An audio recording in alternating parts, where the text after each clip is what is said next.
let's begin. Today, day two. She's going to be talking to us about living a fulfilling and phenomenal life. Over to you, Shri. Thank you so much, Ritu, and thanks a lot to Mavin for this wonderful opportunity. And this is like amazing. I've been here yesterday also the whole day. It was so good, and you guys are good, doing a great job. Now, coming to living a fulfilling and phenomenal life, I would like to share a small poem that I wrote when I was 8 year old. It said, "Who am I?" As an 8 year old, I wrote this poem, which was, if who I am is what I have and what I have is lost, then who am I? If who I am is people around and people around are gone, then who am I? If who I am is the work I do and I work I do is over, then who am I? If who I am is the body I have and the body I have dies, then who am I? So I think that's exactly where my journey to self discovery started, when I started wondering and asking, hey, who am I actually? And yet I shared that poem with my mom, and she told me, oh, it's not that easy to find out who you really are. You have to really do meditations for years and maybe lifetimes, and you have to do tapasya. And even after all of that hard work, if you are lucky enough, you will find a real, true, guru, like a Satguru, who will then finally tell you who you really are. And I listened to her. I bought her point of view, and I started, like going from guru to guru and course to course, etc., etc. Only to recently, when I won't say recently, maybe 4 5 years back, when I started doing access classes, and I was in a class with Gary Douglas, and I just got this moment of awareness when I realized, hey, if an 8 year old can be in that question, an 8 year old already knew it. How many 8 year old do we see asking that question, who am I really? So what I was aware of, that what I am is energetic. It cannot be defined. And when you be in the question of it, you are already in the awareness of what it is. It is beyond what you have. It is beyond your body. It is beyond your, people around, the relationship, and all of these things that keeps us stuck actually into the trap of this reality. So the topic of today that I chose, the fulfilling and phenomenal life, I realized that each one of us seek a fulfillment in life, and each one of us want to live a phenomenal life.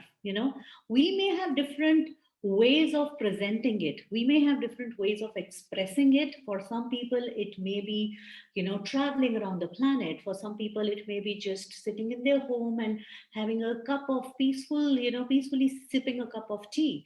For some people, it can be playing with their dog, and some people, it can be having kids and seeing them, happily raising up.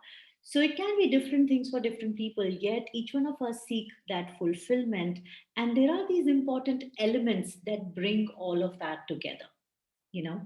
So how many of you on this call, I would like this to be a very interactive session. I will make sure that I have at least 10 minutes in the end for question and answer, because I believe it is when you ask questions, it just leads to more open, it opens up the doors to more possibilities and more awareness, right?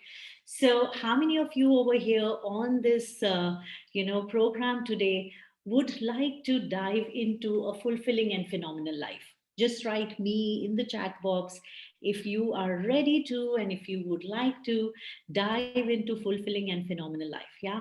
And guys, awesome, thank you. We have Barbara here, Shivos, Bhupal, Namrata, Ritu. Awesome, thank you so much, guys, for replying. And what about the rest of you? There are at least 20 of you. You don't want fulfilling and phenomenal life? Please reply, guys. Let's make this interactive. Thank you so much, Quanto, Uma. Awesome. So, what if who you are is this infinite being who has unlimited potencies, unlimited capacities, and it is possible to tap into those and keep being more and more and more of you, and keep receiving more and more as well in life. Yeah. Now, elements that I was talking about having a fulfilling and phenomenal life, is first of all to realize that who you are is this infinite being who has a body, an infinite being who has a mind, an infinite being who has a soul. You know, it's just like, I'll just ask you a question. If your child or your brother or sister, any of your sibling is traveling abroad, is going abroad for studies or maybe to get settled, what are the few things that you will take care of? Just reply in the chat box. Think about it.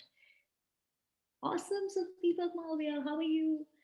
Yes. So if your child is to travel abroad or stay abroad for a longer time, maybe he's going there for a, stay like for a course or something for a year, or maybe they are planning to settle there, what are few things that you will really take care of? Or if you have to travel abroad and settle there, what are the few things that you will really take care of? Bhupal says safety and food. Definitely yes.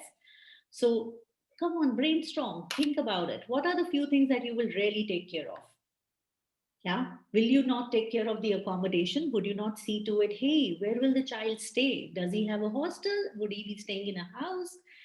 Yes. Safety, well being, ensure he's learning. Yes. So stay. Vijay says stay. Awesome. Then you would also take care of the, as somebody said, food and all. So, you'll make sure that he's provided with enough amount of money, like maybe like a card that he can swipe, that he can have enough amount money so that he can generate food or whatever he requires for himself. Yeah. Awesome environment. And then what will you take care of? You will also take care of one very important thing that you are forgetting: the passport and the visa, guys. Like, like if you arrange everything else and you do not get the visa, the child cannot go, right?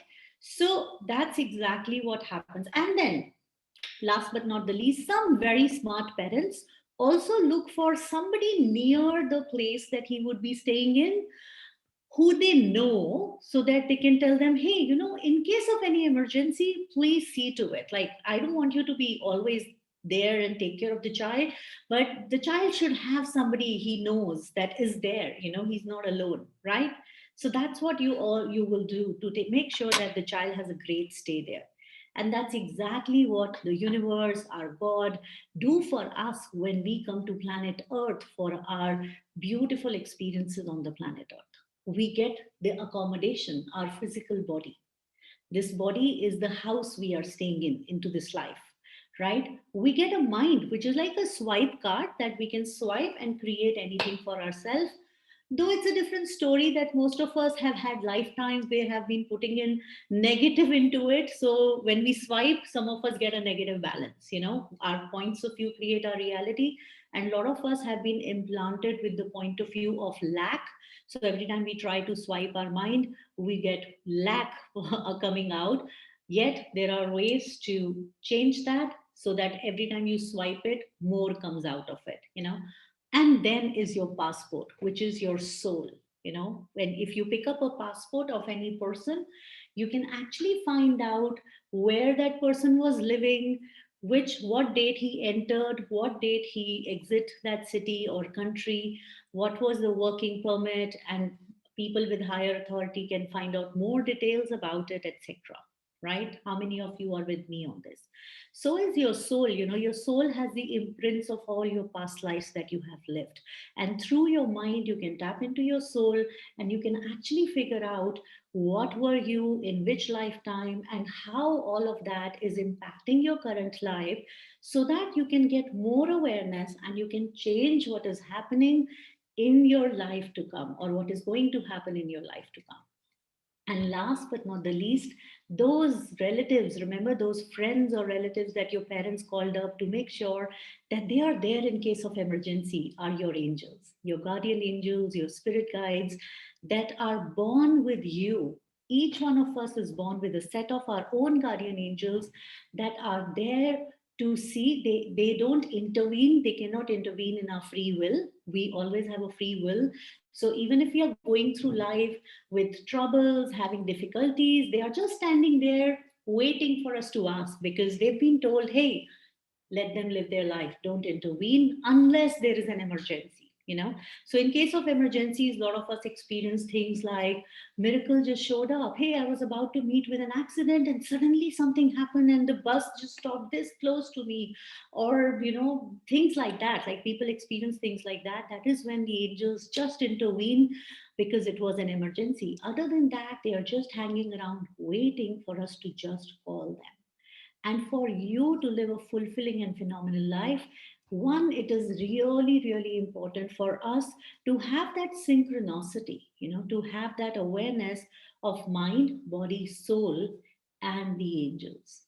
And once we start becoming aware of all these four elements, once we start acknowledging the powers and potencies of each one of them and using them into our life, we will actually have a life beyond our imagination.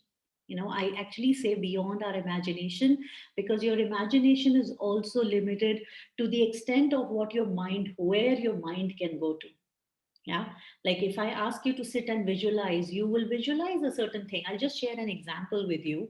I started my career, I think about 11 years back into this field of, this thing, spiritual practices and all. I was a financial consultant. Rather, I would just quickly share with you, I'm a financial consultant turned an author, healer, and life coach. I'm a psychic coach now. I've created a program called Angels on the Earth. It was downloaded to me about 12 years back. Yet during the COVID situations, my angels really, get onto me and they were like, I have to put it out in the world. And it's now happening as an online program. And uh, and yet, I started because I was requiring it. I was in depression, I had physical issues and all that, and I was surprised to see the results.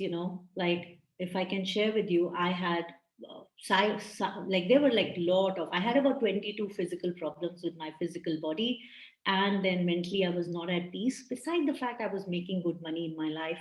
Yet, if you don't have health, you don't have peace of mind, you cannot enjoy all of that. And that's when my journey started, when I started asking this question, hey, there has to be more to life than just making money. And yes, there is more to life than just making money. And that is what we are up to. Okay, so, all right, so we have Vishal here talking about yesterday's session. Thank you so much. All right. Manto says he would like to know more. I will show, definitely by the end of this session, I'm going to be sharing with you more about how to be in touch with me, etc. And now coming to some important things that I learned in my life that totally contributed to living a fulfilling and phenomenal life. Right. So I'm going to be sharing three tools with you. How many of you would like to learn three tools? No, I'm not talking about screwdriver and all that, right? I'm talking about simple things that you can say or you can think about that has its own energy, and it will change the energy of at the vibration of where you are vibrating at. So when you vibrate at a different frequency, you attract different experiences in your life. So how many of you would like to know three tools? Just write me in the chat box if you would like to know three tools that can actually transform your life. Awesome. I can see so many of you writing, yes, me, Guancho, Ritu, Uma, Bhupal. All right, Ranjana. Awesome. So, coming to the three tools, tool number one that I realized is that, you know what, in this reality, when right from the point of time we are conceived, we start learning from people around us. We start receiving information not only with what people say, we are even aware of what they think, and we are constantly thinking about what can I learn from others? What can I learn from others? And as a result to that, what happens is we give up our own powers and potencies. So there are a lot of points of view that we have picked up from other people, and our points of view create our reality, right? And one thing that is totally impacting your fulfillment and your phenomenons is the word judgment, is the energy of the judgment. And not many people talk about it. We grow up in a reality where right from our childhood, knowingly or unknowingly, we pick up that the way to improve ourselves is to judge ourselves. And we are constantly either judging ourselves or we are judging others. How many of you can relate to it? Like in this reality, no matter who you are, yeah, I can see a lot of hands raised there on that one. Yes, in this reality, no matter who you are, you should be slimmer, you should be fairer, you should be taller, and you should be richer. Yeah, how many of you can relate to that? Yeah.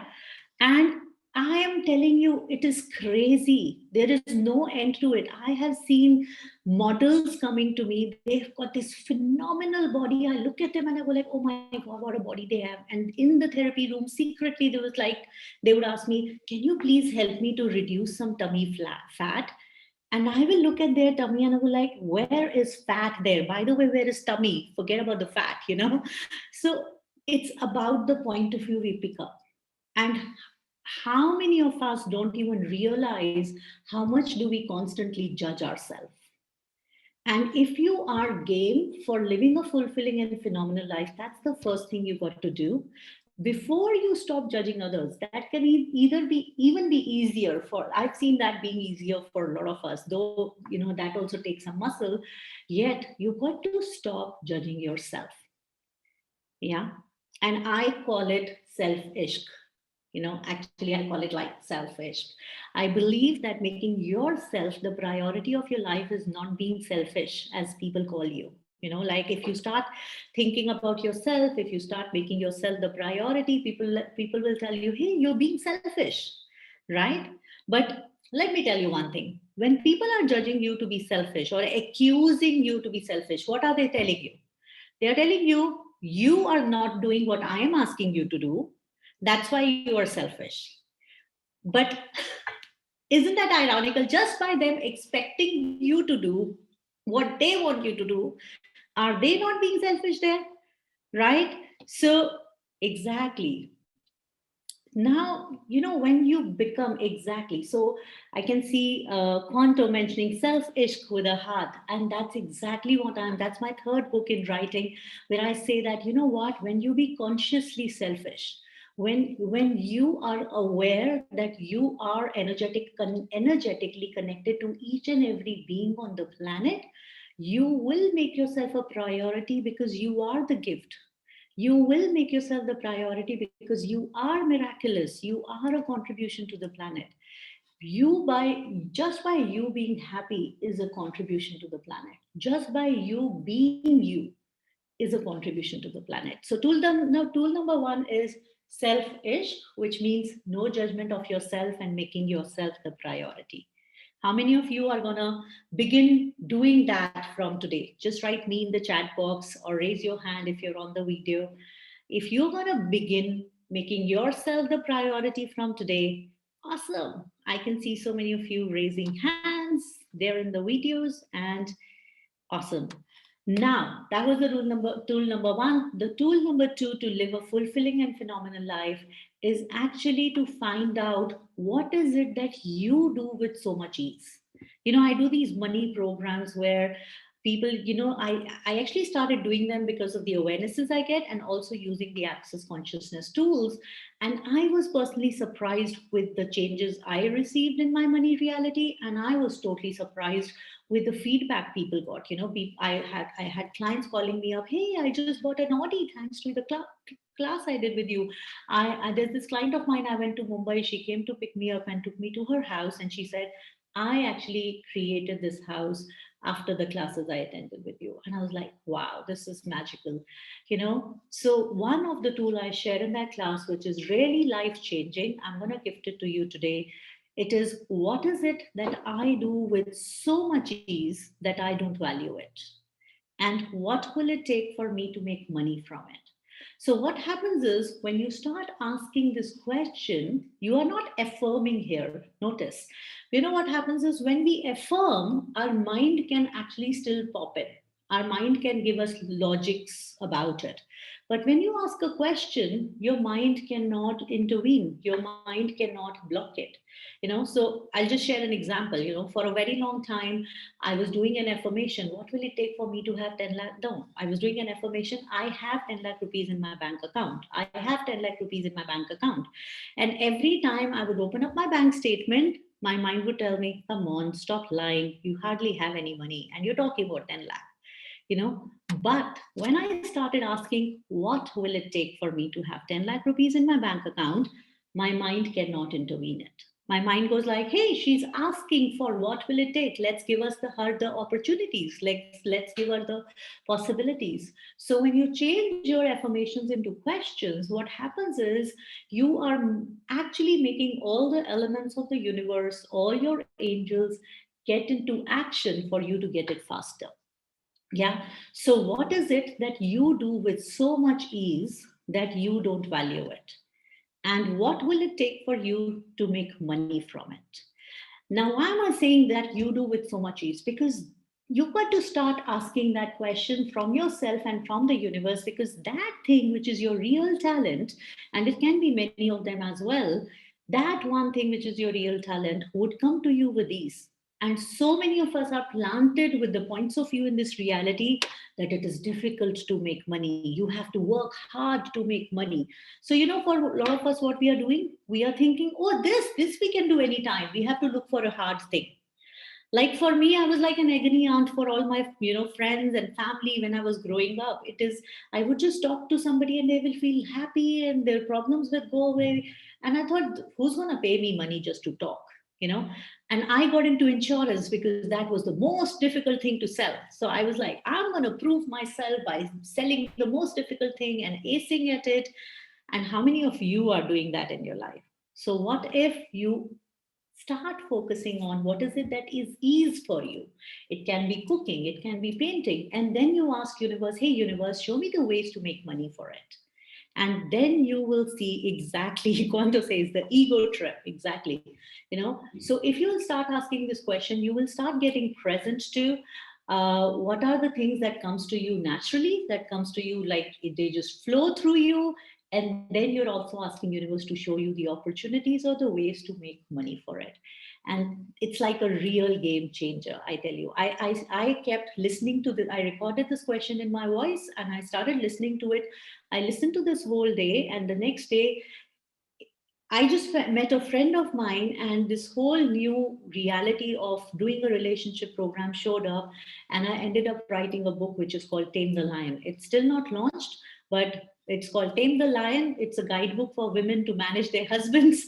And totally, a lot of women are asking me, when is the book getting launched? But yes, I'm still working on that one. And that is totally out of that question, because I realized I do relationship with so much ease. People get troubles with relationship, but it just flows through me and I can make money from it by just talking to people about it. So what is it that you do with so much ease that you don't value it? Okay. So that was tool number 2. So your tool number 1 is no judgment, totally be the energy of selfish. Tool number 2 is what is it that you do with so much ease that you don't value it. And tool number 3 is being in allowance of people, like there are, and when I'm saying allowance, that does not mean you become doormat to them. But for so many of us, we live our life with the hope that our life can change when they change. How many of you have been living like that? Like, you have at least, how many of you have at least one or two people in your life that you think that, oh, if my husband can change, no, or if that one thing, one habit he change about himself, then I will have a peaceful life. Or if my mother-in-law stop nagging, or if my father stop getting after me for this thing, then I will have a peaceful life. But trust me, you cannot change anyone else. The only person you can change is yourself. And stop expecting people in your life to change. Just take all that direction towards yourself and ask, what can I change about myself to live a fulfilling and phenomenal life? What changes do I bring in my own life today to live a fulfilling and phenomenal life? When you will stop expecting others to change, it actually creates a magic. And I'm telling you, it's really, this is how it works. When you stop expecting them to change, you will be surprised to see how easily they change.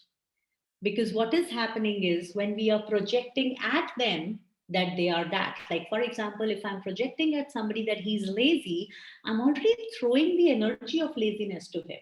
And then I'm thinking, oh, he should not be lazy, oh, he should not be lazy, but I have already sent the vibration of lazy, and for me he will show up like that. He may not be lazy for others, but the minute he comes up in my space, he will be laziest person around. Yeah, start observing this in your life, and you'll be surprised to see how this works. So when you change your point of view about people, their their response to you will begin to change. That's how this works. So when you be in allowance of them, hey, this is who they are, there is nothing right or wrong about it, and it's just interesting that they are like that. And yet, what else is possible? Like, what if I don't have to change that? What else can I do to have more ease with that? Okay. All right. So thank you so much, Mansi, for your comments. And now I would quickly like to ask you guys if anybody has a question, and I will be sharing the details. If any one of you would like to get in touch with me, I will share that in the chat box. Yet if anybody has a question, please write that. And I know we got to wind this up. I didn't even realize it's already 9:28. I had time till 9:25. I'm so sorry for extending it for a little bit more. And yes, so who would like to ask? Do we have questions here? Thank you, Pragnya. Okay, so if people don't have question, I will quickly wind this up by saying that, guys, please love yourself. And there are so many ways to find more ease, joy, and glory in your life. And you can definitely have more ease, joy, and glory. Just keep seeking, and you will get to what clicks for you. And it's a wonderful life. You just got to choose it. Your choice creates it. Okay, so Vijay is asking what services do you provide? So I'm an angel and a tarot card reader. I also teach them online. I have created this program called Angels on Earth. You can just I'm going to be sharing my details with you. You can just send me a message, and I'll send you the links for more details. I'm also an access consciousness facilitator. So I facilitate access bars class, foundation class, body class. I'm rather the only women in India who facilitates the access body class. And yes, I have been into so many more modalities. Access is something that has transformed my life like magic, and that's what I totally love to do as well. So yes, so those are the services that I provide, and you can do those classes online as well, other than the body class. Thank you, Preetham, for your Beautiful, wonderful Shri. compliment. Yes. Beautiful, Shri. Thank you, thank you, thank you so much. It's a wonderful session, and I'm sure everybody's taken all the takeaways, and it was so interactive. I think everybody's got their questions also answered while you were already discussing things. So, may I request you to also put in your details, contact details, and the website Sure. details as well. Yeah. So, Okay. you could share it on the chat box so that we all could have a look at it. Yeah, Yes. I've just put it on the chat box. So I've shared beautiful. my Insta handle, my Facebook profile name, email address that people can contact with me, and also the mobile number that you can get in touch with me. Beautiful. Thank you. Thank you. Thank you so much. Always a pleasure to have you on. And it's nice to listen to you. And I think great takeaways today. Three main takeaways that I have taken for myself. Thank you. Thank you so much. You're welcome. So, my dear friends, up next we have with us my dear coach, my mentor, Dr. Ramon Lamba. She is a business and life coach from Gurgaon, Haryana, and she's going to be talking to us about direct your energy for well-being. Ramon, can we hear for Ramon? Yes. Yay. Yes. Where is she? Ramon, are you there?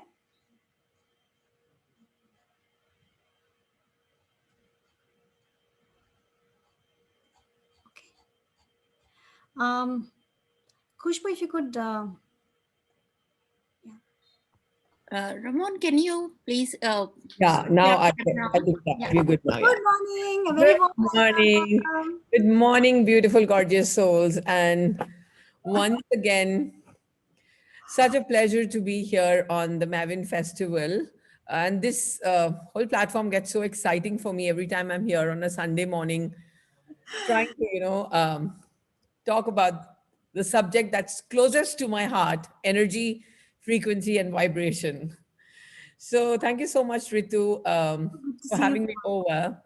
And today we are going to be talking about directing your energy for well-being.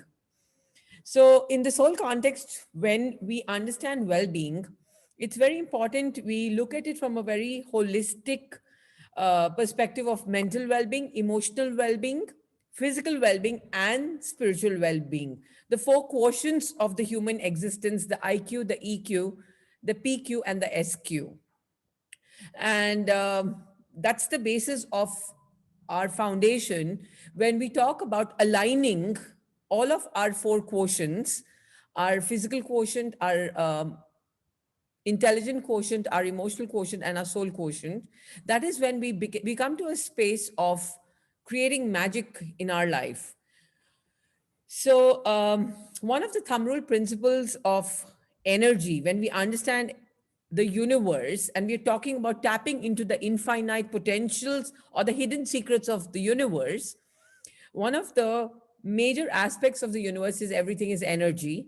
And the language of energy is frequency and vibration.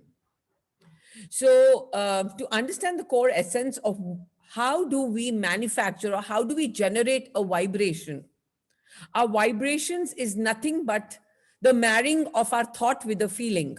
So the moment I think a thought and I'm marrying that thought with, I'm generating a feeling. And the marrying of the thought and the feeling generates this vibration or a frequency that goes forth and attracts a similar reality to me. This much we all know because with the book Secret and with all of the energy gyan that we've been learning, I think we are tuned into this whole principle. But that's not what I'm really talking about today. If you're looking at holistic well being, it's really, really important for us to understand what is inside of us that creates our reality, right?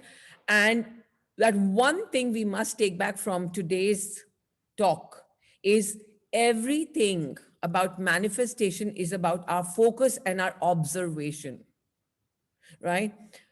Now, when we talk about focus, the first thumb rule is energy flows where focus goes.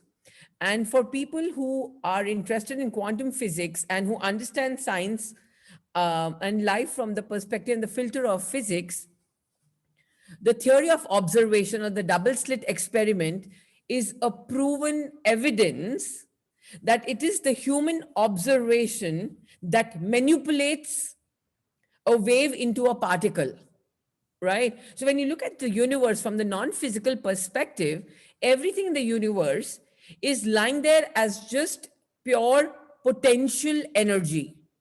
That means that this energy has the potential to manifest into anything and everything. So this energy is lying in a field around us, and this field is called the field of potentia, right? Which simply means that every possibility in the material world is lying in this field around us. And this is lying in the form of photons. Photons means particles of light, and it does not have a charge. It is just lying there like a potent lump of energy. Now, who defines or what defines what this energy is going to actualize into is the human consciousness. So, what I'm trying to tell you, my dear friends, is if there's anybody on the planet who can create matter or material world out of nothingness, out of the field of potential, it is your consciousness. Yes, that's how powerful our consciousness is. And how do we emit that consciousness is through our observation, right? And observation is our focus. So a lot of people think observation means just looking at something. But here, when I talk about observation from the standpoint of physics, observation simply means your thoughts, your feelings, your intentions, and your actions. And the sad part about the whole thing is if you have your intentions positive, you have your actions positive, but your thoughts and feelings are negative. So if you are walking in a positive direction towards a positive goal, but you have fear inside you, you have a feeling of fear inside you. Your fearful feeling is generated by a fearful thought. So now here you have two parts of you that are moving positive towards your goal. You're observing your future as a positive outcome, but inside you're feeling fear. Guess what? The negative will manifest faster because a negatively charged momentum has a faster speed of traveling into the universe and coming back than a positively charged particle. So a negatively charged particle, an electron, travels faster than a proton. The proton is the constant, right? And it's very important for every single individual to identify this and train yourself to align your thoughts, feelings, actions, and intentions, right? Very, very, very important. And that is where the game comes in. Our focus creates our reality. So energy flows where focus goes. Thumb rule, energy flows where focus goes. Without focus, there is no reality. Everything is just a field of potential. But the moment I'm looking at something, or I'm feeling something about something, or I'm judging something, everything about that something manipulates to what I am thinking and starts manifesting as that, or starts occurring as that to me. And the moment I'm not looking at that thing, that potential, that possibility collapses and goes back into the field of potential.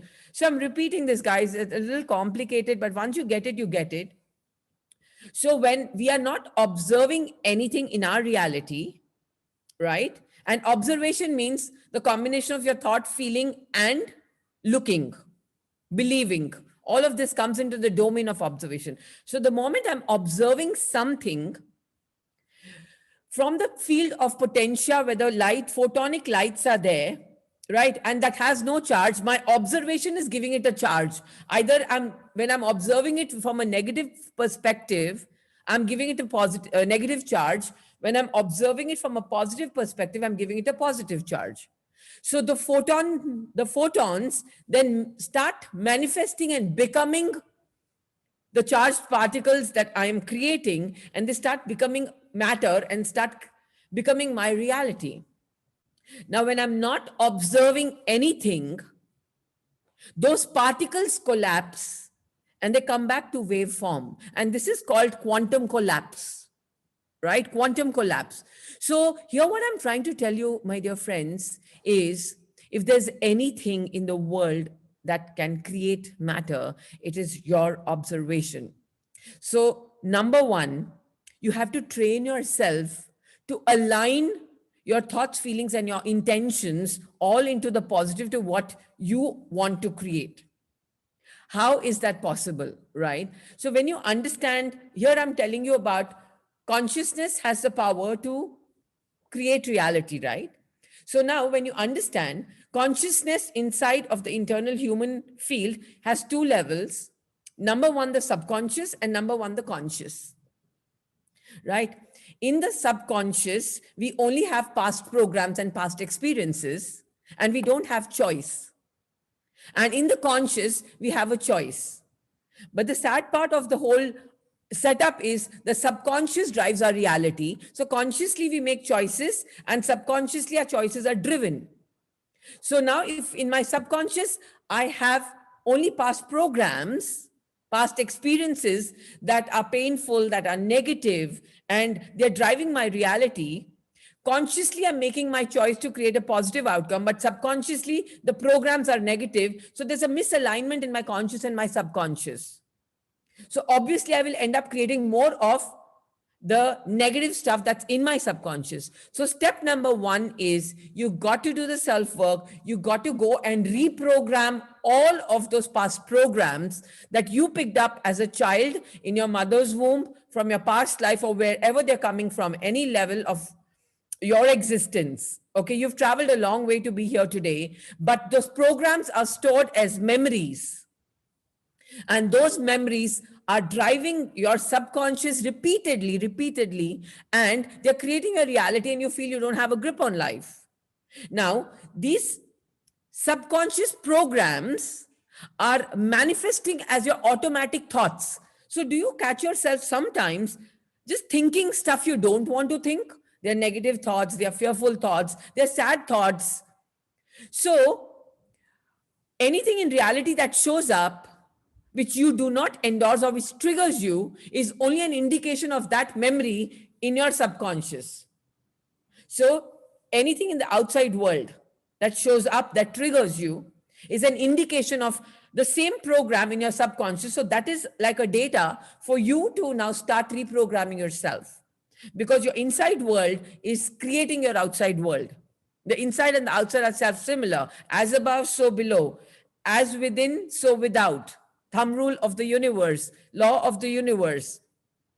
So, my dear gorgeous friends, no amount of gyan is going to work. No amount of studying is going to work. No amount of spirituality and meditation is going to work if you've not gone in and cleaned yourself. When I say clean yourself, I mean go back to every single program you picked up as a child in your mother's womb. Every thought, feeling, and emotion that your mother was going through when she was carrying you is programmed as your vibration in your cellular memory. Now, it's not your mother's fault, it's not your father's fault, but if you don't clean it, it definitely is your fault, because you will be trapped in this matrix of being a victim in life. I would like to give you an analogy. They always say that, the same mind that created the problem cannot solve it. You got to look at yourself from a different mindset. Only then can you find solutions to your life. And that's exactly what we're talking about, changing observation or changing focus. So let's take this example of a jar that has strawberry jam in it, right? So the jar knows that I am strawberry jam and I am in it, but the label outside the jar says that it's a mango pickle. So people will treat the strawberry jam like a mango pickle because they cannot see what's inside. They only know what's outside in the jar. That's our behavior. So if you really want to understand yourself, or if the strawberry jam wants to understand what's going on with me, the strawberry jam has to come out of the jar and look at itself from another point of view to understand what's going on. So it's very important for us to move out of our limited matrix, out of our limited framework, out of our limited programs, and look at us from a very infinite perspective, from out of the box. Now, guess what is this jar or the box I'm talking about? It's the mind. Because the mind gets limited and finite with the programs of our past. So you have a choice, my dear friends, to keep thinking from your subconscious or to think from your conscious. But the magic happens only when the thoughts of your subconscious and conscious match, align. You're creating a potent vibration. Otherwise, you know what? Your conscious is telling you positive, your subconscious is telling you negative, and you're creating a very wobbly vibration into the universe. And the universe is confused. What does she want? Does she want her goal, or is she fearful? Because she's emitting fear and she's also asking for something. So we just end up sending a very confused vibe, and we end up getting confused results. So it's very simple. If you want to master the universe, master your observation. And when I say observation, I mean your thoughts, your feelings, your intentions, right? Now, to get a grip on your thoughts, because your thoughts are being generated either from consciousness or subconsciousness. And when they're coming from subconscious, it's only fear, it's only past programs. It's no new choices. So when you go into your subconscious and do the self work, you actually become more aware of what you're thinking, what you want to think, and you become the master of your reality. And when you've done the self work and aligned your conscious and your subconscious, you've actually aligned your observation, and your energy starts flowing into the right direction to create well being in all areas of your life: physical well being, mental well being, emotional well being, and spiritual well being. Spiritual well being is not really about sitting and doing meditation, right? And I'll tell you why. If you've not cleaned the basement, your subconscious is the basement of dead rats. Only doing meditation is like putting a perfume. Eventually, the smell of the dead rats is going to ooze out and spoil your life. So, first, do the basics. First things first, clean your basement, clean the dead rats, and then doing meditation is like an all out way of being. So, but without cleaning that inner stuff, without you not having gone inside and introspected, right? You will never be able to have a grip on your life. And you want to create something, but you don't even know your observation is going into another dimension, another direction, and you will create where your subconscious creates focus. Energy flows where focus goes, right? And you, my dear friends, have the power to manipulate this field of potential, the field, the infinite field we live in, only through your observation. Because the moment you're not observing anything or observing anyone, guess what? There is nothing. So it is your consciousness that has the power to glue these quantum particles, right, and create matter. And everything we see in our physical world with our physical senses is a world of matter. So when you understand the world of matter versus the world of energy, the world of matter is only 0.000001%. But the energy world is 99.99999%, right? That's how big empty space is. Now, if you want to create miracles in your life, you cannot live in the material world in the 0.0001%, because that's the world of matter. And matter versus matter creates more matter. So you're going on creating the same outcome in your life again and again and again. And then you go to manifestation workshops, you do your meditations, you do everything, positive thinking, and it's not working. Right? So if you want to create new possibility, you have to step out of the world of matter. So come out of the jar and step into the 99.99999% empty space. And that is when you can see yourself from a new perspective, you can observe yourself from a new dimension. And guess what? It's a world of miracles, it's a world of magic. And that is when you become the master creator of your reality. So I would definitely like to answer a few questions on that, because this subject is so close to my heart. I could go on and on and on and on and on. And it's crazy stuff when you understand the universe and how it works, and when you understand the human potential. Oh my God, it excites me to great degrees to even understand how powerful we are. So, my dear friends, on to you for some questions. Yes. Thank you, Ramon. It's always like, when I listen to you, it's like I'm doing it again the first time, and something that's new popping up, something new to do. And I'm so excited even to see you, even to look at your name that's there, you're going to come up. So it's like goosebumps. It's very nice. Thank you. Thank you for being here. And before I even go ahead, Ritu, I just want to say I love you and I'm really proud of who you become. Thank you so much, Ramon. I owe My it all to question is, you. So there my are lots of question is questions. Yes.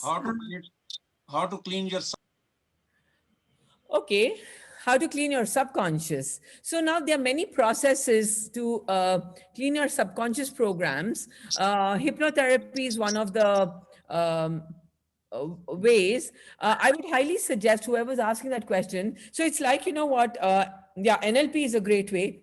But I always say, like when you have a tumor in your body, you cannot get it out, right? You always need a surgeon. So, and in today's world, we live in a world of so much information and so much transformation. So, I would say, please get a professional to help you train you into subconscious programming. The most powerful way which I practice is so when you understand the subconscious brain is a brain frequency of the theta frequency, right? So, and I like to take people on a 6 night, 7 day, a week long retreat where I completely put you all in a theta frequency for more than 72 hours. The minimum is 72 hours, because if your brain is exposed to a certain frequency and certain information for constantly 72 hours, it starts creating new neurotransmitters and new neural pathways to break the old programs, the hardwired programs that are coming from no matter which point of creation, and starts creating new neural pathways to new information. So for me, I like to use my retreat way of reprogramming, but there are many ways, many modalities. And like I said, in today's world, you will find someone to help you do that. Thank you. So Yeah. there's another question that what would cutting ties with past traumas help clear old baggage?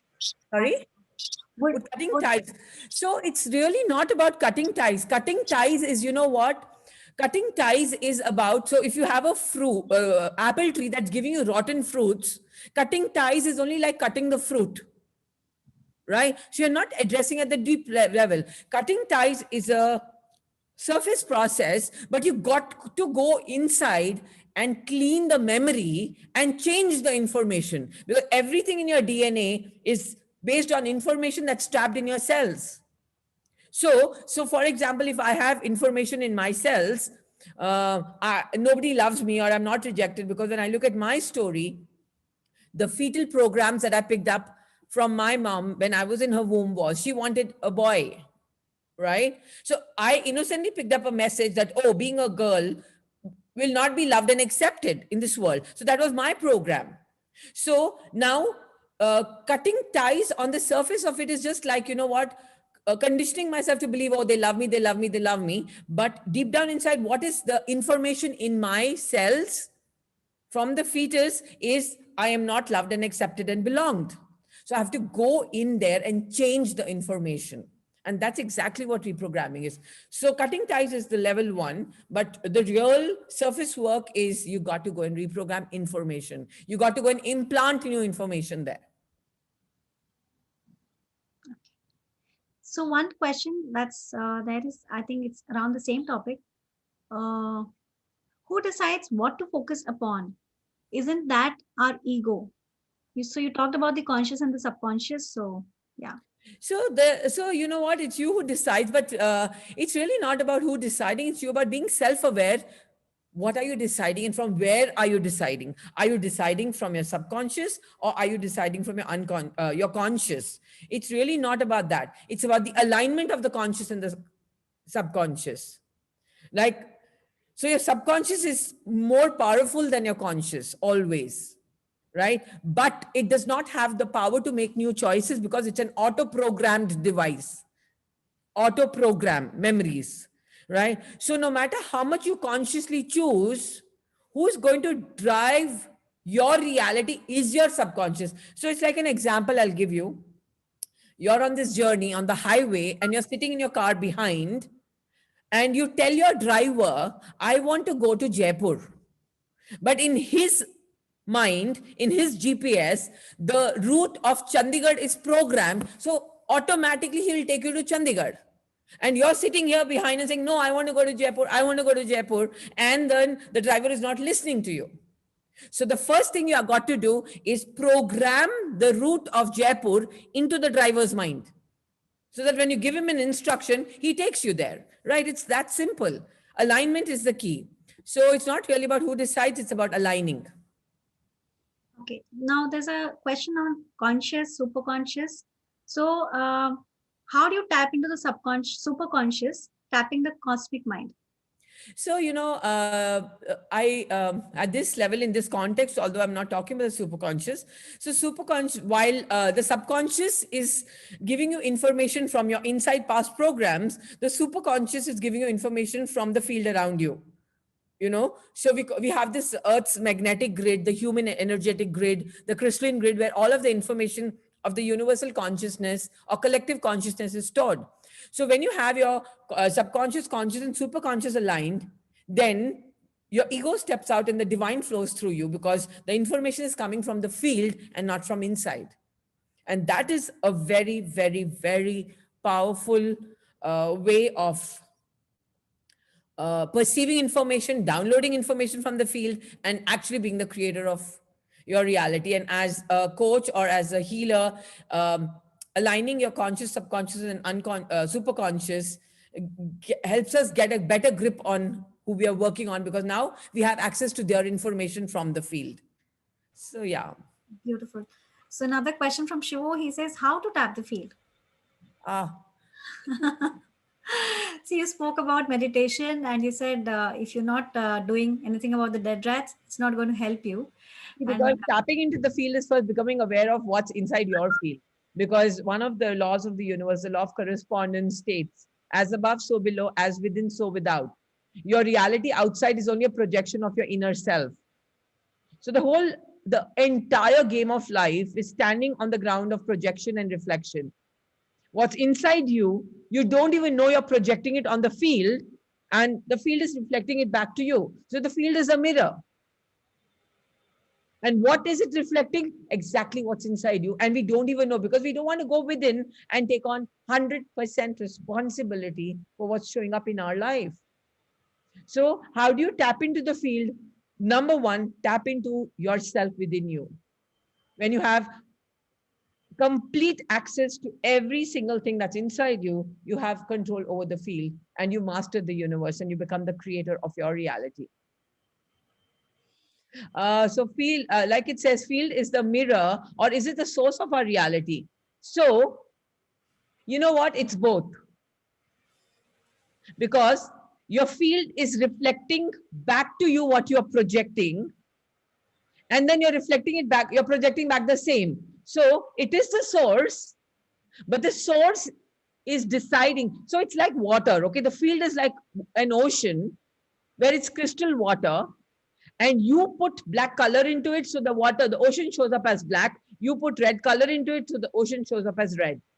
So the field is the source, but who decides what shows up from the source is your observation, your energy, and what's inside you, your thoughts, feelings, and emotions. So do you get that? So there's a very deep relation between the field being the mirror and the source. so I have a question here, Ramon. So when we're talking about the subconscious cleansing, that has to happen any which ways. Otherwise, you are not going to tap into the field and do Not at anything all. about it.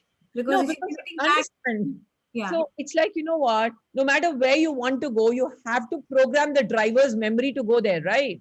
And your subconscious is the driver of your reality, irrespective of you coming from your superconscious or coming from consciousness. Like your liver digests food, your legs help you walk, your subconscious drives your choices. He's the driver. Your subconscious is the driver. So you got to fill it up with information you want to take, go where you want to go. Otherwise, it's not going to work. That's the basics. Okay. So two more questions there. Should we reprogram, or should the files reprogram us moment to Hey, moment? no. The field is not going to do anything. The field is your obedient servant. It will only say yes, sir, to everything you give out. You have the power to create. Okay. So you have the power to choose. You have the power to make choices. The field doesn't have the power to make choices. Right. So I like to, like I said, again, the example I like to give you is the universe is like an ocean, and God has given you all the colors. Like you have a 24 colors in your palette. Now, whatever color you choose to throw in the ocean behaves in the same color. It's simple. So the field is very obedient. It's just there. It's lying there as pure, potent energy, waiting for someone to decide what it needs to show up as. So it's not the field that creates your reality. Is Cosmos your servant? Definitely yes. The universe is your obedient servant. It only says yes, sir. So if you're giving out fear as a feeling, the universe says, yes, sir, you want fear, I'll give you more fear. So the universe scans one person in your life for one situation and maybe takes your money away, and you have more fear. And the universe says, wow, I'm doing a great job. He wanted fear, I'm giving him more fear. So Are we bigger than God? bigger than God. Okay. So one of the theories where I was in training in quantum physics, the black hole theory has a proven science that when you look at, so we are all made up of atoms, right? The entire universe is made up of atoms, the material world. And from the point of Big Bang, we've all come from singularity into a state of duality, right? Now, when you tap into the potential of an atom, there is the electron and the proton, but inside the proton, there is the nuclei, right? Which is called the God particle. Currently in quantum physics, they call it the God particle. And you know why they call it the God particle? Because they did an experiment where they took the mass, right? Uh, they took the mass of the entire universe, the mass, the weight of the entire universe of matter, and they measured it with the mass of the nuclei of an atom. And guess what? It was similar. I'm repeating this. The mass of the entire universe that can be fit into a sugar cube, that's the mass of the density we're talking about, and the mass of the nuclei of an atom, right? And they measured both, and it turned out to be the same. Now, this tells us a new story about us, that we as human beings are made up of 100 trillion atoms, and we have 100 trillion universes within us, right? I'm not saying we are gods, but I like to use the word we are a little piece of God. Like there is an infinite ocean, but we are the drop. So we have the potential of being everything that the ocean is, right? So yeah, definitely we cannot be the gods, but we are a part of it. We are the father. He's God is the father, and we are the children, right? So the light that the divine carries, we don't carry that much light in our physical bodies, but we do carry a little, like, they say a lesser resolution of the same light. That's how it is. And yeah, someone asked here, Big Bang theories failed after it's discovered that cosmos is expanding and accelerating. I just want to let you know that in the latest theories of quantum physics, they've already proved that the Big Bang is still banging. Mm. So that's why it's expanding and accelerating. The Big Bang has not stopped banging, and it's on and on and on. So it's an ongoing process. It's a continuous process. So it's not a failed theory, but definitely yes. See, you must understand all of the research is going on and on and on. And every time they come up with new theories. But the latest one is the Big Bang is still banging. So the big bang is going to bang more and more. So we're going to get Yes. more series there. Yeah. So one last question: how to identify these mind blocks in subconscious mind to help us overcome them? So Okay, actually, we so have two questions. one of the best ways, but that takes a lot of responsibility, personal accountability and responsibility, and awareness actually more than responsibility is everything that's showing up in your outer world, everything, right, is a reflection of what's in your subconscious. But then, like I said, you need a high level of awareness, high level of personal responsibility that I am responsible for everything that shows up. Because I told you, life is about projection and reflection. So, one of the indicators of what's inside my subconscious is what's in your real world. And if you're happy with your real world, then don't even work on yourself. It could be a money reality, it could be your health, or it could be your relationships. These are the three areas of your life. When we talk about well being, holistic well being, right? Money, relationships, and health. And if you feel they're all a 10 on 10, then you don't need to do the self work, you're sorted, right? And if you feel there is a dent in any of these three areas outside, it's an indication there's something you need to clean within you. That's the best way of looking within. So Shivu has put in a lot of questions. I just sum those up, and that would be the last question for this time, this session. So he says, how does it keep banging? We talked about the Big Okay, Bang. so one Big of a Bang very creation. interesting one of the very interesting seminars where they've questioned a lot. They've had lots of answers on everything, but till date, Science has no evidence, but they definitely believe there is something very, very, very of a very higher intelligence is doing all of this. But science has no evidence, but the belief is there that there is something, right? You call it God, you call it a divine intelligence, but there's some energy that's creating it. And we still, I'm sure the next couple of years, we will get there. Awesome, awesome. Thank you, Ramon. It's always a pleasure, and it's like we want to continue the discussion.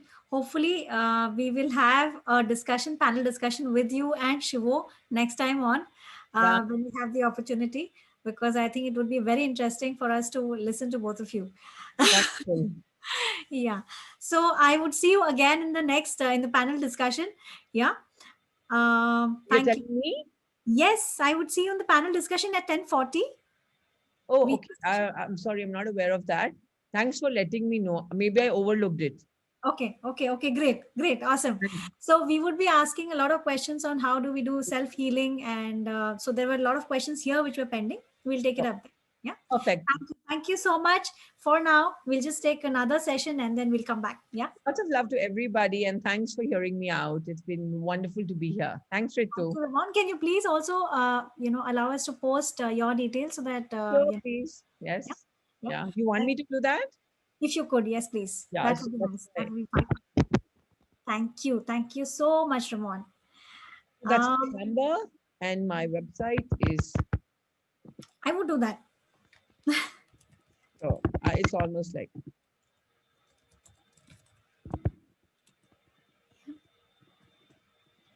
There you go. Yeah. Yeah. Thank you so much. So I'll see you in a bit. Yeah. Thank Darling. you. Okay. Bye. Bye bye. So, my dear friends, after that wonderful discussion with Ramon, Dr. Ramon, we would now be calling upon Barbara Bautista. I don't know if I'm getting the last name right. Barbara, are you there? She's a Reiki master and healer. She's from Sydney, Australia. And she's going to be speaking to us about go within to go beyond. Yes. Hi, Barbara. Please. Hi, good morning. Good morning. Great. Thank you. Very warm welcome. Thank you for, taking out time and being with us. And it's a pleasure. We would like to hear more about a little bit about yourself, and then we would like to jump into the topic. Thank you. Over to you. Yes, thank you. I've got a little bit of a slide just to keep on track. If I can share my screen, am I able to do that? Yes. Yes. Yes. Will you Yes. enable that for me, please? Okay. You're able to? Are you able to? No, it's not. It's not allowing me to do it. Ivana, if you could please allow that. Okay. Meanwhile, Barbara, if you could Yes. just talk a little Well, bit about yourself. I will, yes, tell you a little bit about me. I am a Reiki master healer. I'm a meditation teacher. I am also a few other things. I'm an intuitive, and I do some tarot as well. And I came down this path after many, many years in the corporate finance world, and found my my calling, if you like. So I'm really excited to be here. So thank you so much. I'm really happy that I can come and share with other like-minded people. So basically, my path started many years ago, 20, 30 years ago, and where I started the journey of self-discovery. Interestingly, the talk that Dr. Ramon just gave was very, very interesting on many levels, and I might follow on a little bit from that in terms of all the questions that we had on how to seek those blockages that we may have. So I'm just going to see if I can do that now. Oh, I can. Fantastic. Thank you. I'm just going to share my screen a little bit. This is my business, Go Within. Basically, that's the only way. So that journey of self-discovery has to start with us questioning ourselves, questioning our behaviors, questioning our thoughts. And from there can we only start looking at ourselves objectively, and whether the things that have happened in our past, even in womb, etc., and all any traumas or things that have happened to us that have created blockages that can then go on to affect us being able to be our true selves. So I'm just going to go through a couple of little slides just to make sure that I stay on track. So this is just a little bit of something that I created earlier about who I am. I dabble in a couple of different things, basically all modalities that lead to getting to know yourself, to enrich your life and to live a better and happier existence. I suppose for me, the question that I ask everybody is, who are you? Not so much who am I, but who are you? And do you really know who you are and who you want to be? So I'm sure that the majority of you have experienced challenges, cultural challenges, religious challenges, parental challenges, and all of those teachings that have come to us, whether they've chosen or not chosen, and they've created essentially who we are. Now, I guess our journey in life is to peel back those layers of that onion to find who we really are when we take away all of those things that have been provided to us. So I guess in my journey so far of finding my authentic self and peeling back those layers of trauma and hurt and pain and anything else, I've used quite a variety of different modalities. Now, simply it would start with reading, with talking, with reading, and then a variety of other things, from energy healing to Reiki and kinesiology and, hypnotherapy, NLP, to start reprogramming those pathways that have already been in existence, even from when we were very, very young. And I guess I wanted to touch on today, my most loved modality is Reiki. And the reason for that, and I'll start with how Reiki started. It actually started in India many, many moons ago, but didn't really come into full fruition until the 1800s in Japan. So Reiki basically means Rei is universal and Ki, as in Chi or Prana, depending what you call it, is that life force and that life energy. So that universal life force. As we were saying, as Dr. Ramon was just talking about the quantum and the field and that we're all made of energy, that's 100% what we are. And the way that the energy flows through us or through our subtle body is extremely important. So in terms of having optimal health, both, physically, mentally, emotionally, and spiritually, we need to have the energy in our body flowing the way that it should. Now, our body is made up of a variety of energy centers, a variety of chakras, if you will. 7 main ones, as you can see here on the diagram.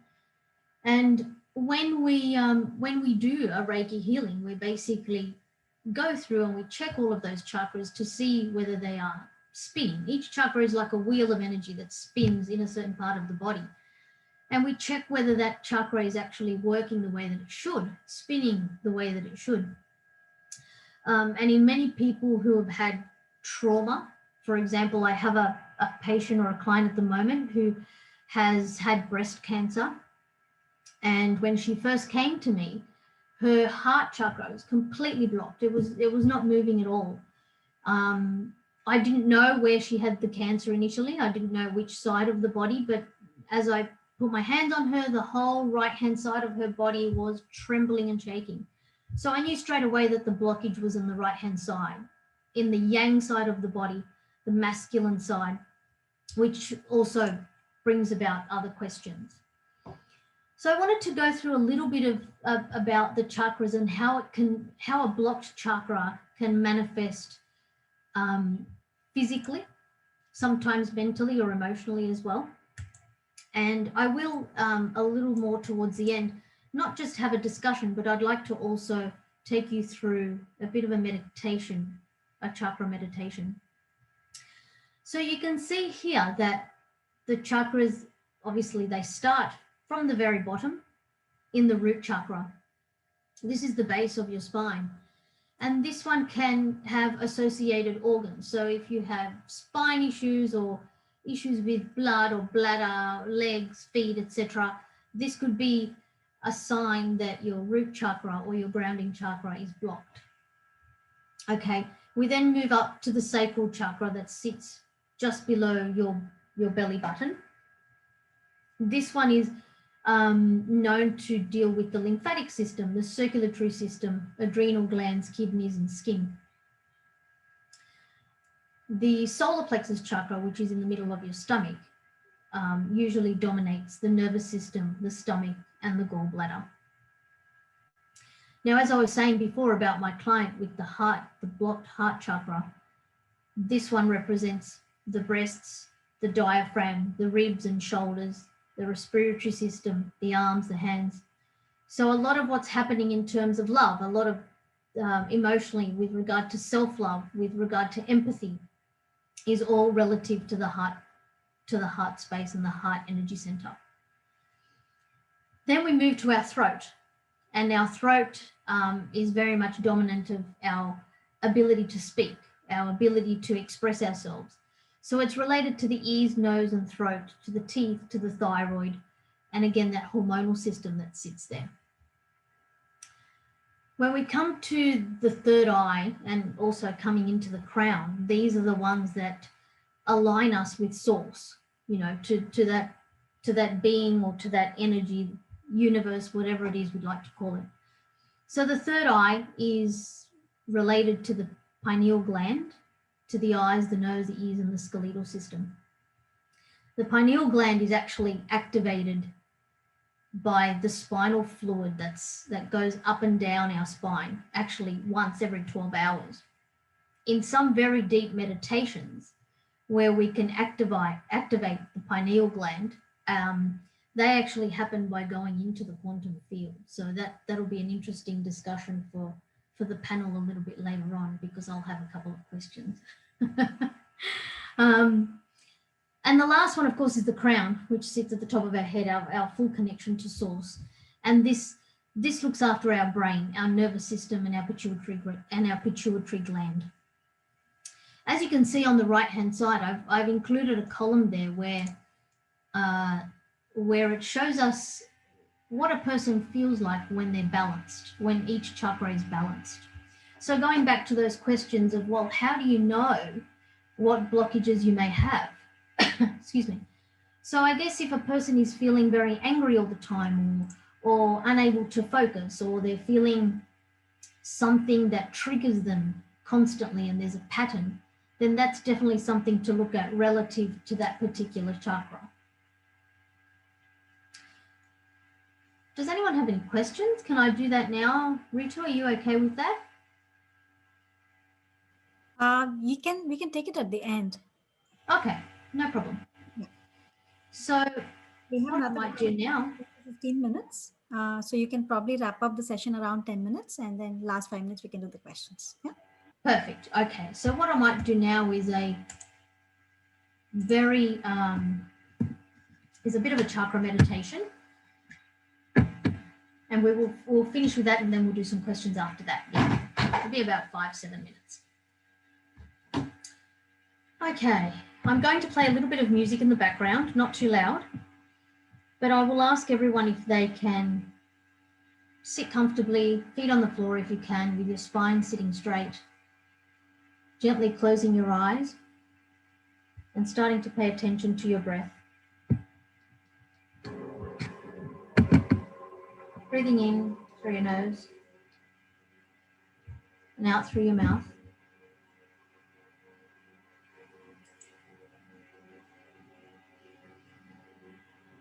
And picturing a really bright white beam of light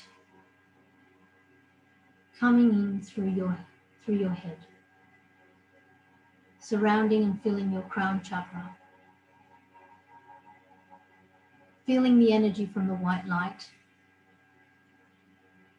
and that energy pushing down through the back of your neck, highlighting your third eye. The white light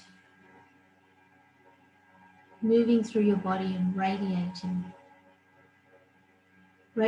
out into your aura.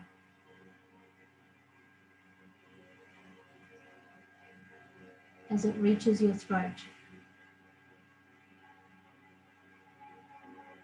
Visualize the light clearing any blockages, letting go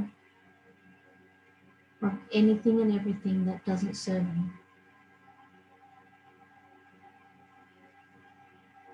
And as that light moves down into your heart center, feel the warmth, the comfort, the ability to breathe deeply.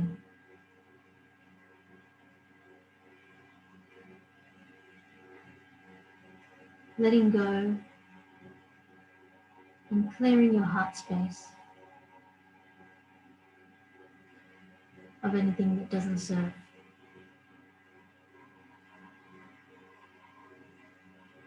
As the light moves down to your solar plexus, the center of your stomach,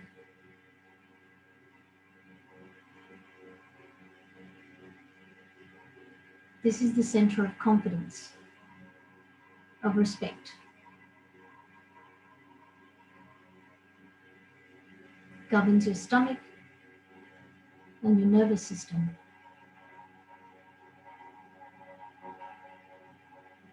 Feel the light cleansing your solar plexus. Letting go of anything that doesn't serve.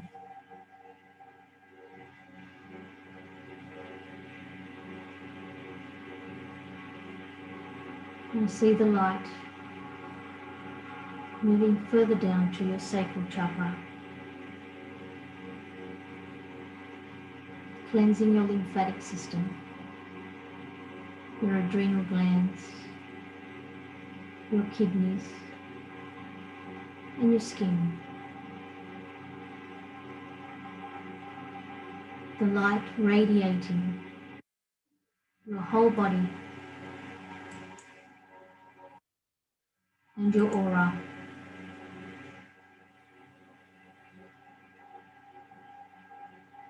And cleansing you of anything you no longer need.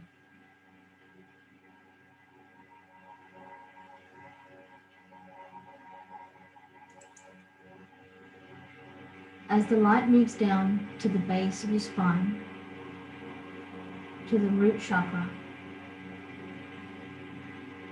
this is our grounding force, our place of feeling centered, of feeling trust and independence.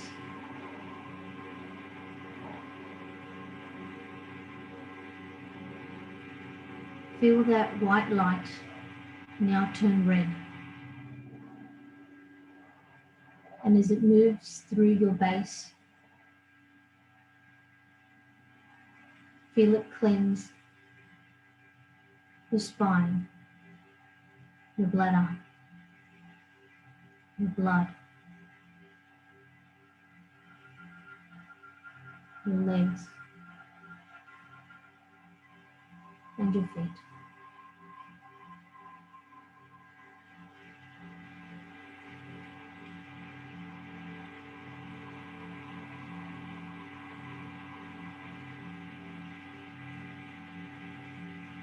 See the red light now surrounding your body.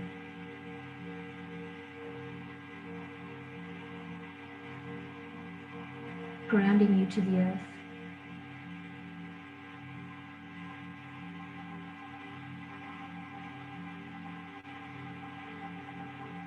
Centering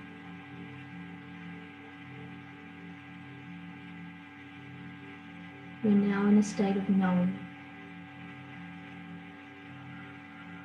in a state of peace.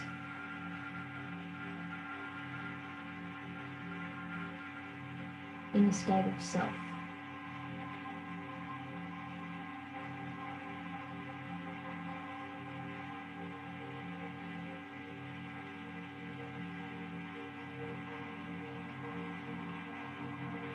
Allow the light to travel out of your body, through your feet, into the earth.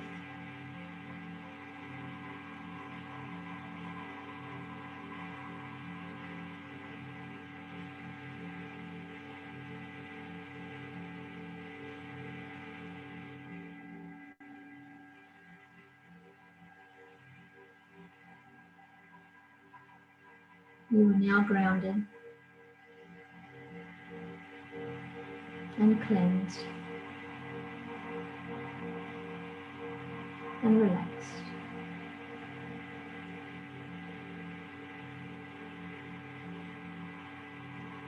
And when you're ready, focus on your breath and return to the room.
Welcome back.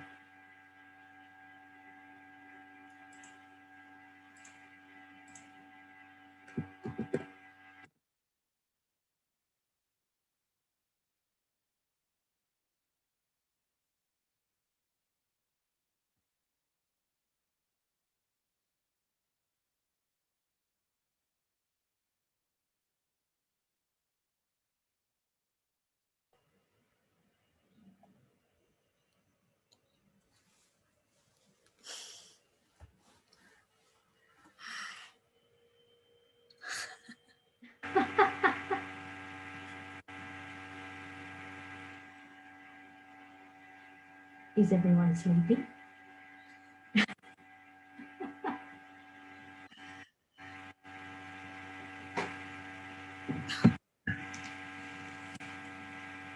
Yes, Sandeep ji, please come in. Sorry? Yes, we just bring the questions for you, Barbara. That is awesome meditation. Thank you.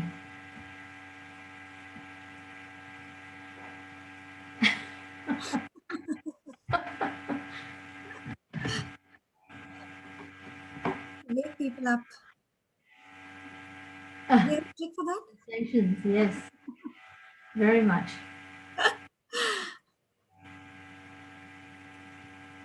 I know, my favorite.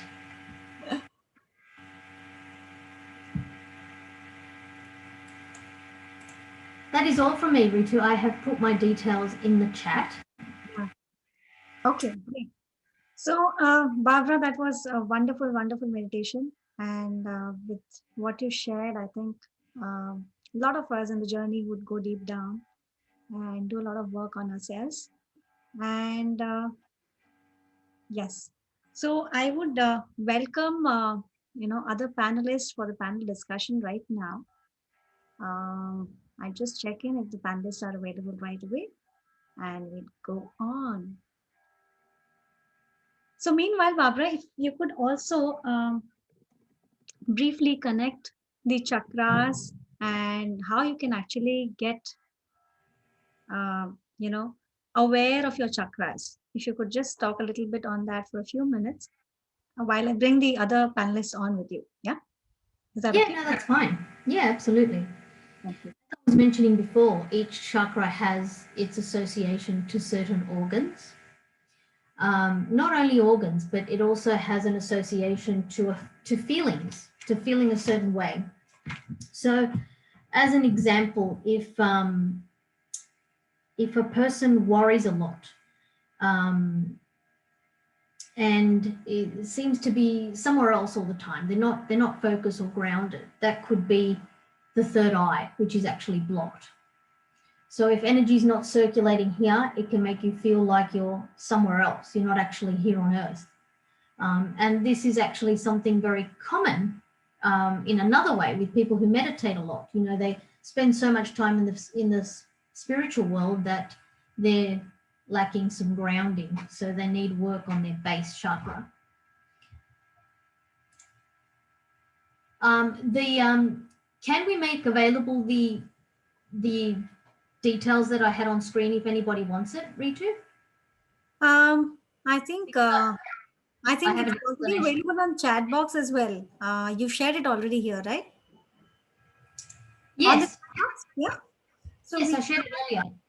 actually, Barbara, I don't have the possibility to put you back as a for the screen share again. Oh no, that's okay. That's fine. That's fine. I just put it back on the chat box. That's available to everyone. Okay, I'll do that. Yeah, Okay. thank you. Great. So do we have Ramon and Mansi is Yeah, there? she's just joining in, but we can invite other Okay. speakers on the panel. Okay. Great. Awesome. Sandeep ji. Yeah, thank you, Ritu, and thank you, Barbara. So now is the time to have the panel discussion. So I invite uh, Ritu, first of all, you as a moderator, right? Thank you. Right, and I think Ramon is here. Yes. Hi, Yeah, hi Ramon, nice to see you. pleasure. Right, great, and thank you, Mansiji, for being here. Hi, thank you. Yeah, I'm super excited. And it was wonderful to hear Ramon's talk and also Barbara's talk. I Yeah. talked yesterday, but I'm so happy to be in this space with y'all. Great, great. And thank you, Barbara, for your session. It was lovely, lovely session. Thank you. And over to you, Ritu, for moderation. Thank you. Thank you so much. So a very warm welcome once again, Ramon. And Dr. Ramon is my mentor and my coach. So to everybody, please look at this girl. Today she's a different one. And probably if I had met her about 5 years back, I don't know, you would probably not recognize who I was. So all thanks to Ramon. And we have the lovely Mansi from Konto and the gorgeous Barbara. So we would take on this discussion with these three gorgeous ladies and myself. So the topic is understanding yourself to heal. So we heard you in the morning, Ramon. You spoke about the subconscious, digging out the subconscious beliefs and, clearing them. So I would actually bring that question back to you. A lot of questions have come up that how do we actually know that this is a belief and this is going to repeat itself again and again? Sometimes it's difficult to really discern that and understand that it's a pattern and it's been happening unless somebody else nudges you from the outside. So there's that question that how do you really understand that this has to be dealt with? So, number one, see, Ritu, when you understand the whole context of life, right? So it's like engaging in a English speaking course or an English writing course where your end objective is to write a paragraph or an essay, but you don't know a word of English. So you start with learning your alphabets, A, B, C, and then you come to your cat, bat, rat, and then you write sentences, cat sat on the mat. So it's a process, right? So you just suddenly can't wake up one day and say, oh, I want my life to work. It just doesn't work like that. So the first step, the ABC of reprogramming or working on the self is awareness. You got to be aware of what is it that you're looking at transforming inside you. Now, our life experiences that show up from the outside put us into a questioning of what's going on inside me, because our life is designed in a very intelligent way, and 100% what's going on the outside is a reflection of what's in my inside. If you're not happy with the outside, please start the awareness work first. So become aware of what's going on outside. And within me, what is it that I need to change? Awareness is the light that goes on in a dark basement suddenly, and you can start seeing all that's going on inside you. But without awareness, you can't awaken, you can't reprogram, you just can't start, begin the path, because it's a dark path. It's dark inside. Right. And for you to see your darkness, you've got to switch the light on. Absolutely. So the first step is bringing in awareness. Second, number two is then when you become aware, you start seeing life from a very different point of view. Like I told you, you have to go outside of the jar to see what's the label inside the jar. So the labels I'm talking about are our behavior patterns. Right. These are the labels. So you cannot be in the jar and see your behavior. So you got to go out and see yourself from a new perspective, from a new point of view, from a new dimension. And that's how then you kind of start becoming more responsible for everything that's showing up. Great. And Mansi, what would be your take on that? How do you think you would start that work of self-awareness and, really turning on the light for yourself? Yeah, so I believe the universe speaks in whispers first. I agree with Ramon that observation is very important. And I feel that usually the subconscious, it's like a hole, like there is something wrong in your subconscious. Conscious. It is like a hole, and you need to heal that hole to become whole. And I think that is a process of healing. You heal, from that hole, you heal that hole, and then you become whole. And I feel that I agree with a lot of things that Ramon and Barbara talked about. One of the things that I would like to touch upon is I completely agree that the subconscious is way stronger, and usually the problem I think starts really in your psychic body, and that is where the whisper is the softest. And if you can hear in your psychic body and you can heal and become whole there, that's done. But if you don't work there, then it percolates and it comes to a little bit lower frequency, which is your emotional body, where a lot of you will create incidents in your life because you're not listening to those whispers in your psychic body, and then those things will start to manifest. If you don't work on your emotional body, then you come to the chakra system and you will see it in your energy, you might see it in your mental patterns. You can even work it out there. If you don't work it out, then it comes into your body. And that is the final step. So when you have a disease, when you have breast cancer, when you have a fracture, when you have a thyroid, it has gone through all those levels. So it is your observation, your awareness that will determine where you catch the problem. And if you are over here in the psychic body, you don't even, the doctors don't even come into the picture. You can work on it. And here for me, it is very important because, if I'm only working on my subconscious and, and I'm working on my conscious, because, I'm trying to be observant, I am still missing out something, because if I do not tap into the superconscious, it is just work.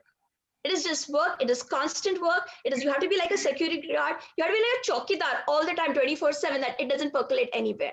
But once you can tap into the superconscious, which is, you can call it the angelic field, the deva field, the master field, the universal field, the Shiva, then when you connect there, that's when the healing will go at the speed of light or beyond. So that's my take on this. Okay, I'll come back to the question there. Barbara, what's your take? How do you think one should go about it? I actually agree with both ladies, with everything that they said. The key though, that to get to either of those levels is to get past the ego. Because until you don't get past the ego, you can't get to any of those levels, because the person is fighting with themselves. They're standing in front of themselves. So only when a person is ready, and sometimes that is only by divine right, sometimes that is only by cancer, sometimes that is only being hit by something, that they start on that journey. I think sometimes it is not a matter of choice, but a matter of circumstance, or a matter of the universe sending it to you at that time. You have to want to. So until you're ready to put your ego to the side and look at yourself objectively, none of that can happen. So how? That's just desire, as far as what I've seen. It's the desire to want to look at yourself and say, this is not how I want to live. This is not who I want to be. I want to be better. I want to be happier. I want to be at peace. I want to love myself. And from there the journey starts, and all of those things apply at all of those levels. But the healing, nothing can start until you step aside from yourself. And that's, I think, for most people, the biggest issue is their own ego, because they're not willing to admit that, they are wrong, or that they are not perfect, or that, they have been traumatized, or they have lived something that has hurt them that they need help with.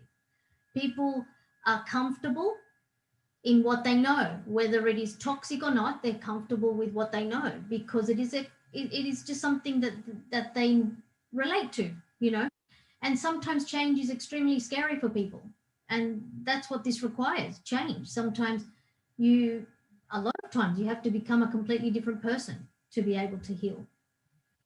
And I've seen it personally with people that I know and that I love, and they are on the precipice of death, and they will not change. They will not allow, put their pride aside or put their ego aside to be able to evoke that healing. So I think that comes differently for everybody. But I totally agree with what both ladies said.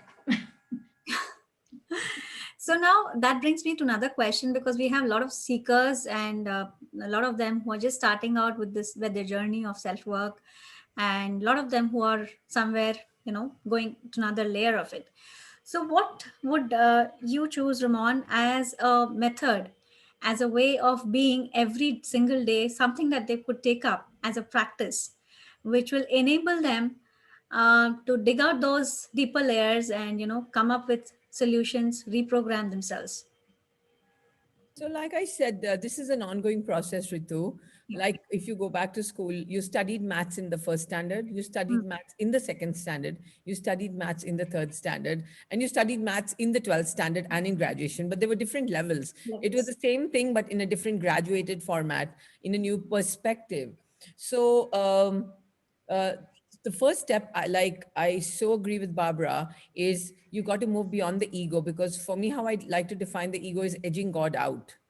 We all have that Mm. piece of God within us, and when we built walls or barriers of self-preservation programs, hardwired self-preservation, in order to preserve ourselves as babies, we've kind of built these heart walls, and we've separated ourselves from our own self.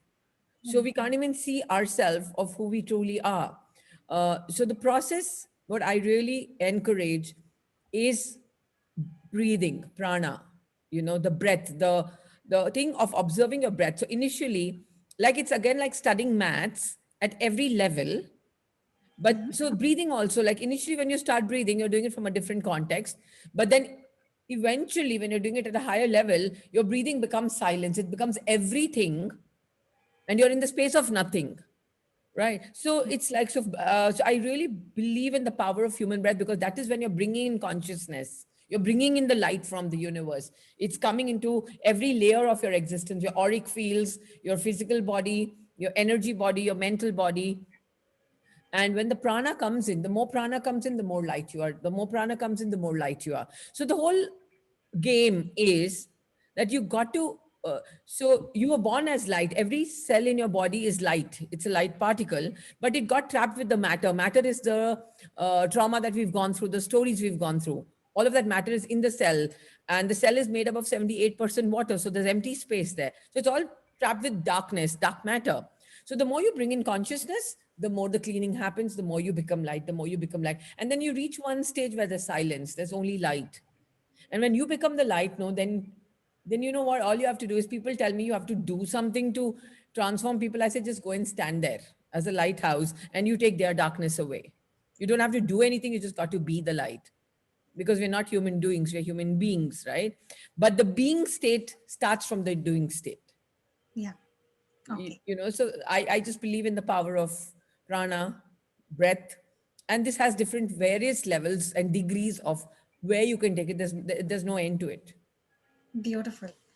Beautiful. And Mansi, your take on that? How would you approach it? So I'm going to share my highest learning in the journey of healing. Okay, I'm just going to cut to the chase because this is what I wish I knew, Yeah. and I learned it the hard way.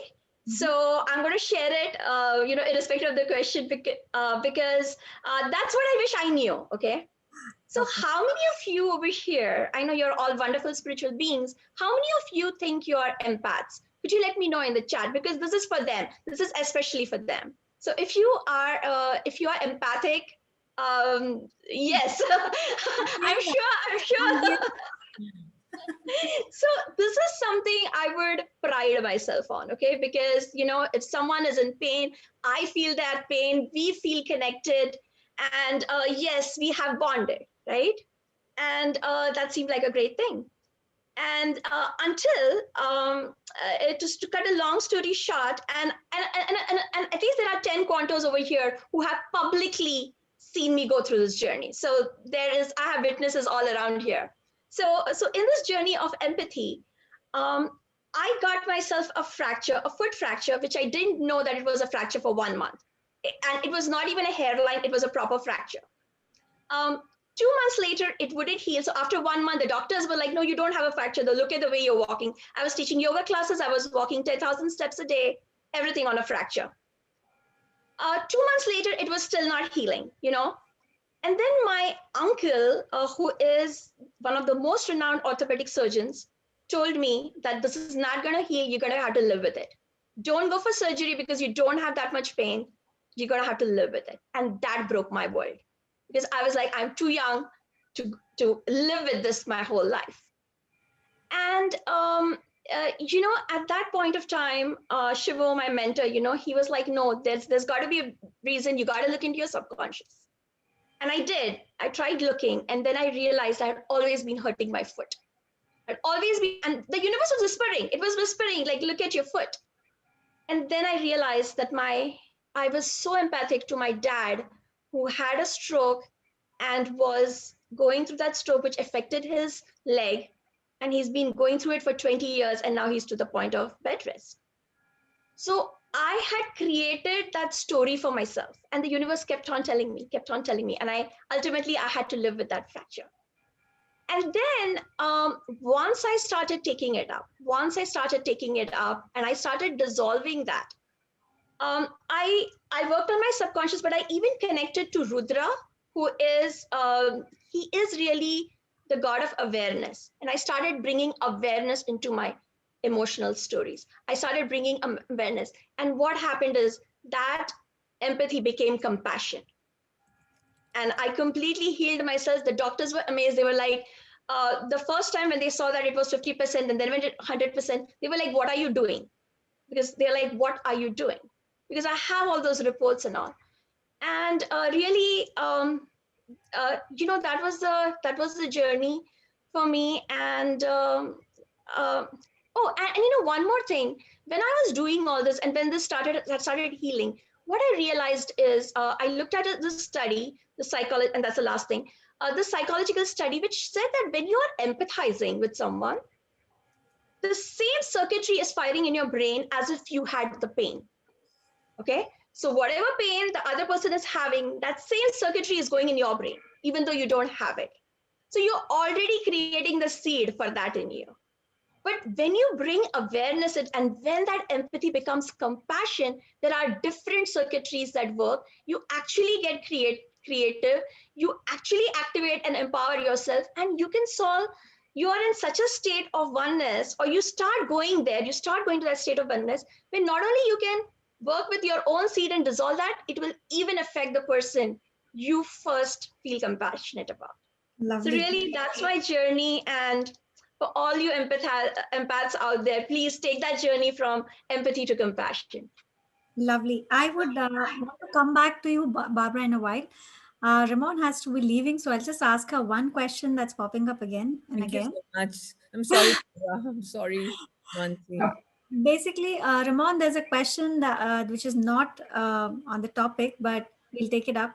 So, do you believe in destiny, and what really destiny is? How can you change it? Can you manipulate it? Is everything manifested by us part of that destiny? So, see, destiny is for me an escape to not looking at reality from how it was really designed. So, when you look at the human DNA, because that's the motherboard of information, and when you understand it from a standpoint of quantum physics, only 3% of our DNA information, 3% of it is coming from our genetics, our biological DNA. 5% carries information about our past karmic imprints. 92% we are born as an empty slate so that we can go and fill it with new choices. And until about 1995, before the study of epigenetics, scientists call this the junk DNA, right? They didn't even know what this was. But now, with the new study of epigenetics, they've understood that this 92% was actually given to us to create new choices that could give new information to our existence and we could create our reality.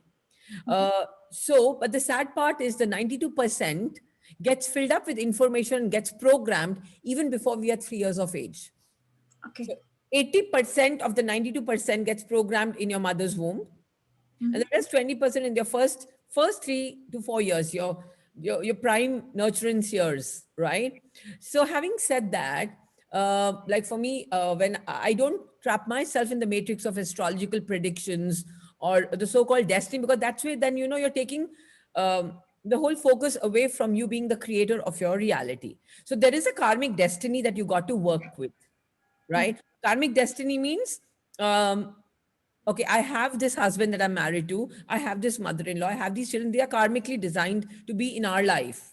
But everything that shows up in that space is not destiny. So you can't end up being the victims saying, oh, this is my destiny. So I have to cope up with it. I have to bear with it. Because believing in destiny only makes you a victim in life and not the creator, right? So it's very important to understand that you can't go and buy a new husband or buy a new mother in law or a new child. So destiny is there. It's a matrix. But beyond that, whatever shows up in that space is a choice and it's a absolute manifestation of the choices you make in the moment, right? So behavior is not destiny, definitely. Person is destiny, right? The role that they play is not destiny. That is creation. So we got to understand it. So there is destiny, but it's only 5% of our reality. But the other 92% we got choice to build over it. So I feel destiny is the blueprint, Mhm. right? But eventually, when you're creating life, you have new choices to make. Right. And also, when you spoke about cleaning the subconscious, the basement, you are also mentioning that the 80% which got filled up when we were 3 years or 4 years, we are also cleaning that space up and we are creating new realities for us, right? Yes. So that's exactly what I'm saying. The 92% of that empty space that was the junk DNA is actually, it's like a programmed device that's our unconscious and our subconscious programs, the implicit and the explicit memories we're carrying, right? Right. So it's all a play of that. It's one and the same thing. When you clean your subconscious, you're cleaning that 92%. Beautiful. Thank you. Thank you so much for being here with us and spending your time and giving us such valuable information. I'm sure all the participants will take a lot of benefit and will take this into practice. They will clean their basement, and next time when they meet you, they'll be at a high level. Yes. Thank you so much, Thank you so Ritu. much. Thank you, Mansi and Barbara. Great value input. you. I really Uh, apologize. Thank you so much, Ramon. So I'm an astrologist, so I would have loved to go into that with you, but we'll have to do it another time because I'd love to explore that. I just love your energy, yours and Barbara's, and I would love to maybe in future go into it. Sure, We'll thank take on a session, Ramon, one day with you, Mansi, Konto Shivo, and if Barbara, you would like to come. So we would take on this aspect of destiny and, creating destiny. Yeah, you. So, Ritu, you just have to tell me, and I'm going to be there. Right? sure, sure. Thank you. Thank you so much. You guys have a wonderful Sunday. Lots of love to everybody here. Thank you. Thank you. Thank you Thank so you much. too. Thank you. Awesome. Yes, Barbara, over to you. Now, now that we have two questions, what we heard about destiny and we heard about creation tools of, cleaning the subconscious. First, I would like you to dwell upon cleaning the subconscious. We have very little time left though. So I would actually also need wrap up comments from Just both one question. as well after that. Yeah. So just one question. Is it destiny that we are all here? Yes, you're seeking it, so you're here. I would answer that on a brief note because we have to catch up on wrapping up. Yes. Yes. Um, I don't think anything is by chance. I think everything is meant for us, whether we perceive it as a choice or as destiny. I don't think it really matters. At the end of the day, what we perceive is our reality. So if we believe in something, then we attract that energy back to us. So yeah, I think that's just pretty simple. What you put out, you get back. It's all karmic in some way. Um, as for what was your first question? Now now I've got too many These things. tools to really practice dwelling into the subconscious, removing your red. Yes, to clean out the subconscious. So I think, as we said before, there needs to be conscious awareness, firstly, at a conscious level. And just remember, Talk about awareness. I would request you to also give us a tool which could come in handy for yes, the seekers. Yeah. yes, yes. So once we know that we want to go on that journey, awareness, I think, comes in different ways.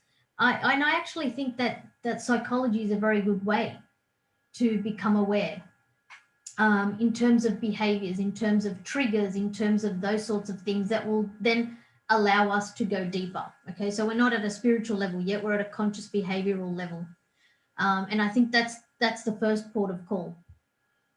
After that, in terms of how we go about remolding that subconscious, that's when we get to the other interesting stuff, because that's where all existing behaviors come from, existing neural pathways.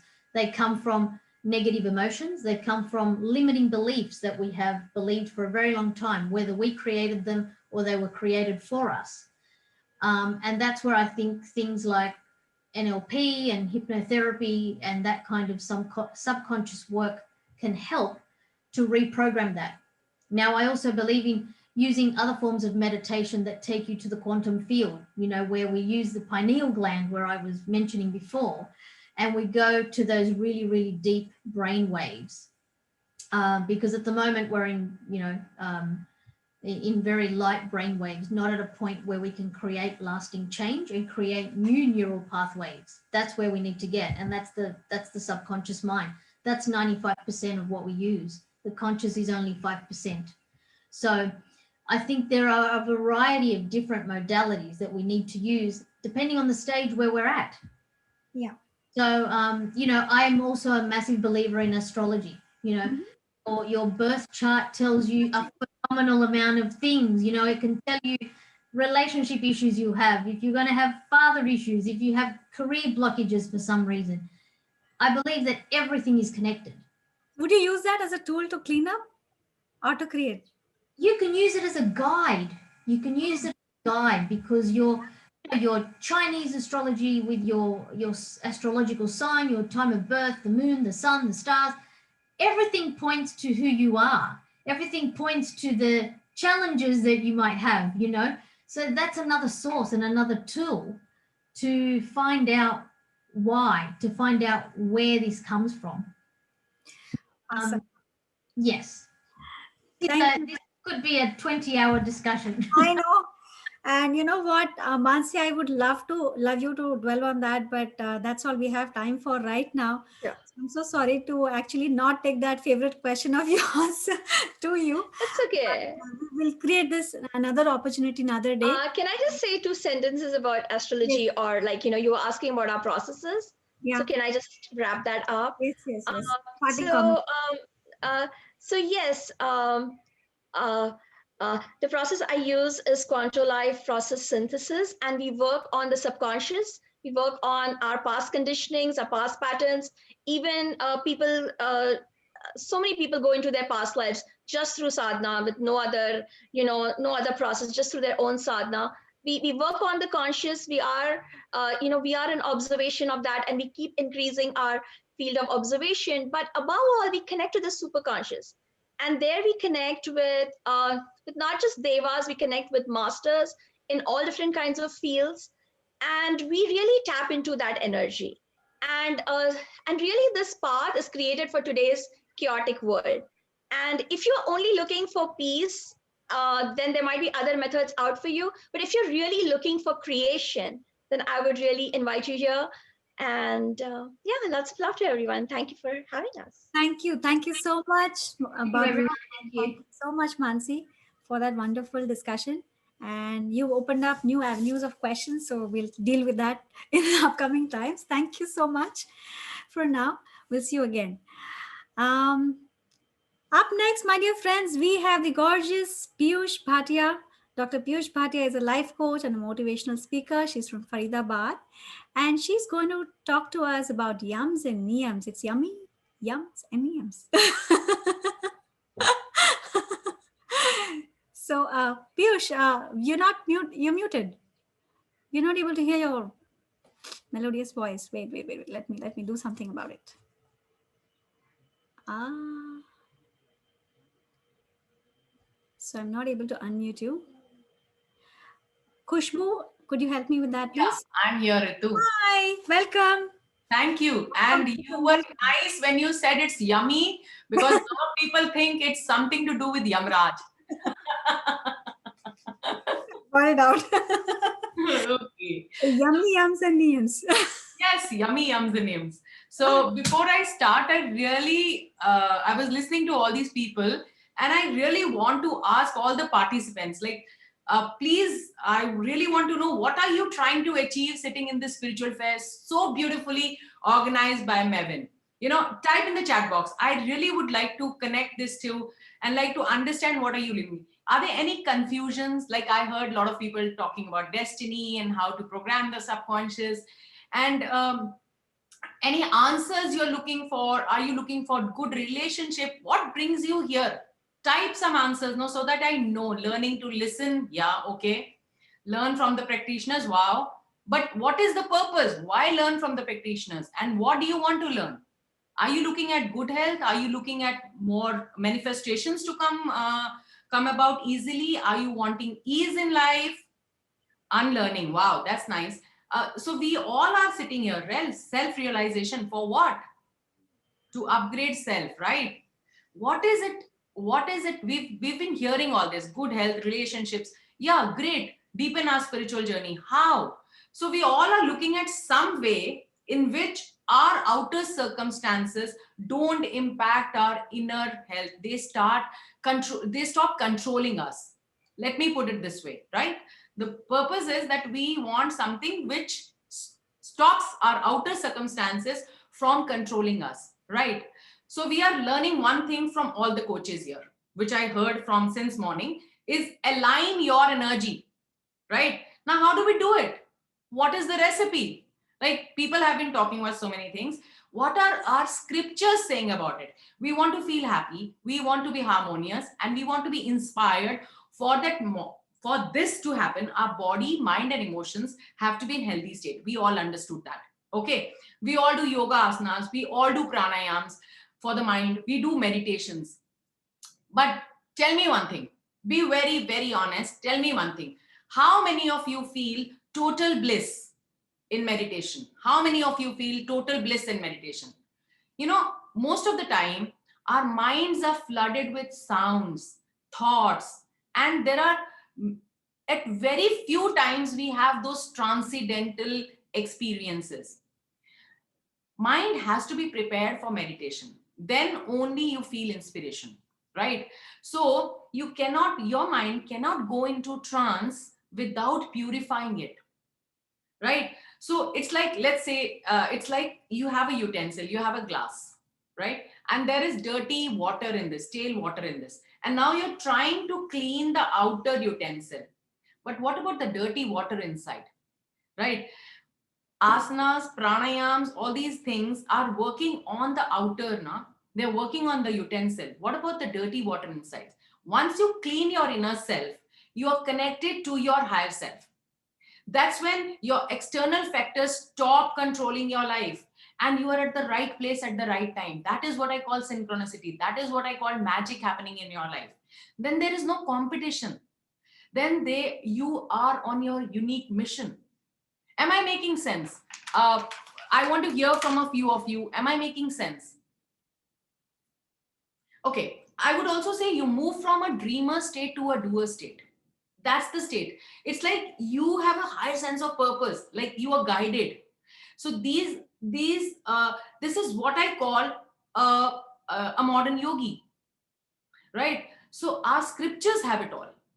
We don't need to go anywhere. We've been looking at the West for all the answers. We've been looking at methods, but our scriptures have it all. And I have brought today those two very important tools that are there in our scriptures. And I want you to understand that if we follow only these two tools, which are the first two stairs of the Ashtanga Yoga, and we've gone to do asanas, we've gone to do the the pranayams and the dhyana and the dharana and all that, but we've forgotten those two tools.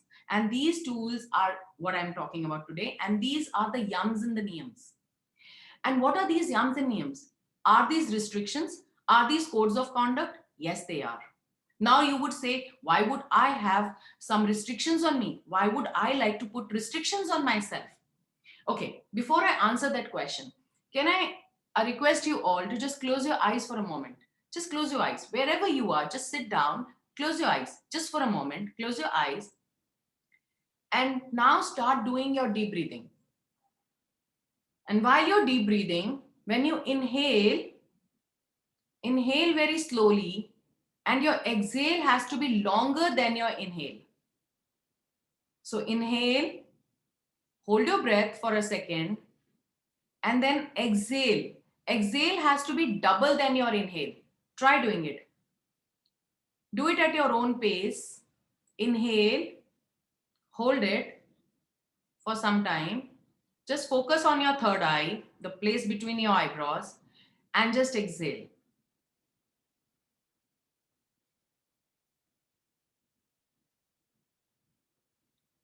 Open your eyes. How are you feeling right now? How are you feeling right now? Just type in the chat box. Some of you don't even feel like opening your eyes. You're feeling so relaxed, isn't it? Isn't it? Are you feeling relaxed? What did you do? You just controlled your breath. So restrictions are not always bad. We all have value systems, right? We all have value systems in the house. We have family values. We have universal principles which are working on you all the time. Society has rules. Even the corporates have mission, and value systems in place. Isn't it? So restrictions are not always bad. So time is short. I don't want to get into all this. Let's dive into it, yams and niyams. And we will not go into the very depth of it, but I am going to explain in this short time whatever I can. So type in the chat box, ready, so that I know that you are all ready and I can start. Yes, great. Okay. So let's start with the yams first. So the 5 yams are ahimsa, satya, asteya, brahmacharya, and aparigraha. Okay, now let me give you a small distinction of what do they mean. Ahimsa. Okay, tell me one thing. When someone cuts you off on the road, what do? And if you see someone with a perfect body, how do you feel? Jealous, right? So every time when somebody is criticizing you, or you are criticizing yourself, have you seen that is the time when you're being violent with your own self, or you're being violent with them, you're judging them. This is hinsa. This is hinsa, right? Ahimsa actually simply means compassionate. Being compassionate in your thinking, being compassionate in your speaking, being compassionate in your doing. This is simply what ahimsa means, right? And we as a country know, who knows better than us what ahimsa is? Gandhiji has been talking about it, right? In the spiritual sense, it only means being compassionate in your thinking, feeling, and speaking and doing, right? Second is asteya. Asteya means non-stealing. We have been hearing this from childhood. We must not take what is not ours, don't steal, and all that, right? We've been hearing all that.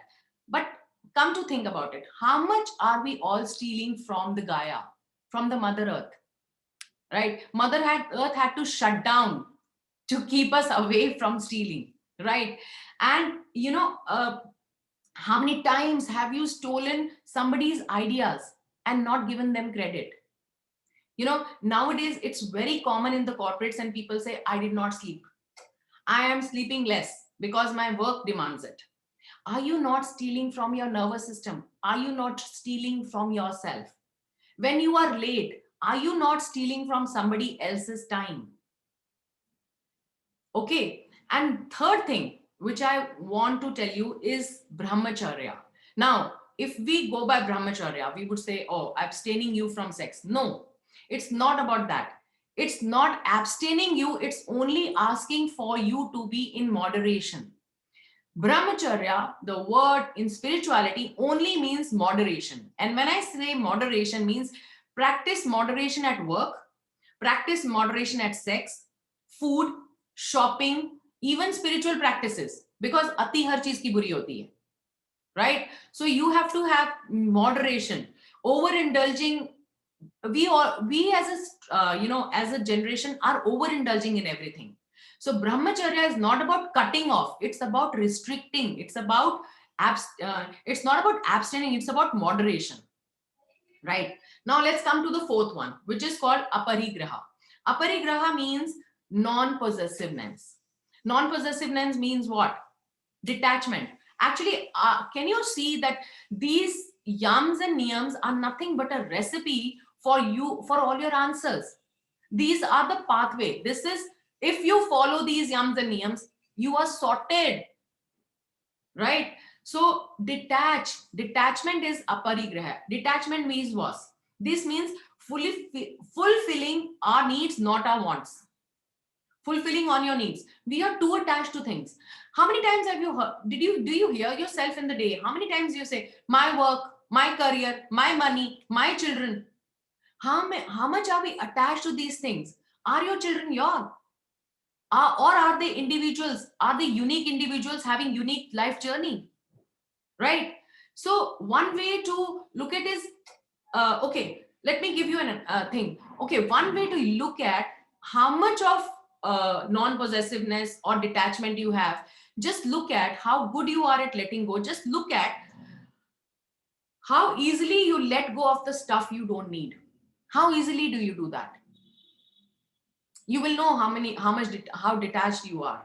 So are you people getting value? Am I going on the right track? I need to get some answers to know that Absolutely. if I'm on the right track. Okay, I see Ritu raising a thumbs up. What about others?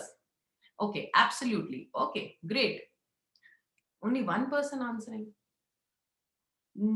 Where are the others? We are moving with velocity. How does one synthesis passion with moderation? Okay, we will talk about it. Right, undoubtedly. Okay, great. So these are the yums. Okay. Now let me go on. I'm going on a high speed because I just want to finish this content and maybe take a few questions.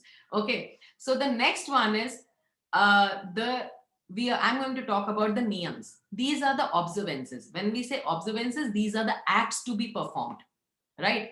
So the first niyam is shocha. If shocha, actually we all understand this word, it means purification.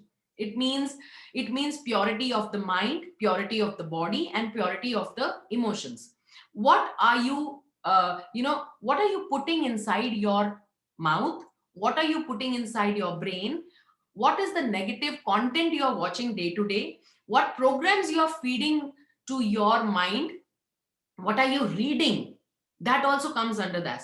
It's about body cleanliness, of course, and it is about the cleanliness of the mind, emotions, and how? By the practices of yoga, meditation. And what do you put in your body and mind? Because this is your temple, right? So the second niyam is santosh. How many of you, we all know the meaning of santosh, right? It is the practice of acceptance. Acceptance of what? Acceptance of what is. This is what is right now, and the acceptance of what is santosh. Making the most out of everything. Gratitude, joyfulness, remaining calm with success and failure both. This is a state. This state of mind does not depend on your external status. No, it is like you are in gratitude for what you have or what you don't have, and learn from the joys and the disappointments of the life brings. So you're learning your lessons all the time and just being with the flow. You're going downstream, not upstream.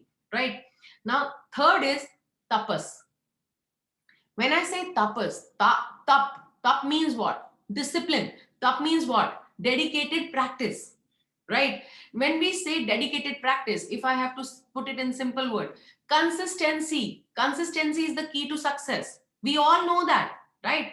सोना तप के खरा बनता है, आत्मा भी तप से शुद्ध होती है. That's the simple thing, right? Having a realistically balanced schedule for my work. This is where scheduling comes in, right? My spiritual practices, having a schedule for my spiritual practices, for my work, for my personal needs, for my family, everything. I am disciplined, but I am also relaxed. That is what is santosha is all about. Scheduling helps you. Gardener has to water the plants every day. Even musician has to do regular riyaz, right? So this is all about consistency, right? Now, let's come to the fourth one, which is swadhyay. This is my favorite. Okay. This is the highest spiritual practice, I believe. This is the practice which is called self-observation with compassion. Self-observation with compassion. How much do we sit with self? How much are we sitting with the self? We are always waiting for someone to come from outside and teach us. We are looking for answers outside. Where are the answers? The answers are here. I need to sit with myself and do self-observation. End of the day, just do this practice, small practice. End of the day, just sit down with yourself और मनन करो कि आज जो अच्छा किया उसको मैं increase करूंगा, और जो मैंने बुरा किया I will decrease that. I will stop doing it. I will stop doing it, or maybe decrease it. If I was angry 5 times, I will be in awareness that today I am angry only twice. Right? And start. This will come how? This will only come with self-observation, and that too with from standing in a space of compassion for self. Right? Swadhyay is more to do with meditation, more to do with self-introspection. And Swadhyay is another thing, which is reading good literature and listening to good teachers. That's what we are all doing here. Right? Now, let me come to the fifth and the last one. This is Ishwar Pranidhana. Ishwar Pranidhana means deep surrender. Ishwar Pranidhana means letting go. Ishwar Pranidhana means let go and let God. So, when you are in true surrender with that spark, right, that we have all been listening to, we've all been talking about, when you are in true surrender to that spark, that's when all the vrittis of the chitta are removed and mind is calmed and relaxed.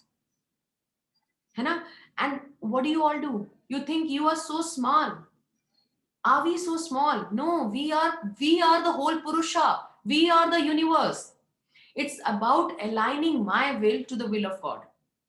Right? Surrender the ego. I was listening to a person before this. She was talking about ego. So it's about aligning with God. Surrender the ego, the false pride to God. Release the need to be the doer, my friends. Release the need to be the doer. Om Namah Bhagavate Vasudevaya. May my will align with the spirit. And then when you are in surrender, what shows up, you don't even have imagined in your life. And this is what yamas and niyamas will help you. Take a deep breath, my friends. We finished all the yams and niyams. And was it difficult? Was it something out of this world? These our scriptures have given us this beautiful tool for us to work on ourselves. We don't need anything else. Start working on yourself. Be your own guru. That's where you need to be.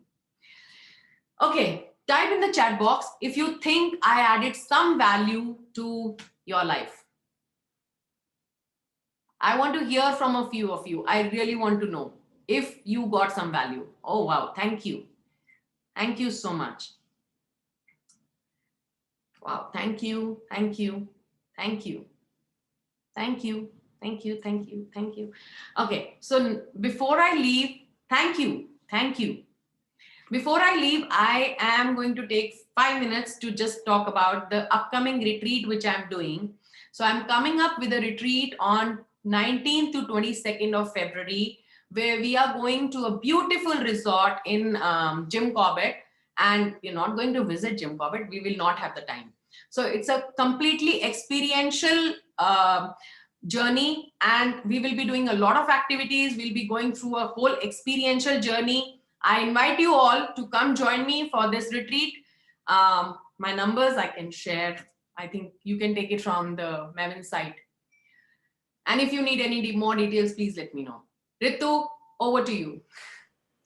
Awesome. Piyush, that was really, really informative, and it's all there, just that we haven't opened our eyes and looked at it the way you actually put a perspective today. So may I also ask you to answer a few questions? Yes. You say discipline yourself. If you could also, elaborate on that, how do you do that as a practice on an everyday, that you come out of these stressful zones that we are into, that we have to do so much, we have to catch up so much of information, process it, and serve it. So it's like, it's a race, it's a rat race. So there is a question, as the other trainers and coaches are also here, and there are a lot of participants. Everybody in life is dealing with this. So if you could throw some light on that, please. So as I said in the very beginning, if you start following these yams and niyams, why are we following them? For self-evolution. Why are we following them? So that the outer circumstances don't impact our inner self, our inner harmony. So if you start practicing these yams and niyams, they in themselves are everything, right? So how do I practice it? I pick up one niyam and one yam. So this is a way of life. It's not like you have to do it now and then leave it. No, it's a way of life. Yoga is a way of life. Ashtanga yoga is a way of life, right? So pick up one niyam and one yam every month, and just start following that. So let me say, I am following, for the last month, I was following ahimsa, right? So every time something would show up which demanded my time, or I felt something was going wrong, I did not want it this way, I wanted things to happen that way, I was only chanting ahimsa as a affirmation. So it was like ahimsa, ahimsa, ahimsa. And I was being compassionate to myself and to the other person. That's it. That's how, if you start practicing only this much, you are sorted, my dear. Just look at, if you are doing swadhyay, what are you doing? You are just observing yourself. Manan kar rahe ho. Okay, yesterday I did this. Now what do I do? And where are the answers? You only need to shut your eyes, go within, and dive inside. That's it. Start following these yams and niyams. I promise you, your life will change. This is the recipe. Ritu, you're asking me for recipe. This is the recipe. Beautiful. And whatever you are saying about subconscious reprogram, everything, it's all here. It's all in these yams and niyams. Okay. So, Piyush, anything that you would say the practice has to be picked up from here, or this is the one that you need to start with? Yes. Which one? Which one? I would say the highest spiritual practice is Swadhyay. Swadhyay. Swadhyay. Start with this niyam. Start spending some time with yourself every morning. Sit down with yourself after you've done your thing, and then just go dive deep into self-observation. Beautiful. Beautiful. Also, there was a question more about yams and niyams.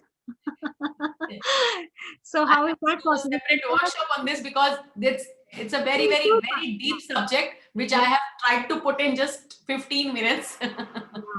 So that's beautiful that you actually capsuled it. So when is it that we can have an elaborate session? That's the question, I believe. So I'm putting it that way. Whenever you want, I'm here. I'm here. I can do whenever you want.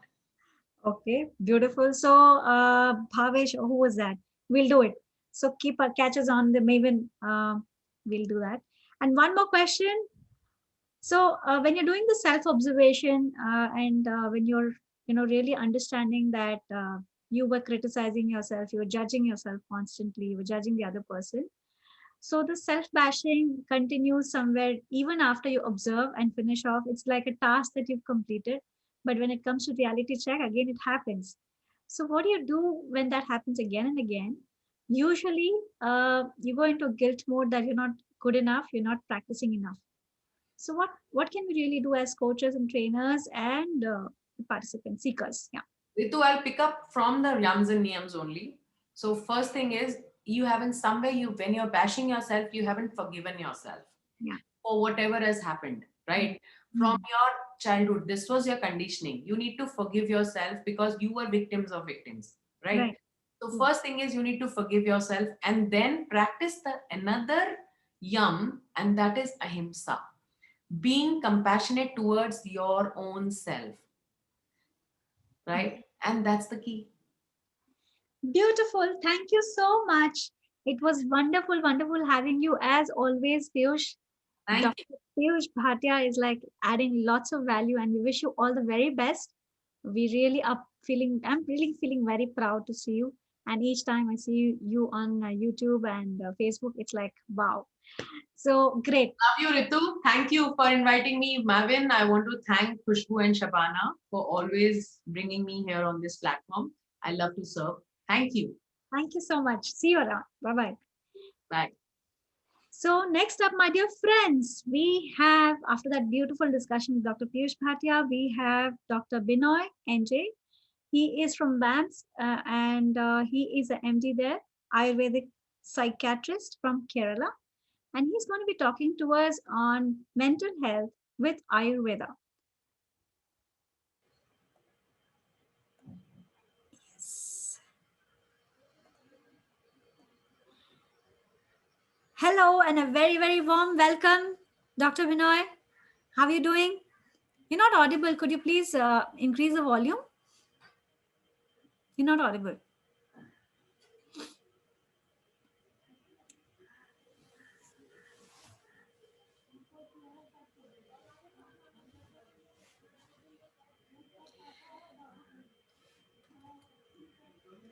My dear participants, you have this opportunity to ask lots and lots of questions. So we have an Ayurvedic psychiatrist, and that's like an opportunity, big opportunity. Yes, Dr. Binoy. No, you're not audible yet. So could we do something about the sound, please?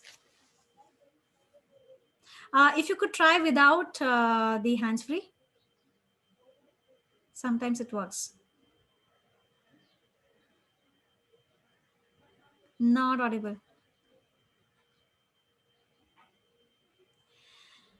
My dear participants, please write your takeaways from the session of Yams and Niyams. And if you have any questions already in mind for Dr. Binoy, you could also put that in the chat box. Write 2 takeaways from the last session, please.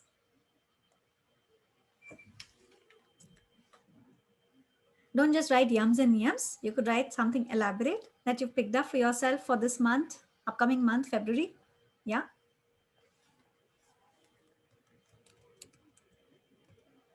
So I'm writing mine, Swadhyay and Santosh.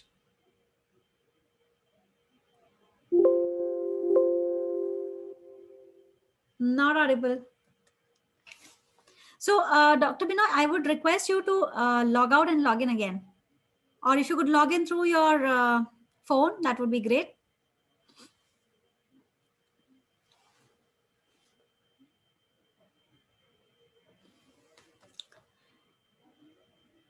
Yes. Okay, so who else? Who else? What are you picking up for this month?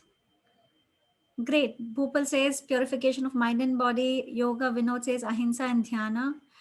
And yes. Okay.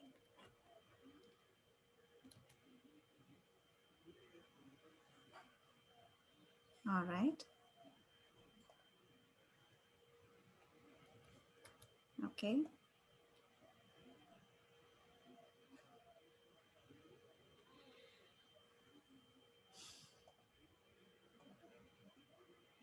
Pranayam.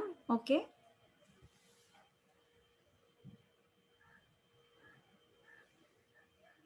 Who said aparigraha? Okay. We'd have, do we have Urvashi here with us? Urvashi, are you there?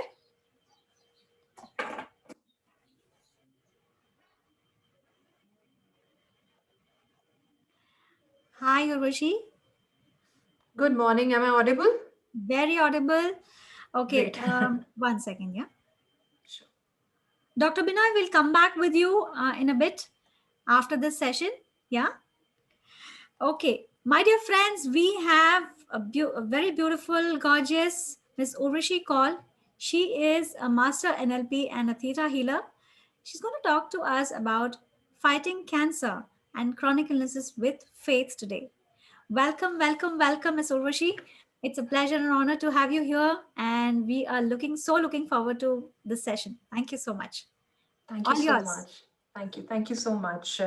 Ritu, I've been hearing since morning all the speakers, and I've forgotten what I was supposed to speak, honestly. I'm so much in awe because, it goes, when it goes deep within, you forget your own consciousness in the world. So, Fighting cancer and chronic illness in faith. yes, and that's how you do it to start with. So uh, I'll just introduce myself more. I'm not only a theta healer and a master NLP.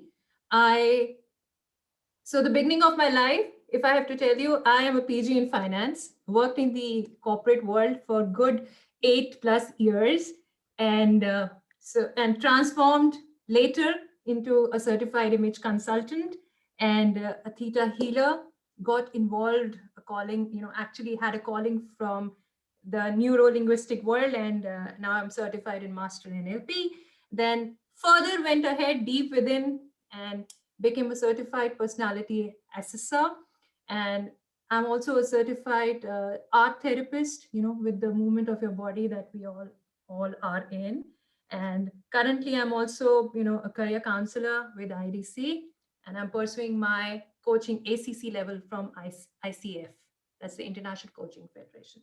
So that's a small introduction, and whenever there is a calling, I'm a learner all my life being, and it's a wonderful journey. So before I actually tell you how you would fight, or how would you not fight, I don't like the word fight. Why do we have to fight? How do you tackle the situation when you are encountering a disease? Let me start with a small story. May I, Your Ritu? stories. Yeah, small story. Everybody just listen to me. Just listen to the story, because either you know this person, uh, or you've encountered somebody in your life who's suffered something like this, or maybe you've also suffered some portions, lived some portions of this person's life. So just be with me. So this story goes back in 2007, 9th of November. A girl who's just turned 25 years of age, she celebrated her 25th year birthday with her family, throwing a small party and thinking that, the typical girl, 25 years now, maybe a year down the line, she'll get married, and obviously, she'll move on to a new life. So 9th November, she is given a report where it says that her body has a tumor, a bad one, a malign tumor, which, if I have to use the taboo word that we have in our society, is a cancerous tumor. So the whole life comes to a still. What next? It's there in your body. Where did it come from? We don't know. Let's go back, rewind from the time, this girl was born. She was a very obedient child, listened to her parents, followed the standards set by the society, living the norms as by the society. Ladki hai, zyada hasna nahi hai. You're not supposed to wear bright colors if you get married, stay subtle. Don't smile. You never know. Kisi ki nazar lag jaye, if I may say, right? That's what. And then not attended parties, never been into alcohol, not even thought any bad for somebody. But where did this come from? The introspection starts within. What is that introspection? Why me? The mother goes and finds out, oh, she has, some lots had to entered her birth chart and this is there. Parents are finding out what's the best solution. But then this girl becomes, anyway, she was numb. She was following what is the society supposed to, you're supposed to follow as per the norms. Where did this come from? What she had only one thing that she could rely on from the time she was born is her faith. Her faith in herself. She kind of questioned, this was a conversation she did with her God, her energy within her, that why me? Suddenly the world changed. Everybody was sobbing, crying, trying to find the best solution. But then she was quiet. She went within. She actually went within. She checked her world. She didn't live the way she was supposed to blossom. She looked around in the nature. Everything was going and growing at their own speed and blossoming. Why not her? Why has life come to a standstill? She prayed that had she not done anything wrong to anyone, let her karma decide. Let her karma decide what is in store for her, even if it's death. Now, let's be very practical. Death, even if it's death, which is inevitable, and she has come to face it, and everybody, and who gets the best opportunity to see death before you die? You see your loved ones coming once you die on your body, but do you have an opportunity where people are around you and crying and showing the love and care for you in front of your own eyes? She got an opportunity and she saw the positiveness on there. And there with that, she entered the operation theater, believing in the fact whatever is given by God, she will take it with wholeheartedness and with the faith that have has she not done any bad to anybody in her thoughts, in her values, bring it on. So she received the best treatment, and 14 years down the line, you see her in front of you all. So this story is my story, which I shared with you. And I transformed from that caterpillar, or I would say, the cocoon that I lived in. I used that opportunity, which I would suggest ask anybody who's suffering through, you know, anybody share this story because you have to come out. I would say my question when it changed from why me, आखिर मैं ही क्यों, say thank you so much, it's me. Because thank you for believing in me, I could take this leap. Cancer, or for that matter, any chronic disease, has been a taboo because it's an alarm in your life that says, hey, hello, it's not going right. There's something wrong in your system, something wrong in your lifestyle, something wrong with your beliefs, something wrong with your values, something that you're doing wrong to yourself. And when you know it, what do you do about it? क्या करते हैं आप? क्या करेंगे आप? क्या suggest करेंगे? If I may get an answer from anybody.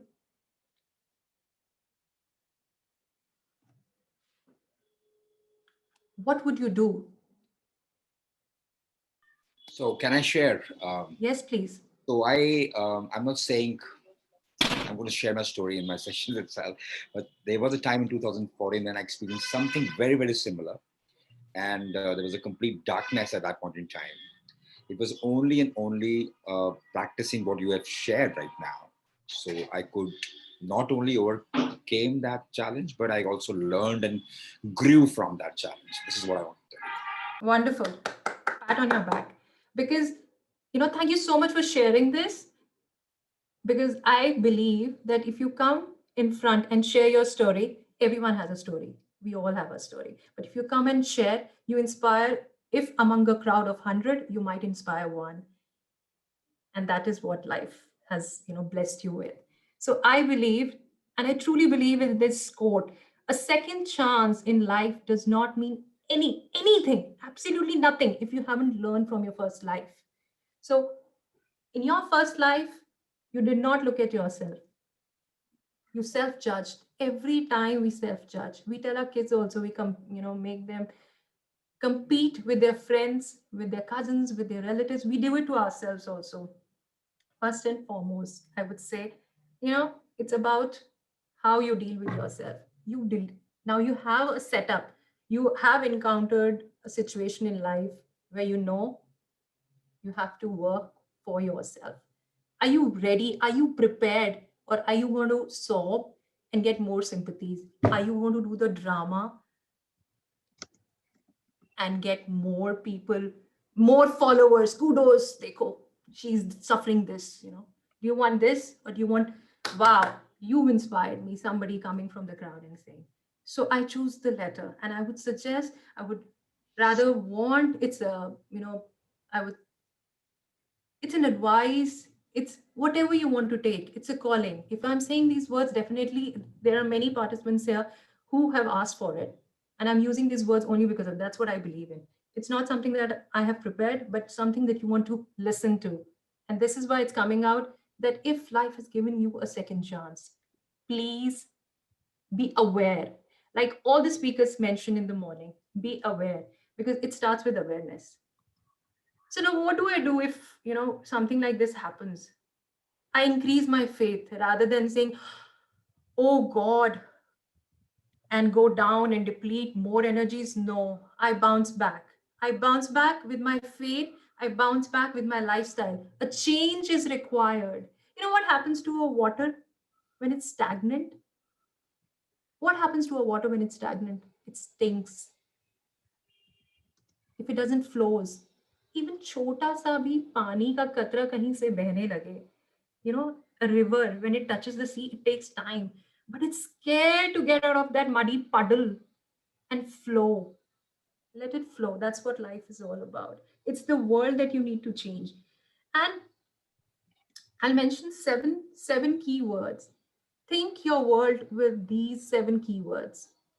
If most of you have a pen and paper ready, please write these down, because believing in any religion, believing in any spirituality will start with you. दूसरों की जय से पहले खुद को हम प्रणाम करें. और कल, yesterday I heard Pontu Shivo, mention Aham Brahma. Actually, we are the creator of everything around us. Most of you know that. And I'm just going to mention these seven most important keywords. Just write it down. First, belief. Second, thoughts. Third, words. Fourth, your actions. Fifth, habits. Values. Last, what does value make? Your destiny. And destiny is your character. Now let's go back. The character. What is a character? Before even I explain character, what is the difference between personality and a character? Anybody?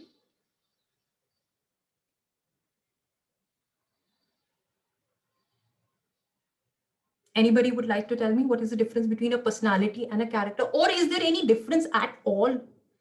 Do you feel ये दोनों different है? Okay, let me explain. Personality is what others see you as. And character is something that you carry. You carry even when nobody is watching. When nobody is watching, this is your character. Am I judging? My mind is my character. I carry this with me everywhere, every time, even when I'm sleeping. So my character, if it's a habit of self-judging or judging anybody or just looking at something and making my own world, it starts with me. So I'll go back. So these 7 words that we wrote, if you just look at it, your character comes from your value. For example, you look at a color red. Can somebody write? The moment I say red, what comes into your mind? Whatever, just write blankly. Any word that comes to you. Love, flower, rose, anything that comes in your mind. What comes into your mind when I say red? Somebody's written love, somebody's written blood, hidden part of iceberg. What else? Love. Exactly. So that red brightness. Wow. I saw you dressed in bright. Wow. So just imagine the color red. We all have a different world. Emergency. Yes. The word color. एक सीधा सा color Lal. And we have defined it all differently. Why? Where is it coming from? It's coming from the belief, the value system that we've lived with. And that's what. Where are these coming from? Every kid. Why is every kid unique? Why is one kid a stock market depression? I love that. Exactly. One color and so many definitions. We are all unique. And we are all actually coming from the different value systems, the beliefs, the world. Each one has a different world. And words are our world. To make it simple, we need to practice something. You know, when I suffered a parotid tumor under my face, it was a revelation telling me that, Urvashi, I never spoke, I never smiled. And there was an uncle, I'll tell you, who said, it won't make much of a difference to you because you never smiled. And he was right. He was bang on my face and telling me, you don't smile there, you don't smile wholeheartedly. And I made a promise to myself, I'll smile every time. If I am alive post my surgery and my treatment, I will smile every time, no matter what. Today I'm married. I've got 2 kids and I'm happily married. My husband is like, I met him post my, this disease and treatment. And I'm telling you, every day has been so beautiful because I acknowledge the fact and I thank God with my whole faith that, wow, it's me. It makes me special in a lot of ways. So I change my word. We take a lot in our system. When I say the word, you are stubborn. Stubborn is coming with so much of negativeness, so much of stern. The moment I release and replace that word with, wow, you're a little slow learner. Oh, let's make you understand in a better way. My body, just practice this. The moment you point a finger at somebody and use this word, write down the 10 words that make you feel like, oh, you want to break somebody's head. Like, sorry for using this example, but then it happens. You're like, why don't you understand? Why can't we just change those words and relax our body? At the end, we are punishing our body. That person will never even be affected because it's our system, this world, through chakras or any healing. But till you change your core belief, it won't happen. And these 7 words that I mentioned, the way it is, the pattern is formed. If you work backwards slowly, it works. After all, this life is a life not only by your karmas, but it is a life of your choices, right? You go to a shopping mall, you pick up what you choose. You like with your beliefs. So your choices make you. Your free will in your life makes you. And to be aware every moment, even if you use something bad word, is what will change you. To be aware. Fine, you scream, you feel like crying, cry it out, vent it out. That's how life is. You have to live and be aware, but you have to you have to bounce back. How long will you carry, surviving this? Fine, you have developed a disease. Now what? Are you going to work on your lifestyle? Are you going to work on your habits? Are you going to work on your words? Are you going to work within you?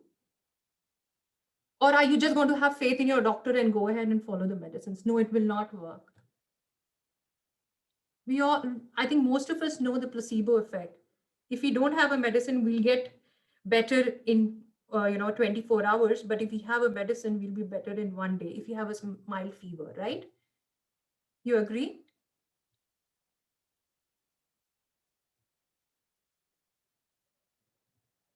So that's the difference. If we make a free will, if we make a choice, we work deep inside within us.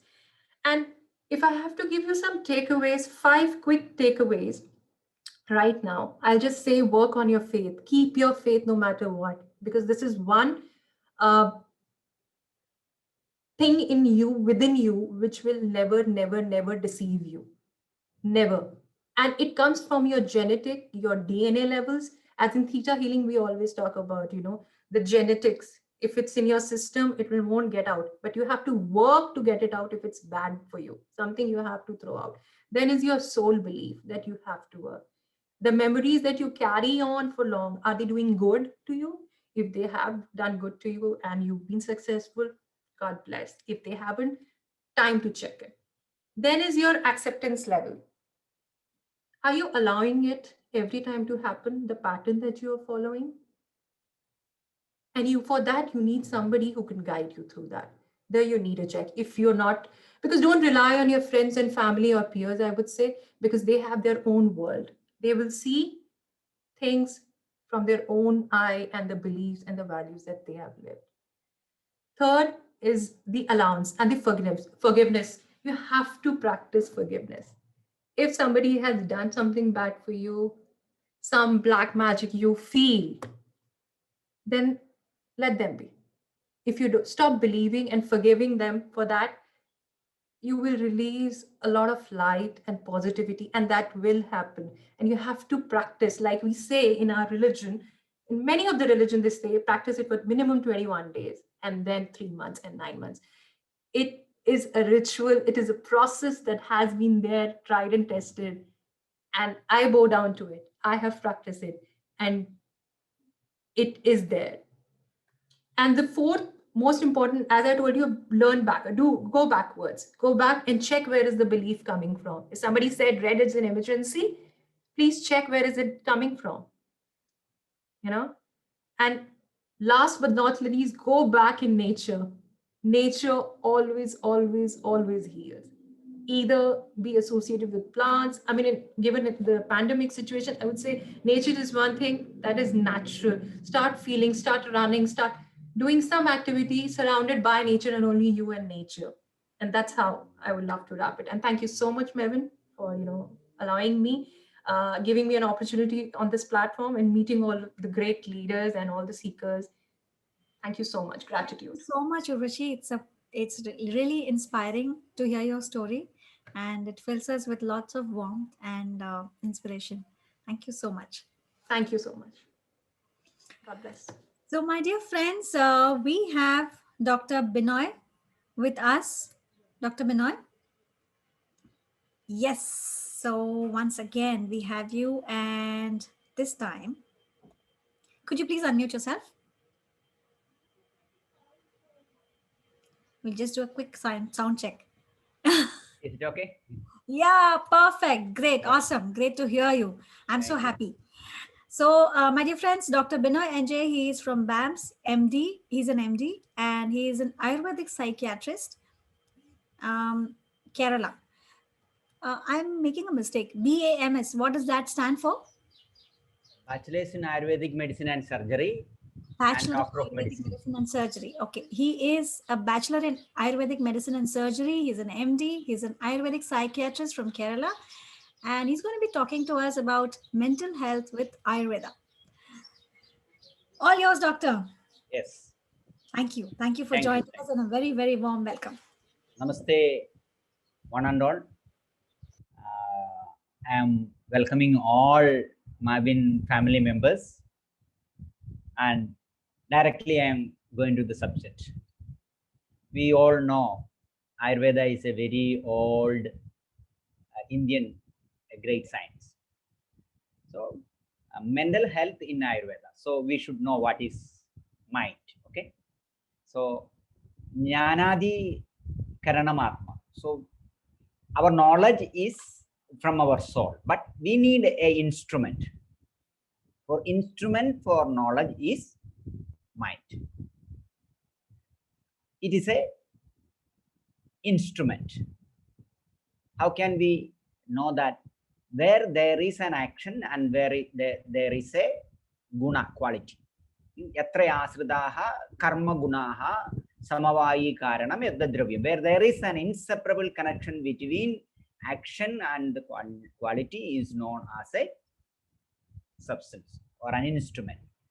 The synonyms of mind is chitta, chedas, hrit, swandam, and sattva. So in Yoga Vasishtam, in Bhagavad Gita, and in all our Indian philosophy, we will able to see a chitta, cheda, hrit, swandam, sattva, because such a deep study, deep explanation in available in our Indian philosophy. So mind is that we need an instrument for knowledge.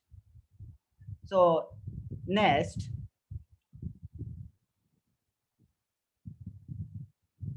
we little bit we will discuss about mind. Okay, mind have two phases according to Ayurveda. One is sometimes it face our soul and sometimes it face our sense, five sense. So the five senses are very, very dangerous. And when it faces soul, we are perfect. Sometimes we will in meditation, sometimes we will in a deep taba or whatever it may be, it is very good. But when it faces our five sense organs or five beds, which we connect our mind to the external world. So if at all we connect a negative points or in a negative area, if we are positive, we will able to judge, we will able to control, we will able to adjust with.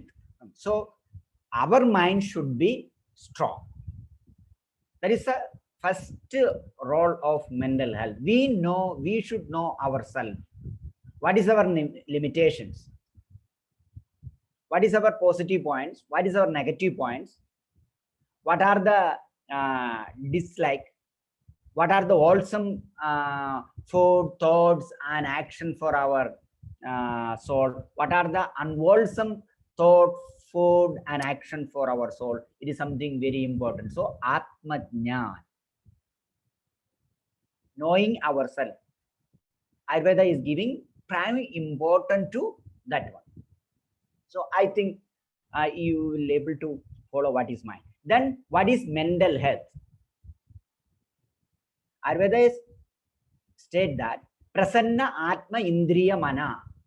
Prasannatvam is mean pleasure or happiness or joyfulness. So not only absence of psychological problems, or you are free from any psychological disorder, maybe neurotic or psychotic, you are not healthy. When you are healthy, your mind and soul and sense organ should be in a prasanna stage. Prasannatvam means joyfulness, pleasure, and happiness. So you realize, think yourself, are you happy? If you are not happy, in your body, in your mind, and through the sense organs, you are collecting some points or some knowledge or some actions which can increase your rajoguna and tamoguna. It's not supporting your sattva-guna. So what happened when it stimulates the rajoguna? You will get angry. You will have aggressive behavior towards you and others and to the public. Thoughts, action, habit, behavior, and your personality will change to an aggressive level. If you are aggravating your tamas, you will in a depressive stage. In your mind, in your thoughts, you will be negative. You always bother about your past. At same time, you will be corner off in your mind. In your family, you will be in a corner. And in society, you will be a corner. So you should not receive. You should not collect. You should not bother about from the mind and from your family and from your society, which can aggravate your rajasiga guna and tamasiga guna. So you will be having a very, very, very strong mental health. Coming to the next point. So withdrawal of harmful constituents is a psychotherapy. We all know all the moment, in each second, you have to face from your mind or from your sense organs or from your life partner or from your occupation, either aggressive problems or depressive problems, which will definitely harm your mind. So one thing you should understand, that the prime point, that desire and dream and our plan will not successful all the time. We should know to face failure also. And same time, sometimes our thoughts, our friends, maybe from the social, we cannot adjust with that, but we have to with them. I think everybody is able to follow. So what you have to create in your heart, you should create a love. You should love yourself first. Then you will able to love your life partner, your friend, your other social partners and everybody. So if you are not loving yourself, your heart is not fulfilled with love, what will happen? It will lead to all negative problems. Actually, the problem is not in the outside, it's inside. But we don't know. Always we blame. He is not right. She is not right. That rules are against to me. No, it's not against. We think that it is against. So be aware about our thoughts, action, habit, and behavior. So thoughts can become action. Action can turn to habit. Habit can turn to behavior. Behavior can turn to personality. Is it okay? Then, at the same time, in daily life, our mind will come across, or we have to fight with fashion, kama, angry, krodha, aggressive behavior, lobha, that is greed, harsha, that is excitement, bhaya, fear, moha, attachment or confusion, shoga, that is grief, chittadvega, anxiety, and vishada, depression. These are not disease. When it becomes disease, one day, every time, when you are alone, always you are angry. In your mind, always you are angry. You are aggressive in nature. You have fear. You have phobia. You have attachment or confusion. And again, you are not in a stage or state to control this. And the vishada and chittodvega, or the fear or the angry is controlling you. That time you will become a patient. So you are the leader of yourself. I think all of you able to follow. So if your heart is filled with love, what I mean, the sattva state, the rajas and tamas cannot do anything. Okay. So first you think yourself, from your life partner, from your children, from your parents, you thinking that they are creating problems, but you just love them. Whatever the problem, you will able to manage.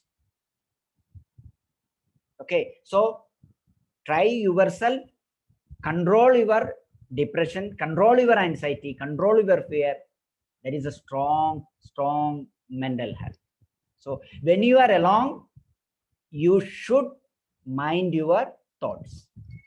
When you are in a group, you should control your tongue.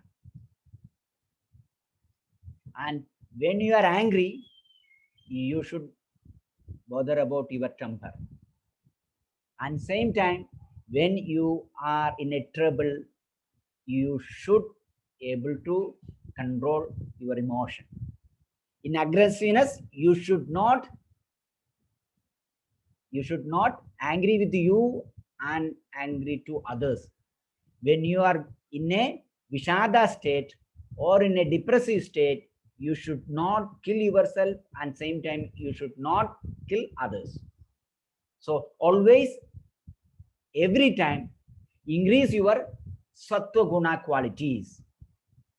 If you are increasing your sattva quality, going to church or going to temple or discussing with your friends or a discussion with your guru, it is entirely different to each person. Whatever may be the thoughts or action or the discussion, it should increase your sattva guna. If it is increasing your rajas and tamo guna, no doubt, you will increase your aggressive behavior. If tamo guna you are increasing, it will lead to a depressive. And always very, very careful about our thoughts. And very good description is available in Bhagavad Gita about Swatiga food and Tamasiga food and Rajasiga food. I think already we had a section about it. And sleep and give rest to your brain. Okay.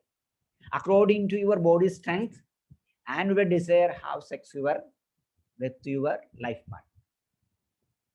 And at least give a 45 minutes every day to good exercise. Control your bad cholesterol, total cholesterol, and all. And coming to the Ayurvedic psychotherapy, I don't know how many of you know the psychotherapy is from Indian philosophy. Before 6,000 years back, Ayurveda created the psychotherapy. But you refer any psychology book from the outside of India, even they don't have description about Indian history of philosophy. The counseling, first the word given by Ashwasanam. Ashwasanam is counseling. Tam ashwasai sukurtumva vakhyai dharmartha vachagaihi. According to Ayurveda, even your friend or your mother or father, according to the situation, they can do Ashwasanam. Ashwasanam is counseling. Discussing with them and find out the problem solving skill. Okay, this is about Ayurveda to improve the mental health.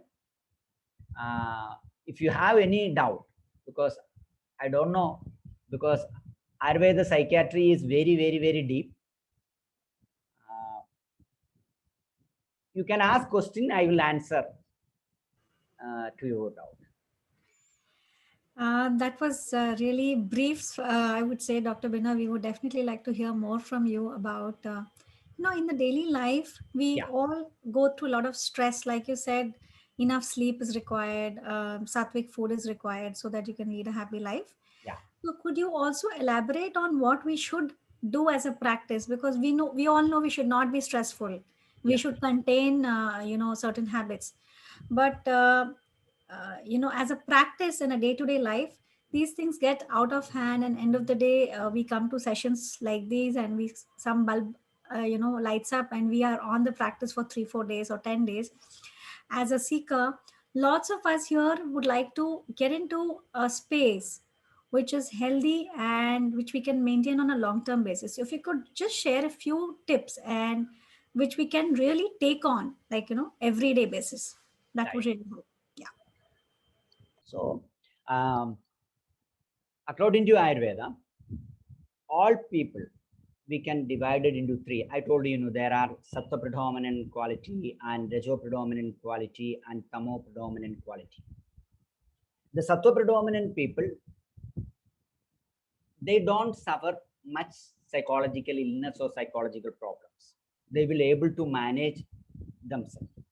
But Rajoguna people, always they are aggressive in nature.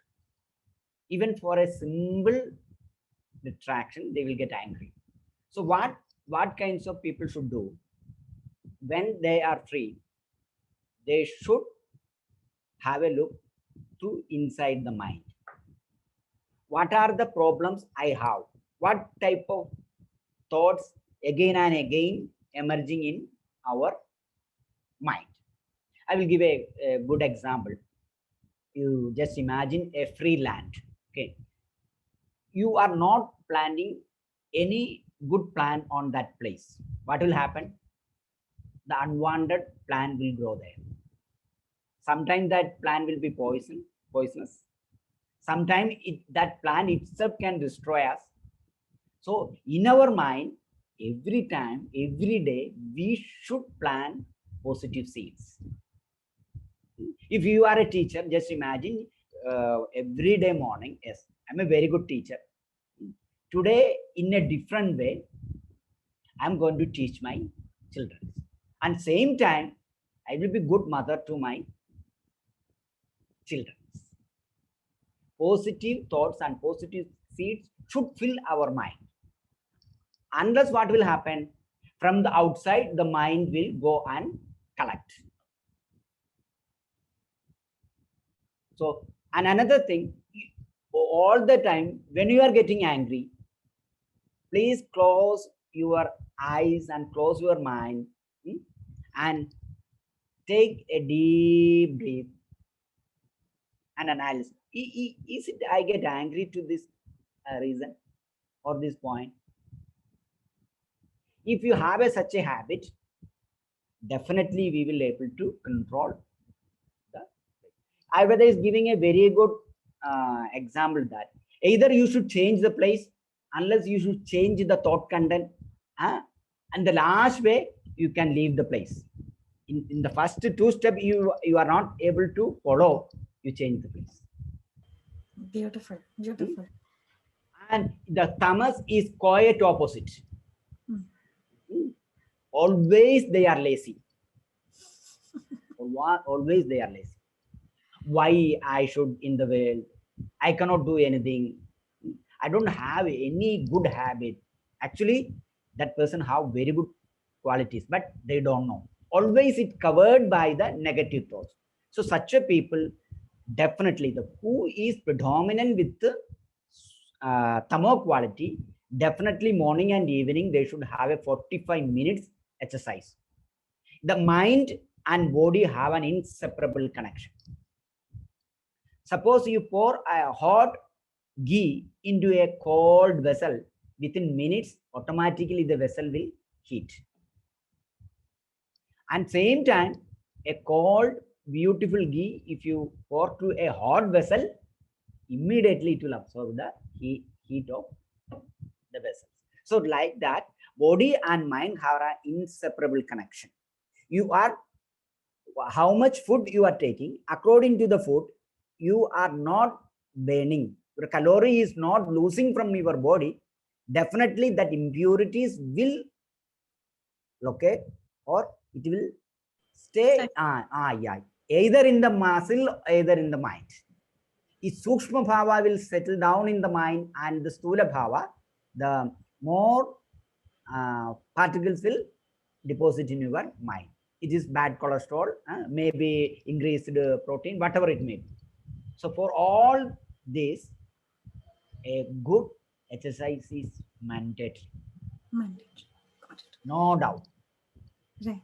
So for the mental wellness, physical wellness is a very, very important question. So if you have toxins in your body, it will also affect your mind and your thought process. Yes. So in the same breath, if you could also answer one question which is relevant, that Vata, Pitta, and Kapha dosha, these are important. They are called doshas. Now, if you could enlighten us a bit on that, and how is it that we would know what is more, and what are the few simple techniques that we could use, ourselves on a day-to-day basis in our own homes to balance it out? Oh, yeah. Okay. Vada, Pitta, and Kapha. Rajas and Tamas are the doshas of mind, and Vada and Pitta are the doshas of body. The person with Vata predominant people, his thought always is changing in nature. For example, the very clearly Susruta saying that he cannot have more friends. Keep on, he will or she will change the. There is a mental behavior changing. You know, always the wind is moving from one place to another place. Like that, the behavior and habit and thought always will be moving in the Vata predominant people. So in such a people, if the body weight is less, they are very lean. They can have medicated ghee, very beautiful meditation, and same time where he or she is very happy. That is, Vada and mind have very beautiful connection, because chale vade chalam chittam nischale nischalam bhaved. In your body, in your heart, and in your brain, the mind, the neurotransmitters are vibrating, then only your mind will move. So Vada predominant people, they always should have more bhakti. They should have more love. Always they bother about, yes, I am not getting respect. All other people are not loving me. No. The person is wrong. Because of Vada predominant, he is not in a position to judge, yes, I am getting respect from others. It is in the middle part. Pitta is in the middle stage. In all work, they will able to finish according to time. They are very intelligent.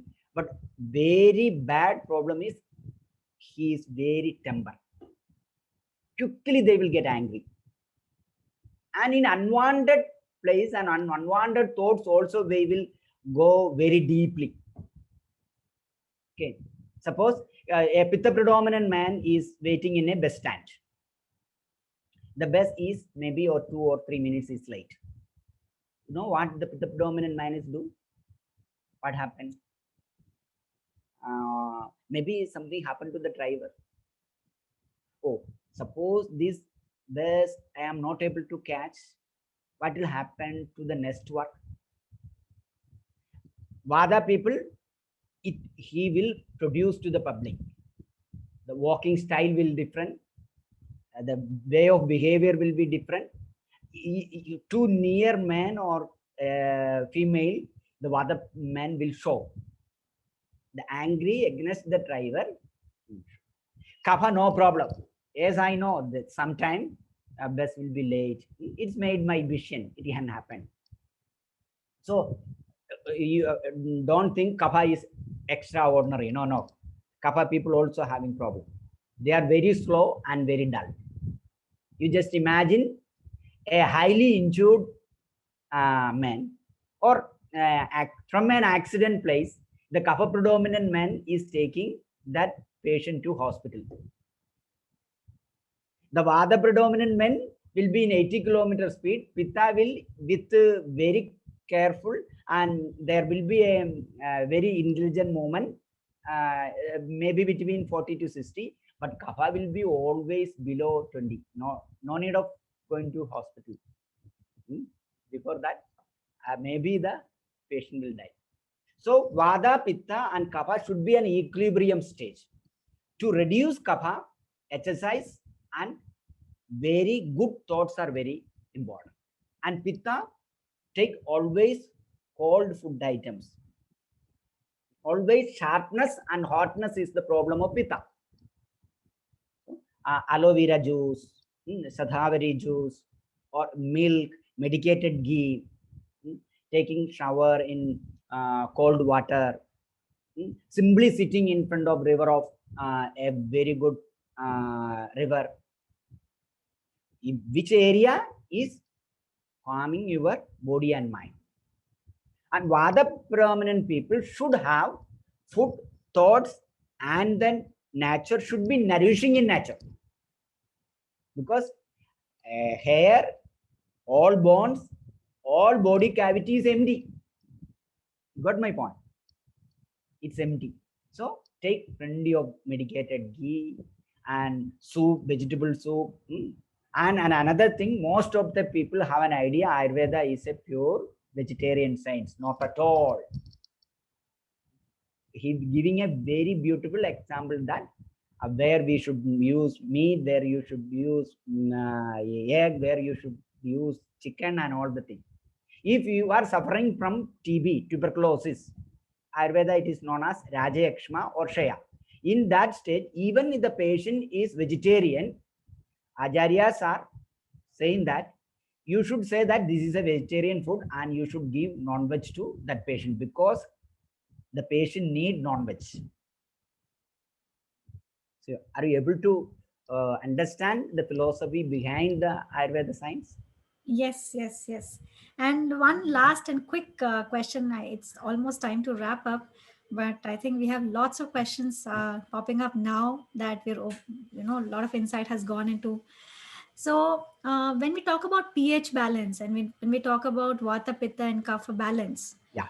so it's like it's never possible that we have any of these imbalance. Today it's Vata, it's like high. Tomorrow it could like the Yes, equilibrium could every be day, every moment it will every change. moment. It's Yeah. varying. Yeah. So our decisions, our behavior patterns are all varying all the time. Yeah. So same person may not think or may not be at 80 kilometer one day and may not be 20 kilometer one day. It could be like different things. Yes. So how do we really know what is it that we need to take up as a practice? Because the practices you mentioned are if you know for sure that you are a Vata or a Pitta or a Kapha. Yeah. So that is one question. And what is the correlation between pH balance, which we talk about, and Vata, Pitta, and Kapha? Yeah. I think that we just have 2 minutes left. Only 2 minutes. Okay. So, but it's a big question. So if you could answer that quickly. Yeah. Usual our blood pH is 7.2 to 7.4 like that. Okay. Whenever the pH is going down, all your pitta quality will increase. If you take avocado, if you take garlic, or if you take pineapple, definitely the pitta dosha will get aggravated. Simultaneously, the vada also will get aggravated. If the pH is going down, if it is moving to an alkaline nature, all kapha qualities will increase in your body. So it is very easy to understand. Whenever vada is get aggravated, kapha will decrease. Okay. When kapha is aggravated, vada will decrease. Yes. So who is maintaining the pH? Is pitta. Pitta. Yeah, pitta. So that is why you have medicated ghee. So if you are very aggressive pitta predominant, you process the ghee with aloe vera, sandalwood, because all are naturally very cool in action. If kapha is predominant, you add turmeric, ginger, pepper. These are spices very hot in nature. So it will melt our natural fat and all other unwanted toxins. Vada, you take more with the protein and fiber content food, automatically the all empty space will fill with the fat content with the medicated ghee. So medicated water is okay, medicated dhyana is okay, medicated lipids is okay. It depends on the person. Yeah. So now the question, last question is one, I need to have your details so that all of our participants and trainers can get in touch with you. Okay. And, now is the time for distance healing. So I don't know how you would go about that, but just in case you could give us an insight as how do we really create this possibility with you. If you could type it out in the chat box, that would be really. Yes, definitely. Okay. Thank you. Thank you so much. Okay. There's a question in the chat box, but we're running out of time. So yeah, I will put that question personally to you on the chat box and we'll probably have it answered for everyone. Yeah. Thank you for such a very good opportunity. Thank you so much, and pleasure that you're doing a great work for the consciousness. You're digging out the subconscious patterns from a different perspective altogether. Okay. So thank you so much. So my dear friends, we have up next with us the dynamic Mr. Vinay Babbar. He is a business consultant and life coach, and he's going to be talking to us about duality of mind and mindfulness. Vinay? Are you there? Yes, very much. I've been listening to Great. some good insights and such a beautiful program is this. I mean, I always am a big fan of Mavin, how they create such a powerful network of wonderful people, right? Coaches. Wonderful souls, to really Yes. start with wonderful souls. And yesterday when the game started, since then, although I have off and on this platform from today and from yesterday into today, but overall, I have been seeing there's a big amount of energy. I can see some regular faces also who joins Conscious Positive, specifically Preetham Thakurji, who's looking Yes. handsome young man. He's always there. Some dynamic young man, always inspiring. Okay, so I just quickly, because I think whenever I take, Welcome, Vinay. So all over to you now. yes, Yeah. thank you very Okay, much. thank Thank you so much. So I just quickly go to the topic because I think the moment the time is going to run 12:50, Ritu is going to uh, backstab me. No, not backstab me, but it's going to back forth at me. कि आप फटाफट से निकल जाएंगे. Anyways, okay. So this topic for today is mindfulness, because I normally have all my coaching conversations, even in the leadership conversations, I use mindfulness as the basic framework. So I'm going to talk about mindfulness and duality of mind. Let me just open up my screen a while. Yes, it's this. Yeah, that's right. Everybody can see. Okay, 1 second. Here it is. Yes, yes. सब लोगों को नजर आ रहा है? Everybody can see my screen. Absolutely, absolutely. Beautiful, beautiful, lovely, lovely. So thank you, beautiful souls, for being here. Thank you for your lovely, lovely trainers and participants.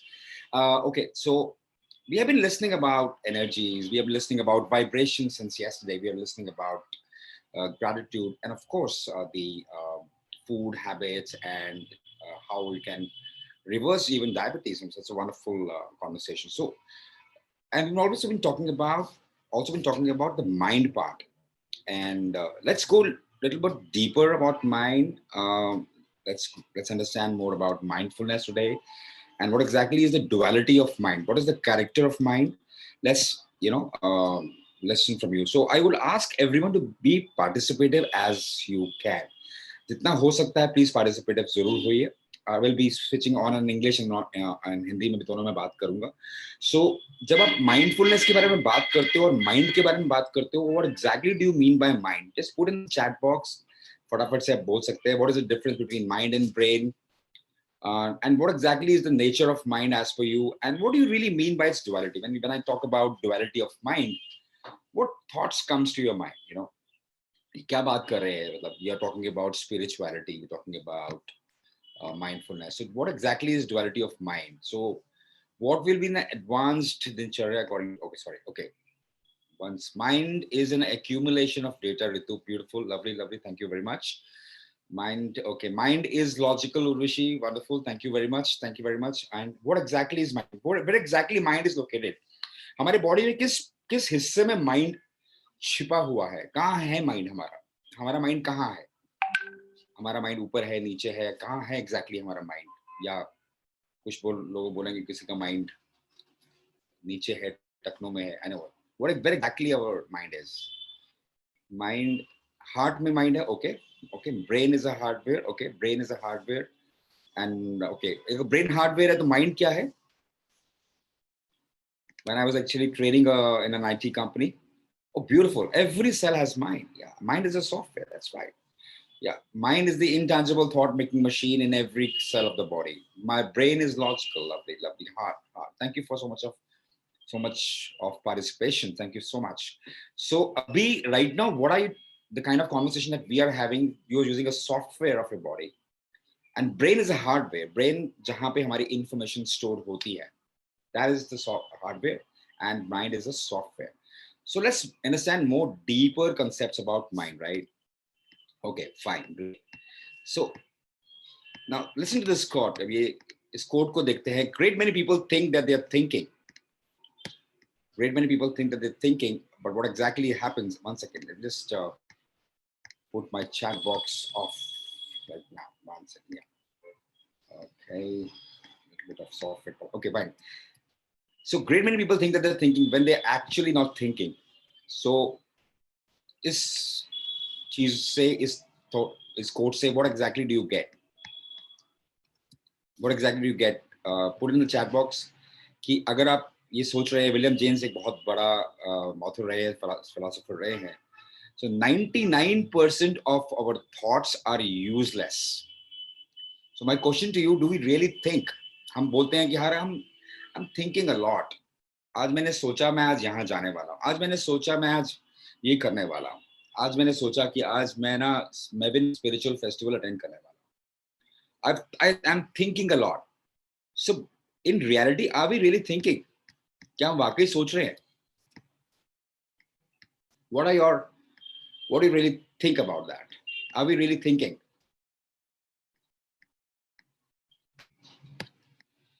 Ritu, I think my screen is a little jammed off from the chat box. Is there a way we can Okay, you're not able to share another screen?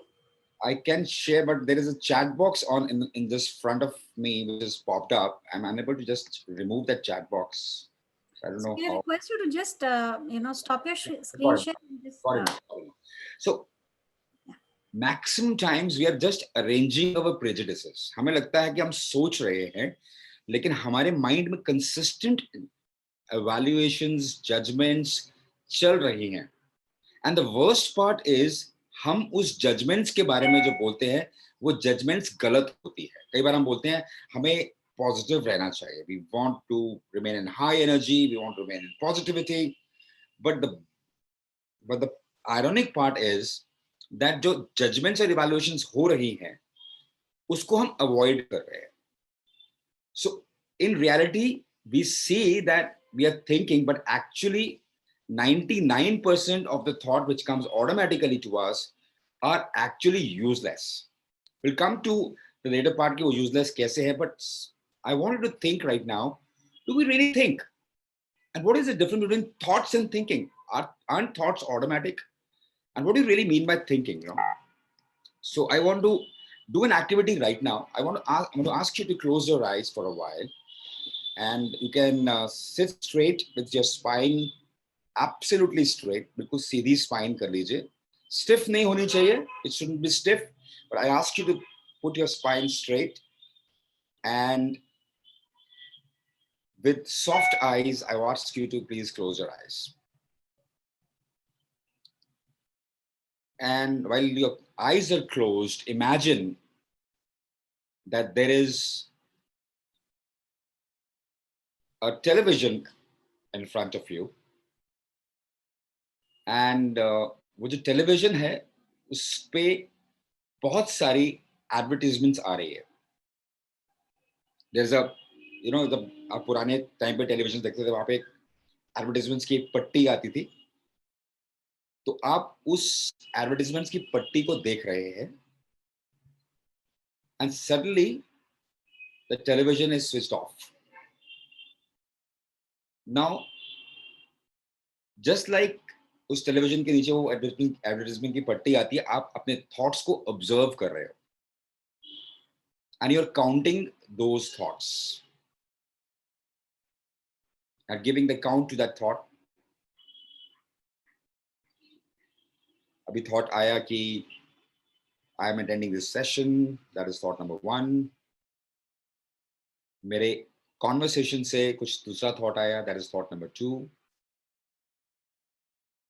And as your eyes are closed, you choose to see another thing. एक idea आया आपके पास, तो वो thought number 3 हुआ.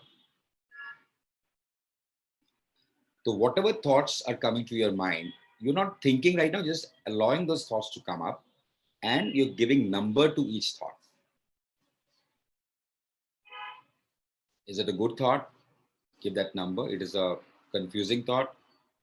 Give that thought a number also. Give every thought a number right now.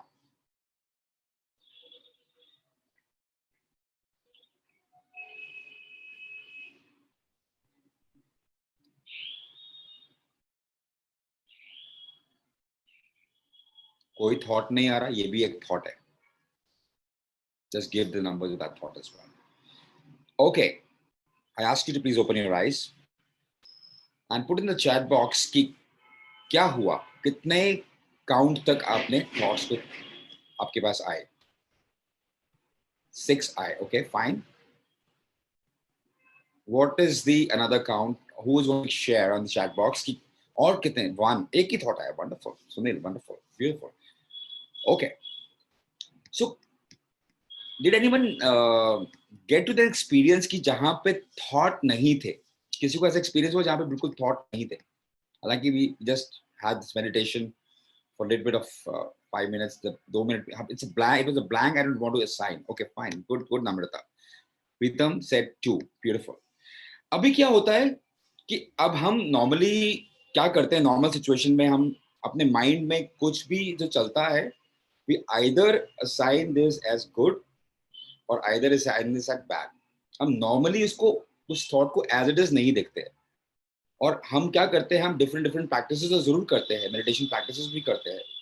But what really happens is, most of the time we do not want to entertain some bad kind of thoughts. अरे ये चीज मेरे को नहीं चाहिए, उसको entertain मुझे नहीं करना. So जब मैं thoughts को count कर रहा हूँ, what's really happening is I'm just seeing the thoughts as it is. Okay. So my question to you, whenever I talk about mindfulness, आप क्या सोचते हैं? Is your mind full of thoughts, or is your mind less of thoughts which are not really as per what you really want to think? दोनों situation में आप कहां पे रहना चाहते हैं? लेफ्ट साइड पे रहना चाहते हैं या राइट साइड पे रहना चाहते हैं? I'm only asking questions right now because we have only 10, 15, 20 minutes. मैं आपको सिर्फ सवाल पूछ रहा हूँ और अपने आप ही आपके पास आंसर्स आएंगे, आपको समझ में आएगा कि आप कहां पे रहना चाहते हैं. आपकी माइंडफुलनेस की जब आप बात करते हो तो बहुत सारे थॉट्स चलते हैं नॉर्मली पूरे दिन में, कितने थॉट्स चलते हैं, और या फिर उन थॉट्स को के साथ आपका क्या एक्सपीरियंस है जिसकी वजह से वो कामनेस की स्टेट आती है, right? So now there's certain conversations which goes in your head. I wonder what my boss thinks. What happens if I screw up and lose my job? What if my business never takes off? Does she love me? Why does my life stuck? What if I get cancer? I can't finish anything. What's wrong with me? ये किस तरीके के thoughts हमारे पूरे दिन में चलते रहते हैं. हम बाहर से कुछ नहीं बोलते, but these are the consistent thoughts that keeps coming to our mind. और एक रिसर्च ये बोलती है कि एवरेज आदमी के मन में कम से कम 60,000 थॉट्स चलते रहते हैं. और अभी जो मेविन में हम लोग अटेंड कर रहे हैं ना, बहुत सारे प्रोग्राम अटेंड कर रहे हैं, तो बहुत सारी इंफॉर्मेशन भी जा रही है. और इंफॉर्मेशन भी जा रही है तो भी माइंड एनालाइज कर रहा है कि यार ये सही है, मैं इसको अप्लाई करूं, मैं उसको अप्लाई करूं, मेरे लिए कौन सी सही बात है, कौन सी सही बात नहीं. There is a constant chatter which keeps coming to our mind. और now that happens so unconsciously, हमें पता ही नहीं कौन सी इंफॉर्मेशन हमारे लिए सही है या नहीं है. पर कई बार ऐसा होता है कि जब हम उसके साथ बिल्कुल प्रेजेंट रहते हैं तो उस प्रेजेंट में रहते रहते हम उस थॉट्स को आने देते हैं और जाने देते हैं. और जब हम आने देते हैं और जाने देते हैं तो हम माइंडफुल की स्टेट पे रहते हैं. पर जब हम उन थॉट्स के लिए कुछ नहीं करते हैं और हमारी लाइफ ऑटोमेटिकली चलती रहती है तो हम पहली वाली स्टेट पे रहते हैं, right? So there is an urge to take control. There is an urge to take charge of a life. मुझे कंट्रोल करना है, मुझे कुछ भी करना है, मुझे कंट्रोल करना है. मेरे को अपनी हैबिट्स पे कंट्रोल करना है, मुझे अपनी ईटिंग पे कंट्रोल करना है, मेरे को अपने पैसों पे कंट्रोल करना है. मुझे ये सेशन में सब कुछ समझ में आ जाए. मुझे कंट्रोल चाहिए जिंदगी में. I want control at every part of my life. ये कॉन्वर्सेशन हमेशा हमारी लाइफ में रहती है. ये डीपर और कोर कॉन्वर्सेशन होती है. माइंड बहुत पावरफुल टूल है, लेकिन जब तक हम माइंड को अच्छे से नहीं समझते, स्पेसिफिकली डुअलिटी को नहीं समझते हैं, तब तक हम माइंड का कुछ चार्ज कर ही नहीं सकते हैं. लेकिन हम नॉर्मली क्या करते हैं, वो हम देखते हैं सुबह से शाम तक हम कभी यहाँ पे रहते हैं, कभी ये बोलते हैं ये सही है, कभी ये गलत है, उसी में हम लोग उलझे रहते हैं, राइट?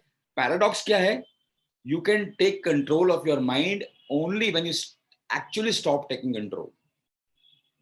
जब तक आप अपने माइंड को कंट्रोल करना बंद कर देंगे तब एक्चुअली माइंड का कंट्रोल आप कर पाएंगे. इट्स लाइक यू नो, एक देयर इज अ ऑफिस, यहाँ पे एक बॉस है और बॉस बहुत देर से काम कर रहा है और उसकी एक सेक्रेटरी है जिसने परफ्यूम लगाया हुआ है, और वो परफ्यूम जो है इतना ज्यादा उस बॉस के लिए एनर्जिक है कि जैसे ही सेक्रेटरी अंदर आती है, वो बॉस उस परफ्यूम के की सुगंध से ही बेहोश हो जाता है, और वो बेहोश होता है और सेक्रेटरी अंदर जाती है तो बॉस बेहोश है। अब सेक्रेटरी जब भी और थोड़ी देर के बाद बॉस को फिर होश आता है। अब सेक्रेटरी दोबारा से अंदर जाती है, फिर बॉस फिर बेहोश हो जाता है। अब सेक्रेटरी क्या सोचती है कि बॉस सुबह से सोए ही हुए हैं, लेकिन सेक्रेटरी को ये नहीं पता है कि मेरी वजह से बॉस बेहोश है, right? So what point I am trying to make you understand कि जितना ज्यादा हम सोचेंगे ना कि माइंड कंट्रोल करे और माइंड सब कुछ हैंडल करे, उतना ही हमारा जो रियल सेल्फ है वो सामने नहीं आने वाला। माइंड अपना गेम खेलता रहेगा, और आज हम उसी के बारे में, डुअलिटी के बारे में बात करने वाले हैं कि एक्चुअली माइंड का गेम है क्या, right? So your mind should work for you, not against you. पर नॉर्मली हमारा माइंड हमारे कंट्रोल में नहीं होता है, और उसका एक ही तरीका है कि जो चीज हो रही है ना उसके साथ पूरे बैठ जाओ। कुछ गलत नहीं हो रहा है, उसकी प्रेजेंट मोमेंट पे रह जाओ। कुछ नहीं, कुछ कोई प्रॉब्लम नहीं हो रही है। अगर आपके पास नेगेटिव थॉट्स आ रहे हैं तो ये जब हम सोचना शुरू करते हैं ना कि अरे नेगेटिव थॉट्स नहीं आने चाहिए, नहीं आना चाहिए, मुझे सिर्फ प्रैक्टिस अच्छी करनी चाहिए, तो वो जो पॉइंट है ना वो हमारा अनएड्रेस्ड पॉइंट है, और वो बार बार आएगा। So whatever you resist it will persist, right? So listen to the mind chatter, what it says to you. सुबह से शाम तक आपका माइंड चैटर आपको बोल क्या रहा है, उसको अटेंशन दीजिए, रादर देन उससे भागने की बजाय अटेंशन दीजिए वो क्या बोल रहा है। What is the conversation that mind is talking to you, कौन सी बात आपसे कर रहा है। So instead of avoiding that conversation, if it is a negative conversation, you just be there and listen to the conversation. और तो कह सकते हैं ना कि थैंक्स फॉर शेयरिंग। आपके बॉडी में कुछ पेन है तो आप इमीडिएटली क्या बोलते हैं, I am suffering from pain, मैं बहुत परेशान हो गया हूँ मेरी बॉडी के पेन से, राइट? अब ये माइंड का कॉन्वर्सेशन है।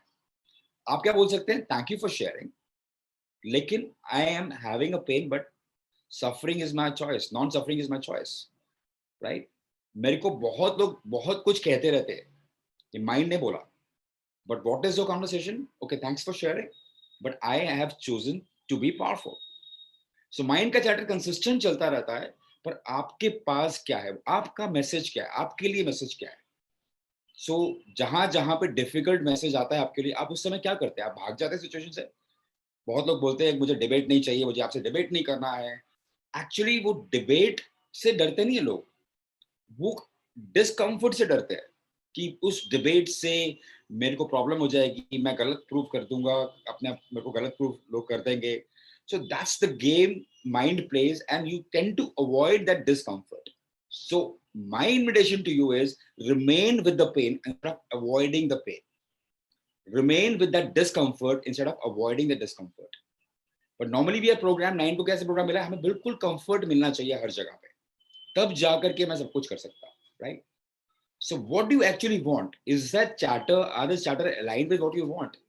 अब जो chatter आपके मन में चल रहा है, you have already decided कि मेरे पास जबरदस्त गाड़ी होनी चाहिए, पैसा होना चाहिए, मैं स्पिरिचुअली बिल्कुल बेस्ट होना चाहिए मेरे पास, और मेरे रिलेशनशिप परफेक्ट होने चाहिए।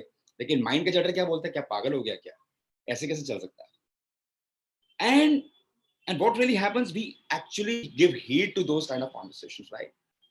So I'm not saying you fight with that, you avoid that. Listen to this conversation and say, thank you for sharing, but I choose differently. So my invitation to you is listen to the mind chatter instead of avoiding it, right? So nature of the mind क्या है? Mind हमेशा duality में रहेगा, वो past और future में रहेगा। Every time your mind is going to be in the past, मेरे पास्ट में क्या हुआ, मेरे बिलीव्स क्या है, मेरे एक्सपीरियंसेस क्या है, उसी में रहेगा, या फिर फ्यूचर एंग्जाइटी में रहेगा, मुझे करना क्या है, मेरे गोल्स क्या है, मैं कैसे अकम्प्लिश करना है, what is the strategy I am going to play. I am not saying you should not build a strategy around what the goals are going to play, what goals you're going to accomplish, but point क्या है कि आप उसको avoid कर रहे हैं या present moment में उस दोनों को देख रहे हैं और वहां पे स्ट्रैटेजी बना रहे हैं। Black and white, sad and happy, anxious and fulfilled. So this is the nature of mind. आप उसको कुछ कर नहीं सकते, आप उसे लड़ भी नहीं सकते। आप जितना लड़ने जाएंगे वो उतना ही आपको उसी में घुसा देगा। Many times, जब आप गाड़ी चला रहे होते हो तो there is a dog who follows you. अब तेज चलाते हो तो कुत्ता आपके और पीछे भागेगा. But the moment you stop there, and the dog has nothing to do at that point in time. So my invitation to everyone, जो भी कहते हैं कि मेरे माइंड मुझे डिस्टर्ब करता है, मुझे सोने नहीं देता है, मेरे को रात को नींद मेरी भगाता है और वो स्लीपिंग पिल्स लेते हैं, तो स्लीपिंग पिल्स लेने से पहले सिर्फ अपने माइंड को सुनना शुरू कर दीजिए. आराम से सुनिए, कोई प्रॉब्लम नहीं है, और देखना विद इन 5 मिनट्स आपको नींद आ जाएगी. ओके, तो माइंड लेबल करता है, ये गलत हुआ, ये सही हुआ, ये गलत है, ये सही है, लेबल करता है, स्टैम्प करता है कि अभी मुझे आज फाइनेंशियल लॉस हुआ तो इसका मतलब है कि मेरी जिंदगी ऐसे ही होने वाली है. आज मुझे फेलियर महसूस किया, मुझे मेरी जिंदगी ऐसी होने वाली है.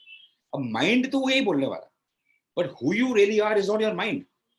You are more capable than what your mind is suggesting. So idea is to be present what your mind is saying and see what your choices are. Memory आती है, पुरानी पास्ट मेमोरी से आपका माइंड बनता है, thoughts बनते हैं, और हम उसी को बिलीव करना शुरू कर देते हैं. एक जरा सा मूड चेंज हुआ, एनवायरनमेंट चेंज हुआ, और हमारे मूड्स में अरे यार ये तो सर्दी तो बहुत जानलेवा होती है. अब माइंड ने लेबल कर दिया, स्टैम्प कर दिया. Now what you going to do is you'll be scared, you'll be just doing everything as per जो माइंड ने आपको सजेशन दे दिया. पर जरा ध्यान दीजिए, उस समय तक उस सर्दी को एक्सपीरियंस कीजिए, देखो तो सही ठंड होती कैसी है, ठंड की फीलिंग कैसी होती है. पूरी गर्मी की फीलिंग देखो तो सही, कभी गर्मी कैसी होती है. जून भी आएगा तो गर्मी की फीलिंग भी देखना. पर हमने ये एक्सपीरियंस ही नहीं किया ना, क्योंकि क्या होता है, जब भी स्ट्रेसफुल सिचुएशन आती है ना हमारे पास, जब एक्सट्रीम वेदर कंडीशंस आती है, एक्सट्रीम चैलेंजेस आते हैं, बाय डिफॉल्ट हम या तो उसको फाइट करते हैं या उससे फाइट करते हैं. When you are encountered with difficult people, so called difficult people, जो आपकी जिंदगी में एक्चुअली तो अच्छे होते हैं, पर वो उनके साथ जब भी एनकाउंटर करते हो, जब आपको स्ट्रेस होता है तो आप भागना शुरू करते हो. ये स्ट्रेस नहीं होना चाहिए. Stress is bad for body. Stress is, I am sorry, यहाँ पे कुछ ऐसे डॉक्टर्स होंगे बोलेंगे stress is definitely bad for body. Yes, stress is bad for body only when you're stressed about stress.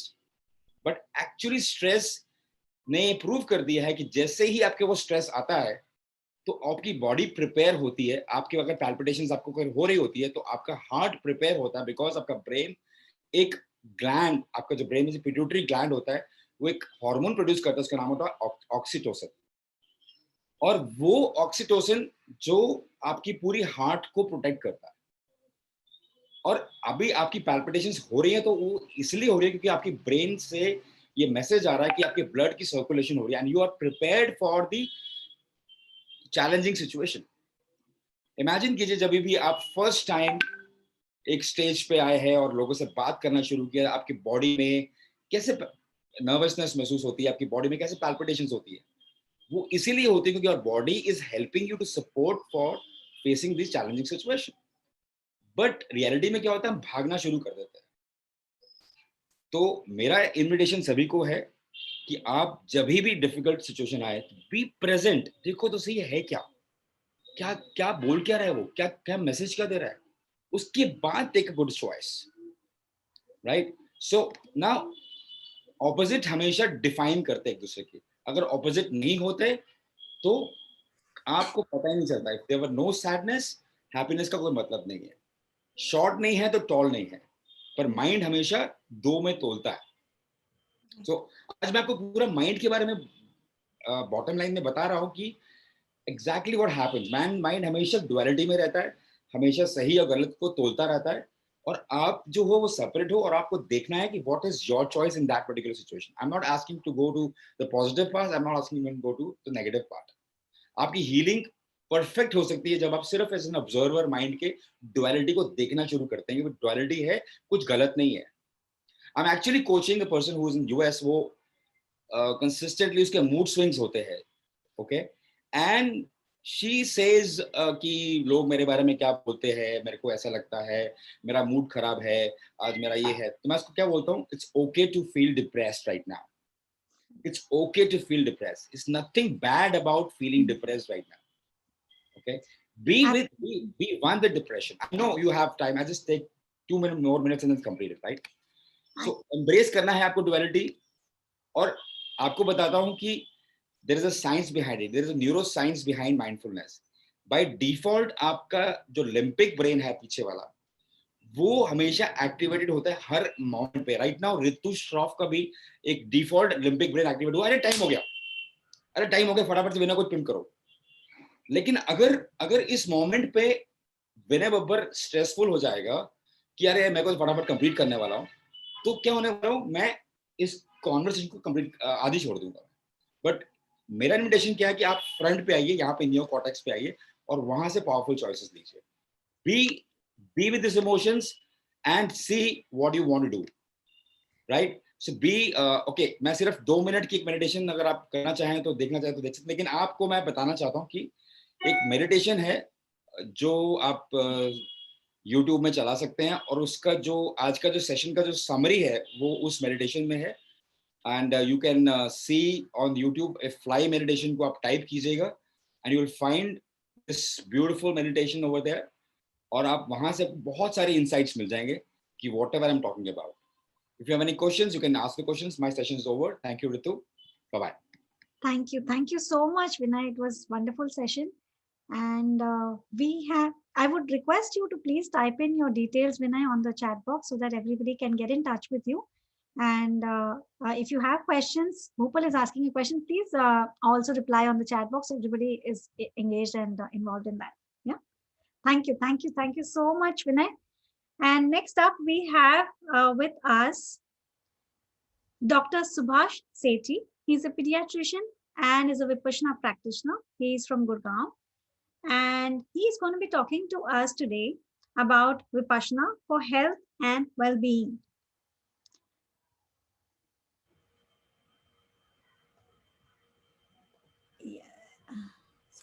Vinay, can you please remove your screen, please? Can you stop sharing your screen?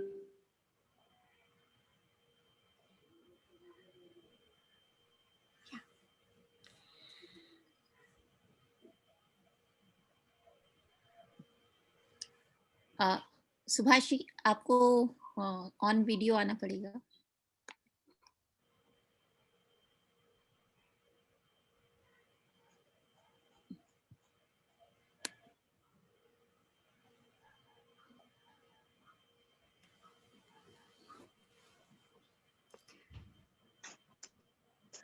Am I visible to the participants? And audible. Very warm welcome, Dr. Subhash. And we are really looking forward to this session. Thank you for sparing time for us. Thank you. Please go ahead. Thank you very much. Good afternoon to everyone. Warm wishes. As she has told me, told everyone, I am Dr. Sethi, a pediatrician and a Vipassana student. I have been practicing Vipassana since 1990. It is Buddha's teaching, and we have learned it from Shri Satyanarayan Goenka ji. And after attending a 10-day basic course, one has to practice daily for 1 hour in the morning, 1 hour in the evening. It's a training. So my great good fortune is that I am a pediatrician. जब हमको pediatrics की पढ़ाई सिखाते हैं, बच्चों की health के बारे में बताते हैं, तो 2 word use करते हैं, growth and development. Growth body की होती है, development mind की होती है. बाकी और किसी प्राणी के बच्चे को कुछ भी सिखाना नहीं पड़ता. चिड़िया को उड़ना नहीं सिखाना, मछली को तैरना नहीं सिखाना. And we know it कि आदमी के बच्चे को चलने से लेके, बोलने से लेके सब कुछ सिखाना पड़ता है, फिर स्कूल में भेजते हैं. तो मेरे टॉक का मेरे टाइम कम है, तो I'll use some phrases and quotes to create a context for my talk. तो because आदमी को सब कुछ सिखाना पड़ता है, तो basic line is a man can use only what he has learned to use. This is the underlying dictum of human life. A man can use only what he has learned to use. अगर नहीं सीखा तो cycle भी नहीं चला सकता, और सीख ले तो हवाई जहाज चलाने वाला भी हमारे जैसा आदमी है. तो एक लाइन तो ये, a man can use only what he has learned to use. दूसरी लाइन है, nothing happens to us outside our minds. We have been given body and mind. The body craves survival. The mind craves understanding. Mind wants to understand everything. And to the extent you understand how your mind works, how the world works of which you are a part, your process of living in the world will not be, life is important, but quality of life is more important. Somebody said, some wise man said, God is a wonderful creator, but management is our job. And you cannot manage what you do not understand. So it's a first step is to understand how my body works, how my mind works, how the world works, how the universe works. And then once with that knowledge, you take, so we are designed to win, but programmed to fail. Our programming and conditioning is such that the mind, which is such a wonderful tool, in meditation, we learn to use the mind and not be used by it. Untrained and undisciplined, our mind uses us. Mind के कहने से ही कोई rape करता है, mind के कहने से कोई मर्डर करता है, माइंड के कहने से हम इतने उल्टे सीधे काम माइंड कहता है और इम्पल्स से हम कर देते हैं. होना चाहिए उल्टा. द माइंड शुड ओबे अस. And you cannot learn this meditation and the art of disciplining your mind. We cannot do this training of mind, disciplining of mind by reading books. Like you cannot learn swimming or driving from reading books. It has to be on hand training. Vipassana does the same. It is very easy to read books and attend the seminars, but it is a difficult thing to keep 100 people at one place and morning till evening to arrange such a thing. Is a wonderful thing. We are blessed to have this training available. Before Goenka ji brought it to India in 69, it was not available. You can't do it. You can't learn it. And once you learn it, once you go through it, only then you appreciate what you were missing, and then you will appreciate that you could not have learned it in any other way. सुनने में तो बहुत अच्छी लगती है ये सारी बातें. तो वहां पे ये human mind seeks value all the time. हमको हर चीज में हमको वैल्यू चाहिए. मुझे क्या मिलेगा, मैं सेमिनार अटेंड कर लूं, मैं ये पैसे खर्च लूं, मैं चीज खरीद लूं, मुझे क्या मिलेगा. We seek value in everything, but the catch is that value of everything is not obvious, and the obvious value of anything is not the only value in it. So the only thing I can do in this conversation is, through this conversation, is make the value of this training obvious, which was not obvious to you earlier. And there's so many things.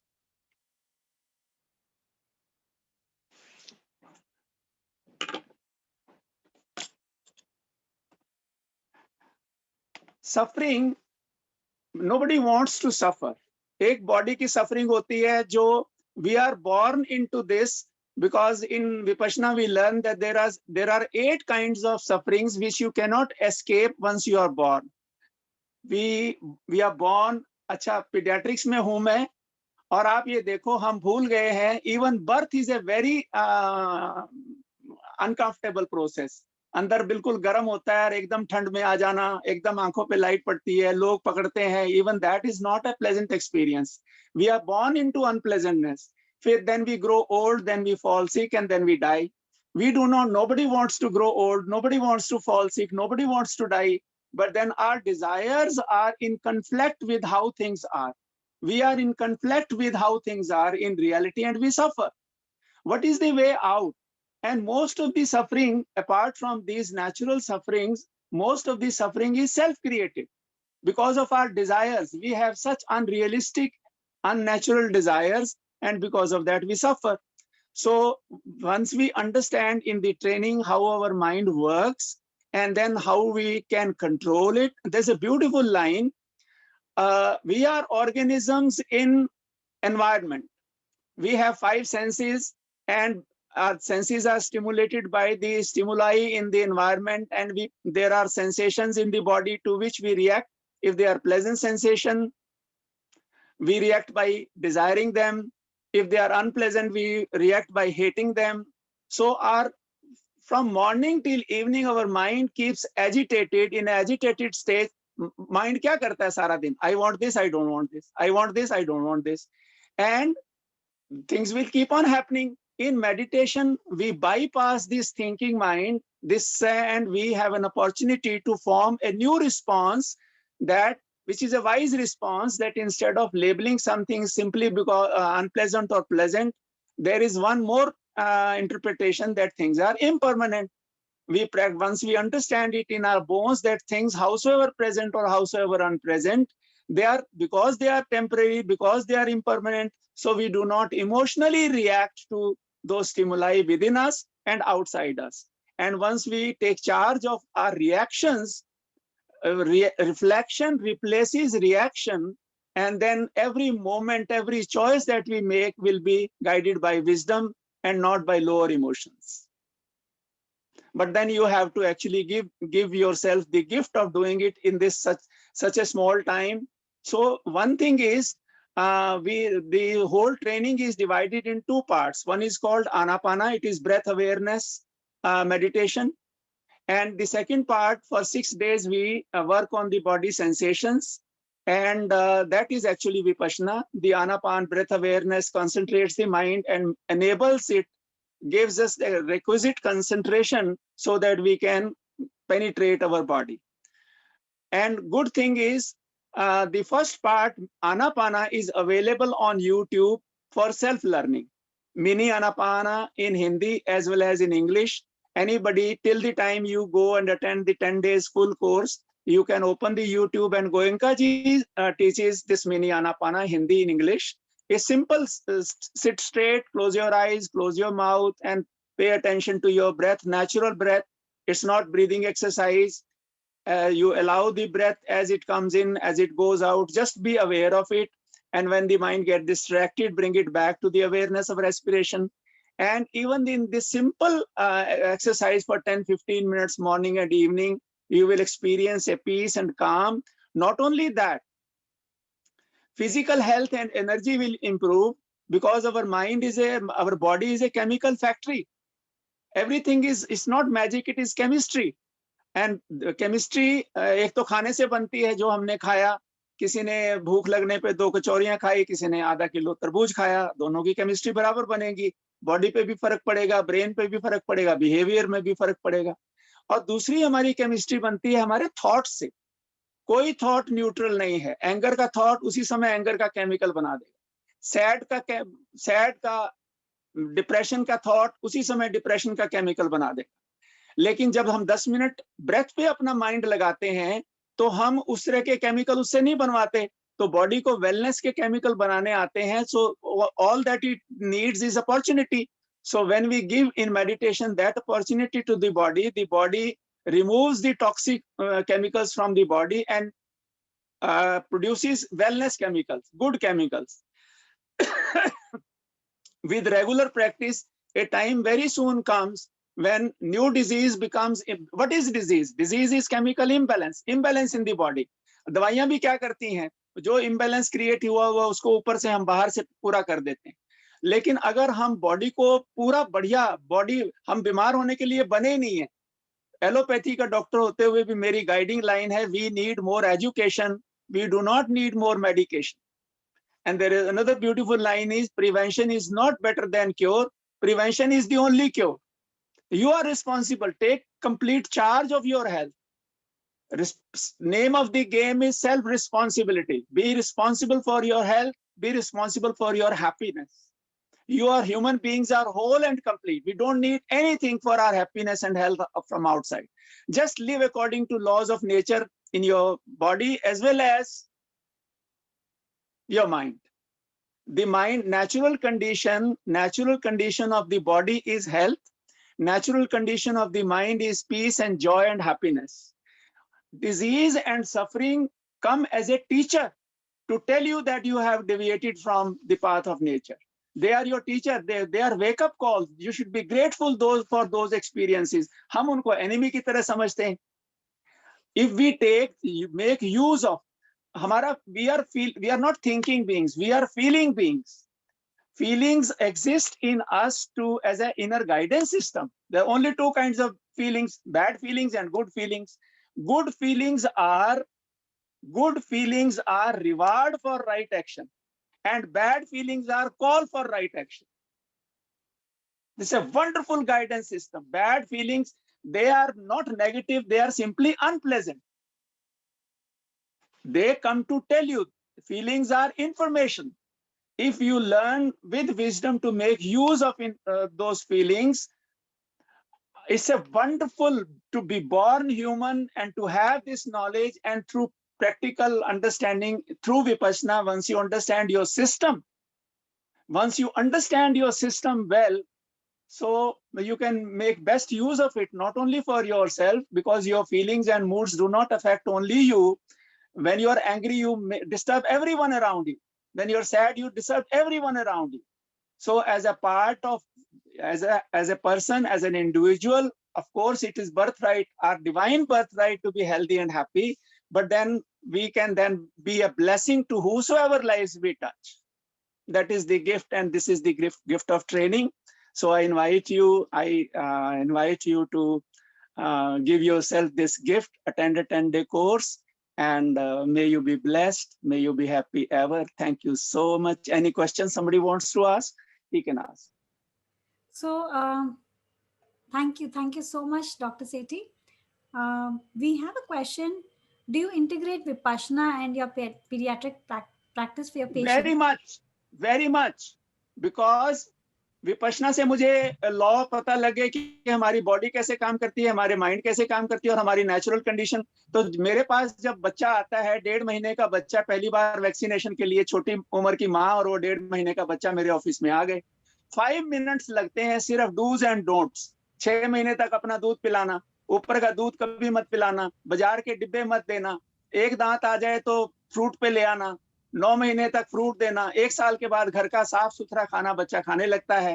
तो अभी धूप के time में धूप देना, कितने कपड़े पहनाने हैं, कैसे कपड़े पहनाने हैं, 5 मिनट में उस माँ को, जैसे मैंने बताया, वी नीड मोर एजुकेशन. बीमारी ऊपर से थोड़ी आ जाती है. Disease is the result of unnatural living, and और वो आराम से समझ में आ जाती है बात. तो विपश्यना ने जो मेरे को अंडरस्टैंडिंग दी, it is simply sharing that understanding with the other person. Beautiful. And doctor Sethi, बहुत ही प्यारी बात आपने कही कि हम अपने आप को ऑब्जर्व करते हैं तो हमें और भी चीज़ें समझ में आती है कि हमें कैसे रहना है और हमारे बिहेवियर में क्या चेंजेस करने हैं. So could you also talk about how do you relate that practice in a day to day life जब आप स्ट्रेस से डील करते हैं? मैं बताता हूँ आपको. पहली बात तो ये है कि जब हमको ये पता लग जाता है, जब हम वहां पे जाते हैं ट्रेनिंग में, तो हमको ये सबसे पहले तो ये पता लगता है कि जैसे मैं हूँ ऐसे ही सारे हैं. जैसे मुझे प्यार अच्छा लगता है, भूख लगती है, प्यास लगती है, कंफर्ट लगता है, सारा कुछ मुझे ऐसे ही. So my desires and everybody else's desires are not different. So we are more alike than different. Human nature same है. What is different in us is habits. हमारी नेचर सेम है, हमारे में जो डिफरेंस है वो हैबिट्स का है. आपको कड़क चाय अच्छी लगती है, मेरे को ग्रीन टी अच्छी लगती है. आपको करेले अच्छे लगते हैं, मेरे को भिंडी अच्छी लगती है. तो इतना ही तो फर्क है. डिफरेंसेस आर सो सुपरफिशियल कि उसको, बल्कि जब डिफरेंस का ही तो सेलिब्रेशन है, मजा आता है. So rather than making those differences as sources of conflict, once you learn to enjoy those differences, it becomes whole celebration. Everyone, you love everyone, you enjoy life. So you can live life out of 2 words: celebrate and contribute. Beautiful. Celebrate and contribute. Absolutely. Great insights. Yeah, Sandeep, yes. ऐसा एक मैं last चीज तो ये जरूरी बताना चाहूंगा, जी. मैंने भी सीखी है. जी. सबसे बड़ी बात जो हमने समझनी है, our life is not about us. It is about whosoever lives you touch and how you touch it. जिसको जो मिला है वो केवल उसको मिला है, उसके लिए नहीं है. लता मंगेशकर को गाने मिले हैं, मिले उसको हैं, मिले हमारे लिए. गोयंका जी को इतना सम्मान मिला है, रतन टाटा को इतना सम्मान मिला है, शाहरुख खान को, सचिन केवल उनको मिला है, मिला दूसरों के लिए। When you understand this thing about our own life, कि जो मिला है वो मेरे लिए, सिर्फ मुझे मिला है मेरे लिए, मेरा जो है वो मेरे तक पहुंचेगा. You don't have to worry about it. And once you start living your life on these lines, किसी चीज की कमी तो रहती ही नहीं है और मजा और आता है. Absolutely. Full of energy, and this energy has nothing to do with age. At any age, you're full of energy and love and energy. That's all. I can see that love glowing on your face, Dr. Sethi. You're making us energetic, Dr. Sethi. You're making us energetic. Great. Salute to you. Do this course. Give yourself this gift because life is so short. तो एक बात पता लग जाए कि मुझे ये valuable है, उसके बाद तो देर करना तो मीन्स आप if you love yourself, you give. I would like to do it again and again. Right. So as the time is running after out, learning, there are three stages. First you learn, then you practice, then you apply. Unless you apply in your daily life, तो आपके वो it's a tool. जैसे ladder को हम tool है, ladder जो आपको एक लेवल से लेके दूसरे लेवल पे पहुंचा देता है, और जब लेडर को यूज करके आप दूसरे लेवल पे, तो आपका व्यू बदल जाता है. जी. हमारी कॉन्शियसनेस ऐसी है जो मल्टी स्टोरीड बिल्डिंग की तरह है. जो आदमी हम ग्राउंड पे होते हैं, फिर लिफ्ट यूज करके 7th फ्लोर पे पहुंच गए. अब 7th फ्लोर पे जो हमारे को व्यू मिलता है, there is no way that we can communicate that view to the person who is standing on ground floor. He has to reach that stage to experience that. Absolutely. Thank you, Dr. Number one. Number two, there are two more things. अच्छा बताइए. Two more things. Remember, this world is a world of possibilities. जी. एक आदमी school कभी गया ही नहीं, अब वो adult तो हो जाएगा, उसकी लाइफ की पॉसिबिलिटीज एक तरह की हैं. किसी ने 10वीं कर ली, किसी ने MA कर लिया, किसी ने कंप्यूटर भी चलाना सीख लिया, किसी ने कार भी चलानी सीख ली, किसी ने स्विमिंग भी चलानी सीख ली. So whatever you are and wherever you are depends upon what has gone into your mind in the past. Okay. And you don't need anybody's permission to do great things in life. You are the one. It's your life. Number two. Number three. Human beings are deciding beings. किसी और animal को decision लेना ही नहीं पड़ता. And we are the product of our decisions. We make so many decisions from morning till evening, and every decision. And there's a beautiful, beautiful quote by Buddha. One moment can change a day. One day can change a life. And one life can change the world. Wow. One more time. Yes. One moment can change a day. Yes. One day can change a life. One life can change the world. Be that life. Thank you. Thank you. Thank you so much. Ronak. Maja.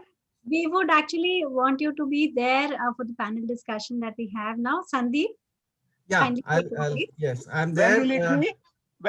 When it's going to be? It's just now. Dr. Sethi will continue the discussion alongside with you with Ms. Meena Gupta, and also we'll have Dr. Binoy with us. I'm all for you, whatever I am. Thank you so much. We'll just, all right. So Dr. Binoy, and Mr. Seth is there. Mr. Umesh Seth. Welcome as a moderator, Mr. Seth. सबको हाथ जोड़ के नमस्ते. Such wonderful people. And is Dr. Binay around? I'm just checking that. Seems that we've lost connect with him. It would have been wonderful if he's around.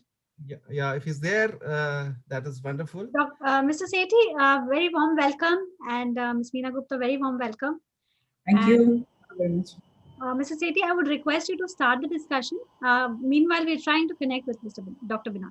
Yeah, okay, thank you. All yours. Yeah, over to you, Mr. Seth. Mr. Sethi, we just heard your, I can say, amazing thing about human life. The very best thing you said was that we are slaves to our mind. We do what our mind says. Yes. And instead of making our mind do things for us. Yes. This is the crux of this discussion we're going to start, mind over body. Yes. So, very pleasant note to start it. And we have Dr. Gupta with us, and she is into clinical hypnosis. I've seen a lot of sessions with her. She's also into this changing of our mind to control our body. We have our ancient ways to control our subconscious mind, like you see meditation. Even when we sit on a puja, we do sankalp, apply tilak. That is just to control the concentration, to control the mind, to come over that part of the celebration, whatever we are doing. Dr. Gupta, I would like to start with you first. How could your clinical hypnosis help in controlling our mind? It's a very good question, sir, because mind cannot be controlled, you know. So what we need to do, clinical hypnotherapy is something that it is a state between natural and it is a state between awake and asleep, you know. So that is the state where we are going to. What are we doing to our mind? We are actually reprogramming our mind. We are not taking the mind into control. But what we are doing here is to reprogramming our mind for effective stress management. So if we are under stress, and there can be changes in our belief system, there can be outcomes of phobias, there can be inhibition change, there can be die-hard habit change. A lot of changes take place when we are able to go into a relaxed trance state, which could be self-hypnosis, it could be hetero-hypnosis, it could be a self-hypnosis, or it could be hypnosis done by others. But it is only taking our mind to a very relaxed state, into a trance state, where we can overcome, it is like a protective shield. So we can overcome a lot of our issues by going into that trance state, going into a natural state of relaxation. A successful way of opening our mind to new ideas, dealing with problem behaviors. Now we have some problem behaviors. It could be addiction, it could be drugs, it could be alcohol, it could be smoking. So what we can do is, in a relaxed state, we can rewrite and reprogram our subconscious mind to deal with pain, like I said, to deal with depression, to deal with insomnia, to deal with exam fears. A lot of our issues can be reprogrammed and dealt with when we are in a subconscious state, when we are in a relaxed state, where we can reprogram our mind very effectively on our own or with the help of others. How does this biofeedback, neurofeedback, how do they come into this line? Yes, that is again a very good question. See, I practice bio and neurofeedback too. Now, what is bio neurofeedback? It is also called it is called a brainwave biofeedback or neurofeedback. It is a self-regulatory treatment to normalize and optimize brain functioning. So here, what we are doing in hypnosis is there is no feedback. हमें ये पता है कि हमारे साथ ये changes आ रहे हैं, लेकिन कोई feedback नहीं है हमारे पास. We don't have a data. In bio and neurofeedback, we have a data that we had a client coming at peak 10, and where is he or she now?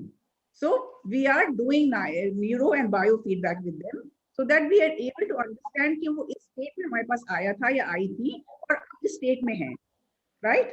So what does it do?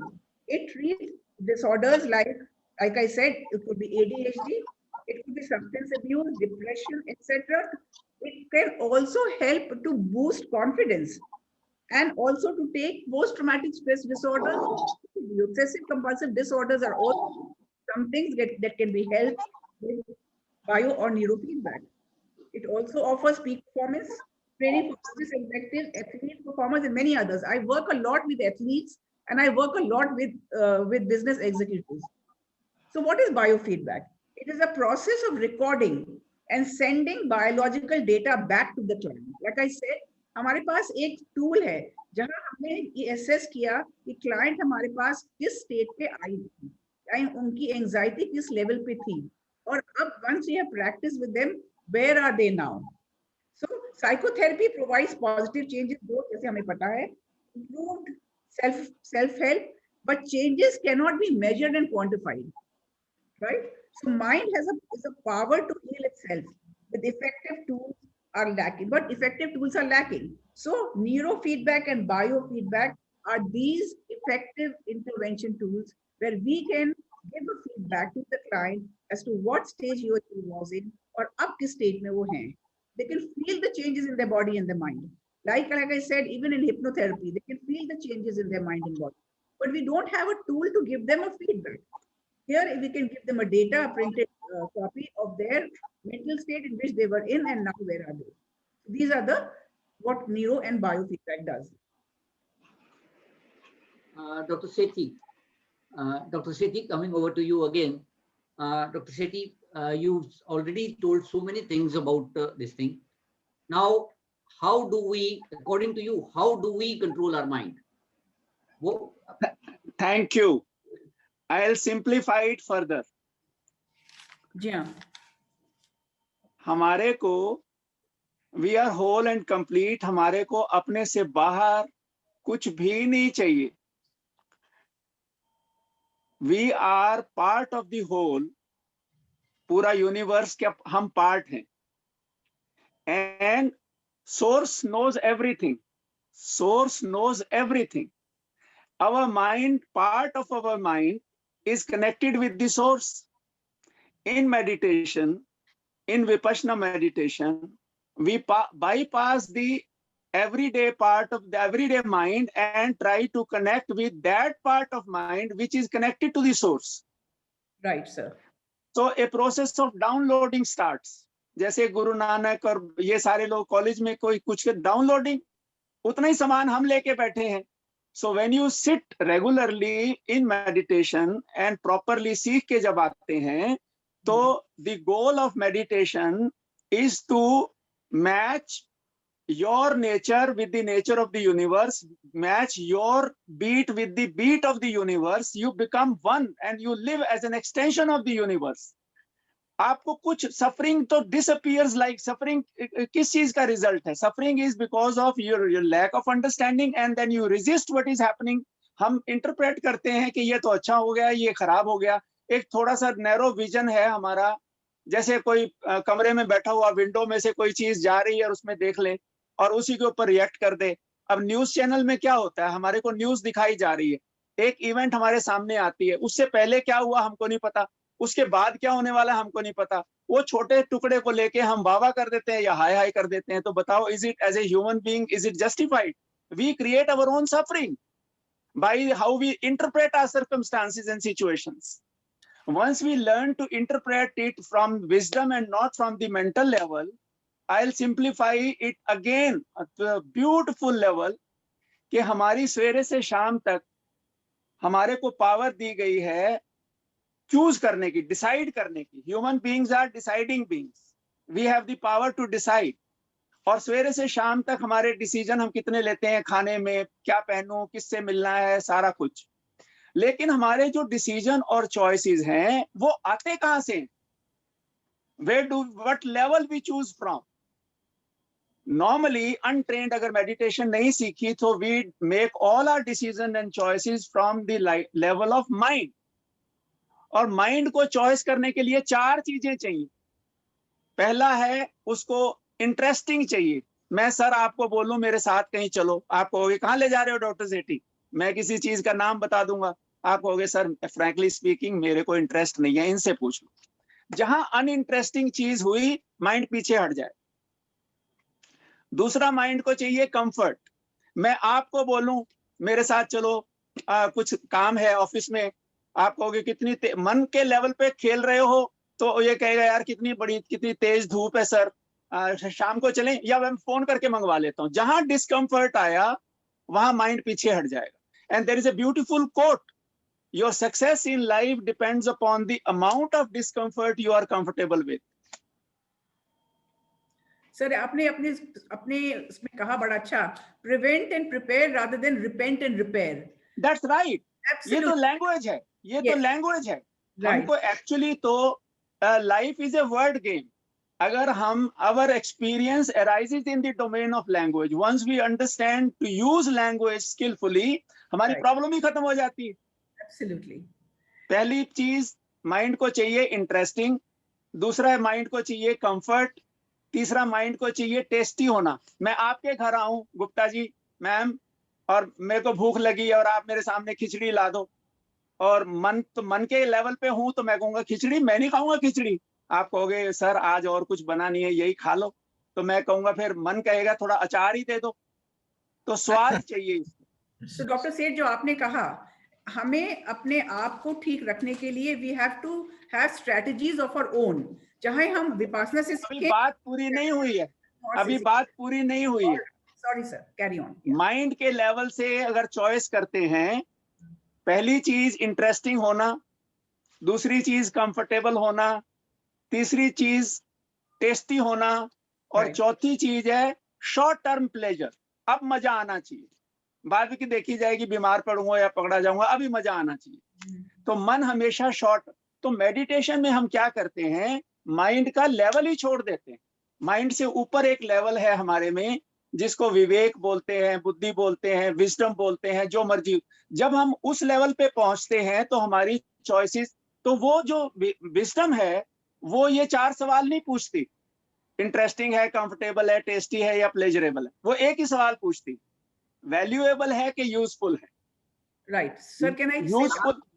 अगर valuable, वो convince हो जाए कि valuable है मेरे लिए, useful है, नहीं इंटरेस्टिंग तो भी करेगी, नहीं कंफर्टेबल तो भी करेगी, नहीं टेस्टी और हेल्थ के लिए अच्छा तो भी हाँ है, और शॉर्ट टर्म प्लेजर में नहीं जाऊंगा भैया, दूर की देखूंगा, पार्टी हो रही है, अगर विजडम ऑन है तो सर आप लीजिए ड्रिंक, मैंने ड्राइव करके वापस जाना है, please you carry on. You will think and make your choices, and no choice is neutral. Every choice से तो आपकी लाइफ को our life moves in the direction of our desires.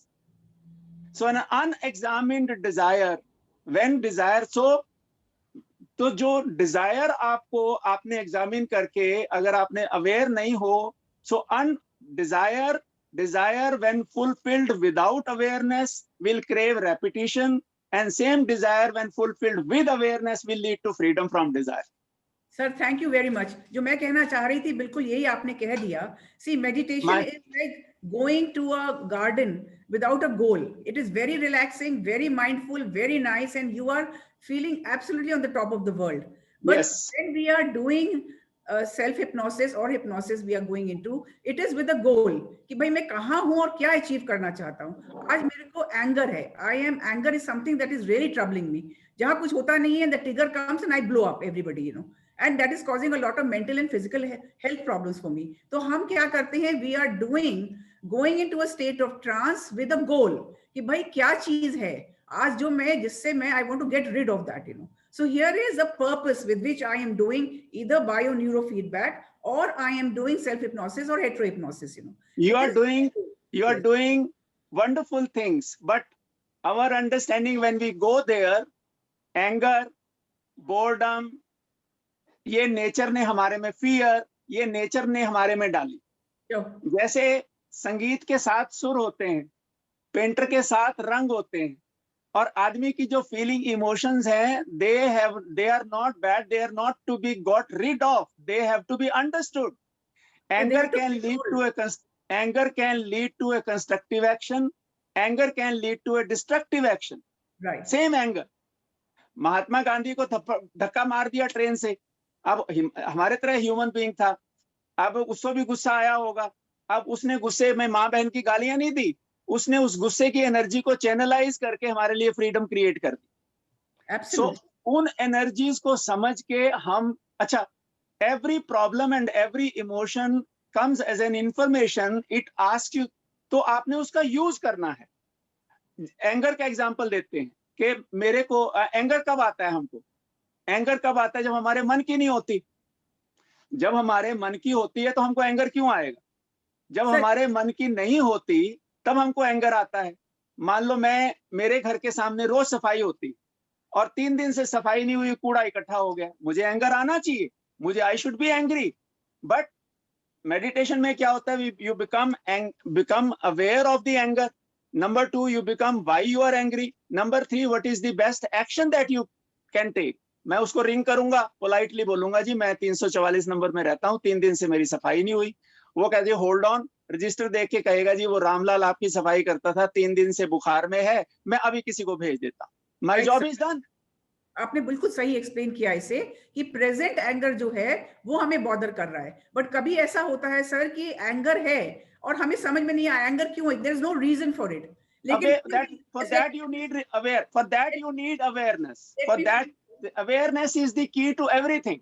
Let me finish, sir. So sometimes what happens is वो anger is seeping down from my childhood. मैं बचपन में कुछ कर रहा था जो मैंने गलत नहीं किया, लेकिन मुझे इतनी जोरों की थप्पड़ लगा कि that थप्पड़ is ringing in my cheeks even now. So that anger which I have kept in my mind and body for so many years is still ringing. इसलिए trigger है वो थप्पड़ जो मुझे तब पड़ा था, लेकिन अभी भी मैं उस थप्पड़ से उसके गुस्से से अभी भी मैं बौखलाया हुआ हूँ. जैसे कभी भी कुछ होता है and I go into a really a bad state. That is where hypnosis or self-hypnosis helps us, taking you back to that issue that you have forgotten. आपको याद भी नहीं है.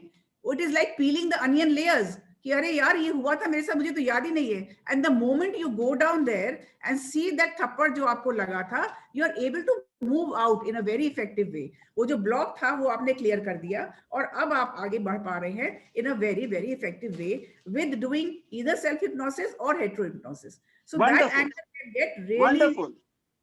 As a tool, this helps, but we can go one step आगे. मैं बता देता हूँ. There is a word WKE, WAKE, wake. You know the meaning of it? Yes, sir. What? आप बताएं, आपके इसमें क्या है? वेक का एक मतलब होता है जागना. Right. लेकिन एक वेक होता है जो शिप चलता है समुद्र में, उसके पीछे जो पानी की डिस्टरबेंस होती है उसको वेक बोलते हैं. वेक जो पानी की डिस्टरबेंस है. Understand? You understand? Yes, sir. Boat चल रही है या शिप चल रहा है, वो पीछे पानी की डिस्टरबेंस है, वो उसको वेक बोलते हैं. Wake does not cause the movement of the ship. Wake is the result of the movement. What causes the movement of the ship? Energy of the engine. So always and always present creates the past. Past need not create the present. Once you wisely by your present moment actions which are done with wisdom, you are creating a new past. जो अभी आपने काम किया 2 minute के बाद वो past बन जाएगा. So once you learn this, then the past need not, नया past इतना अच्छा बनाते बनाते बनाते बनाते past इतना पुराना पता नहीं कहाँ वो, it will stop bothering you. Stop interfering with your future happiness. All that you know it with wisdom, with awareness, you have to learn to create new past by doing wise actions in the present.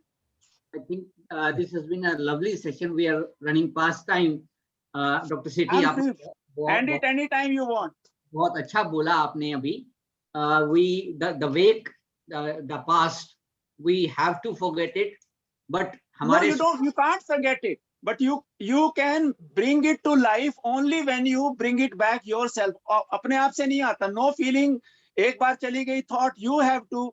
So it's not thoughts which bother you. It is recurring thoughts. When you dwell on it, don't dwell on it. You give birth to, you give life to anything by your attention. Okay, fine. Thank you so much. Thank you, Dr. Sethi. Thank you, Dr. Gupta. Thank you so much for your valuable time. Thank you, everyone. Thank you so much. Thank you. Bless you. Bless you all. Thank you so much.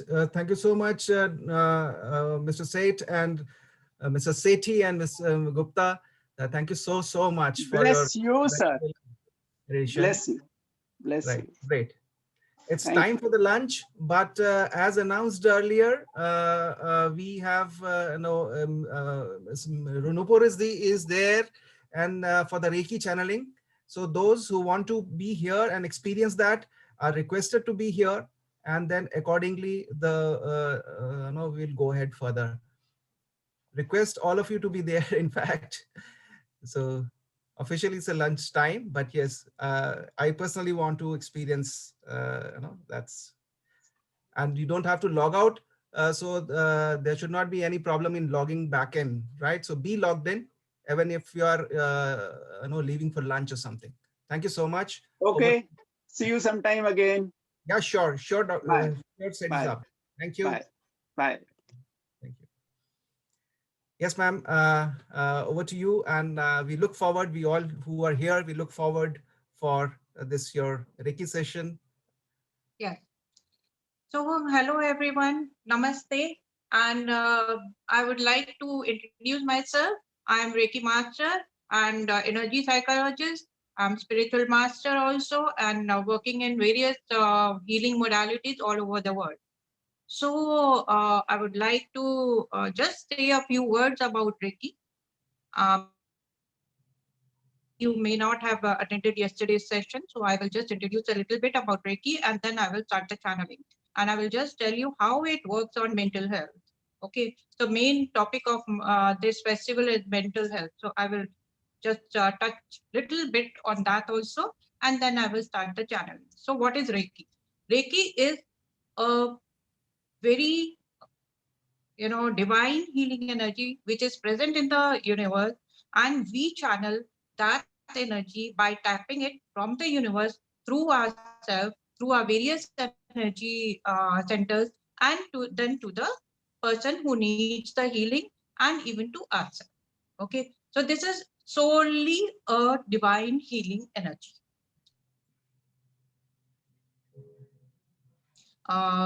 Governed by anything, any religion or anything, it is above religion. So we just channel the energy in the raw form and how it affects the mental health. Just now I was speaking to my one of my visiting gynecologists. She was telling something about how Reiki, how mental health affects a fetal growth and fetal mental health also, even expression which you can see in the ultrasound. So this is very amazing thing, and Reiki energy does affect the mother and the child, whatever be the reason, even if they are in a very bad mood or they are facing any health issues, then also Reiki help them to calm down and give the satisfaction and peace to the child, and it becomes very happy, and even the problem they are facing that become minimized. I won't say 100% it will be okay, but it will be minimized. The discomfort will be minimized. So all the anxiety, all the worries, all the panic attack, it will be controlled. So this is what Reiki energy do. So I am going to channel healing energy on a very powerful level, because I raise my frequency level and vibrational level to various meditation system. Plus, of course, hearing about children and through Dr. Subhash. So he was also telling how Reiki helps in practices and children also. See, children cannot be affected by any meditation system. So we can give them Reiki healing so that they becomes very calm. They become happy. They become relaxed. So in this way, we can give them healing energy. So now I'm going to start the Reiki channeling. So be with me. Just say in your mind that you are receiving healing energy through me, that is Nupur, and you will experience whatever you want to wish for, whatever you want to, Reiki energy, wherever to flow, you just intent, just say it in your mind and feel the energy flow throughout you, and let me know after 10 minutes. So I'm going to start. Just keep your hands like this on your lap and just close your eyes, and I'm starting.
please open your eyes. How you felt, you can just அன்பு நீடிய சாந்தமும் தயமும் உள்ளது. அன்புக்கு பொறாமை இல்லை. அன்பு சகலத்தையும் தாங்கும். how are you feeling? You can open your eyes. It's a great feeling, ma'am. It's absolutely bliss. A lot of energy, vibration. I felt a lot of energy and That's very nice. on my palm. Wow, that's great. Hello. Hello, Yes. Nupanji. Yeah, I feel very tickling in my palms and soul and very energetic. Wow, that's great. Anybody else who has felt their pain washed off, worries washed off, all the relaxation happening in their mind? I felt नमस्ते ma'am. really good. हाँ, मुझे बहुत अच्छा लग रहा था। मेरे mind में एक वाइब्रेशन सर्कल सर्कल चल रही थी और कंटिन्यू मुंह से निकल रहा था, सबका मंगल हो, सर्वे भवन्तु सुखिनः, सबका कंटिन्यू ये निकल रहा था मुंह से। सर्वे भवन्तु सुखिनः, सबका मंगल हो।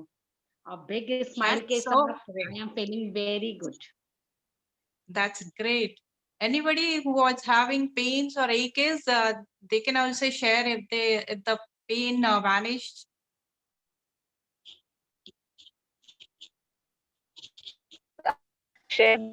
Ma'am, I am feeling light.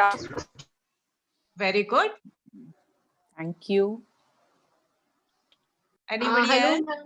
Yes, ma'am. I felt the vibrations. In fact, it was more compared to yesterday's, and I don't know how come. After a while, I was able to see Shivji.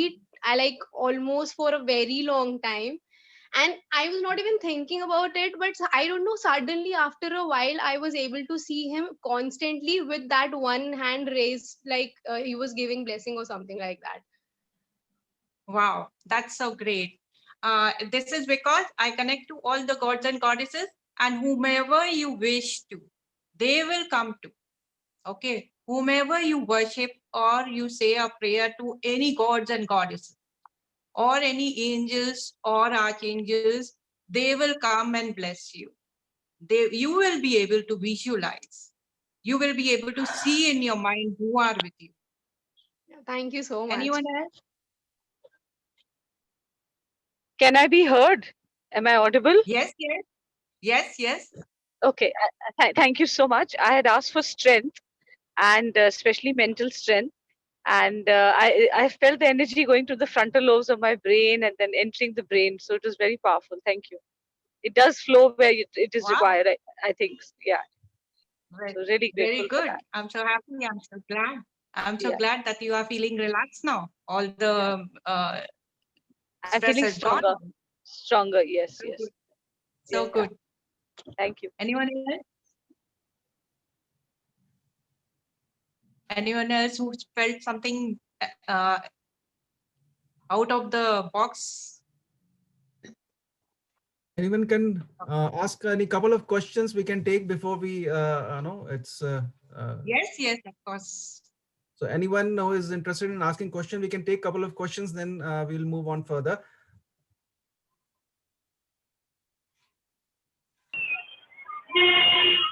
Hi, I have a question.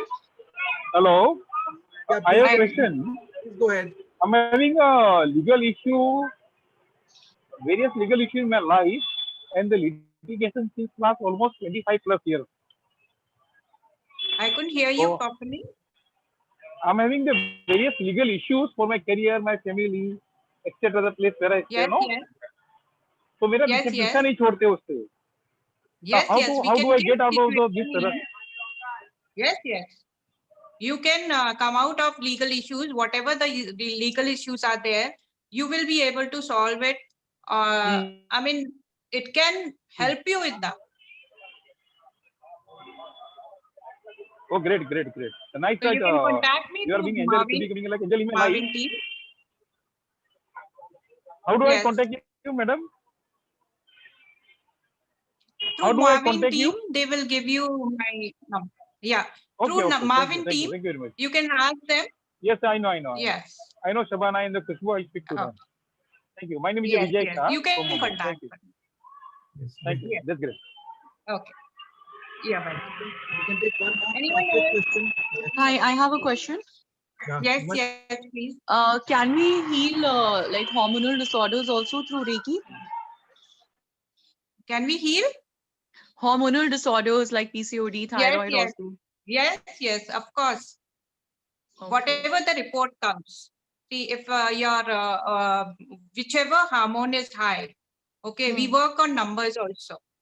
The number of like normal number or which has exceeded or they are lower, we work on that, and we work on hormonal levels, and we control that also. So when we are working on it like medically also, so we work on the medical reports. Whatever the reports are, we work on, based on that, and we channel healing accordingly.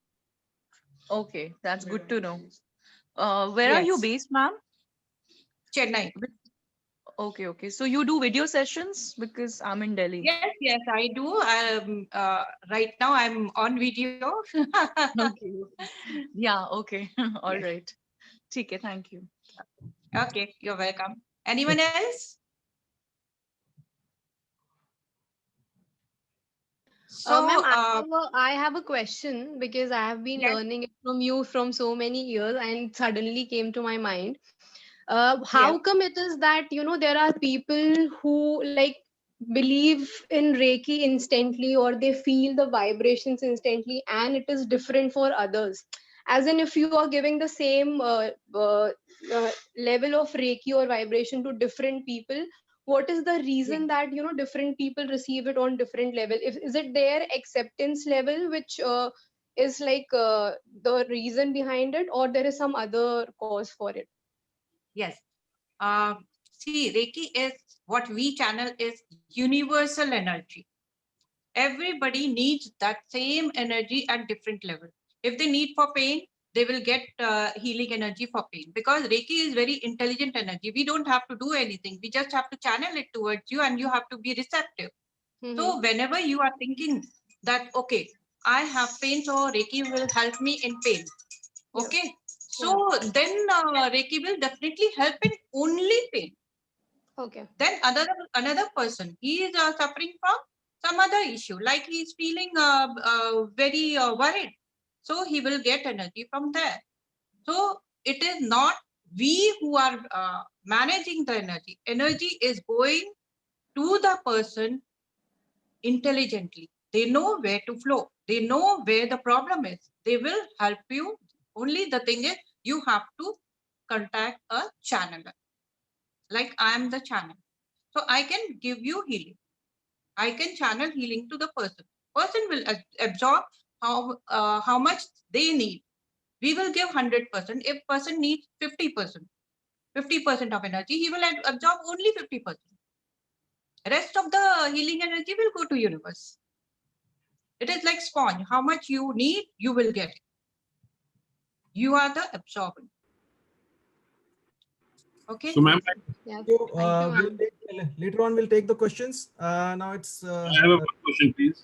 We'll catch up later for the questions. Just one question, please. Yeah. Yes, please. Later on, please. And since we have over with the lunch time and sessions, we'll take up the questions later. Thank you so much, Nupurji, for being here and for such an enlightenment session. I must say I am still in it, in fact. Right. So thank you so much. Thank you. Yeah. And Mohita is here. Welcome, Mohita. And nice to see you. And hi. Yeah, hi. So welcome back to all the participants. And Mohita is here. And now I request Mohita, I introduce her topic. The topic which she is going to take on is relearning walking, right? Relearning walking, enhance your PQ, right? This is very interesting. Going to be very interesting sessions, guys. So over to you, Mohita, for the session for the next half an hour. Good afternoon, and thank you so much, Sandeep. I thought we are going to have a lunch break. But are we having a lunch break, Sandeep, or have people gone off for a lunch break? Lunch break is over. We had a session of Reiki channelizing in the meantime. So lunch break is over. You can go ahead with the session right now. Yeah, yeah. Okay, great. So I was wondering earlier when I saw the schedule, why is my session scheduled after lunch break? तो मुझे समझ में आया because थोड़ा सा आलस आ जाता है, and you know, it is nice to have movement to dispel the lethargy or maybe the settling in. But I just saw the beautiful session that we had a little before my session, and I'm sure everybody is energized. So I'm not at all worried about anyone being sleepy after lunch. So there is a small activity before anyone who's attended my sessions knows that there is always some quirk. And the activity right now is to get up and please go and get your favorite shoes right here where you're sitting. Those shoes could be your walking shoes, whatever you wear the most. So take about a minute. They could be your sandals, or they could be your chappals. Or if you are that person who likes to walk bare feet, so please apna number dal dijiyega chat box mein. I want to have a coffee meeting with you.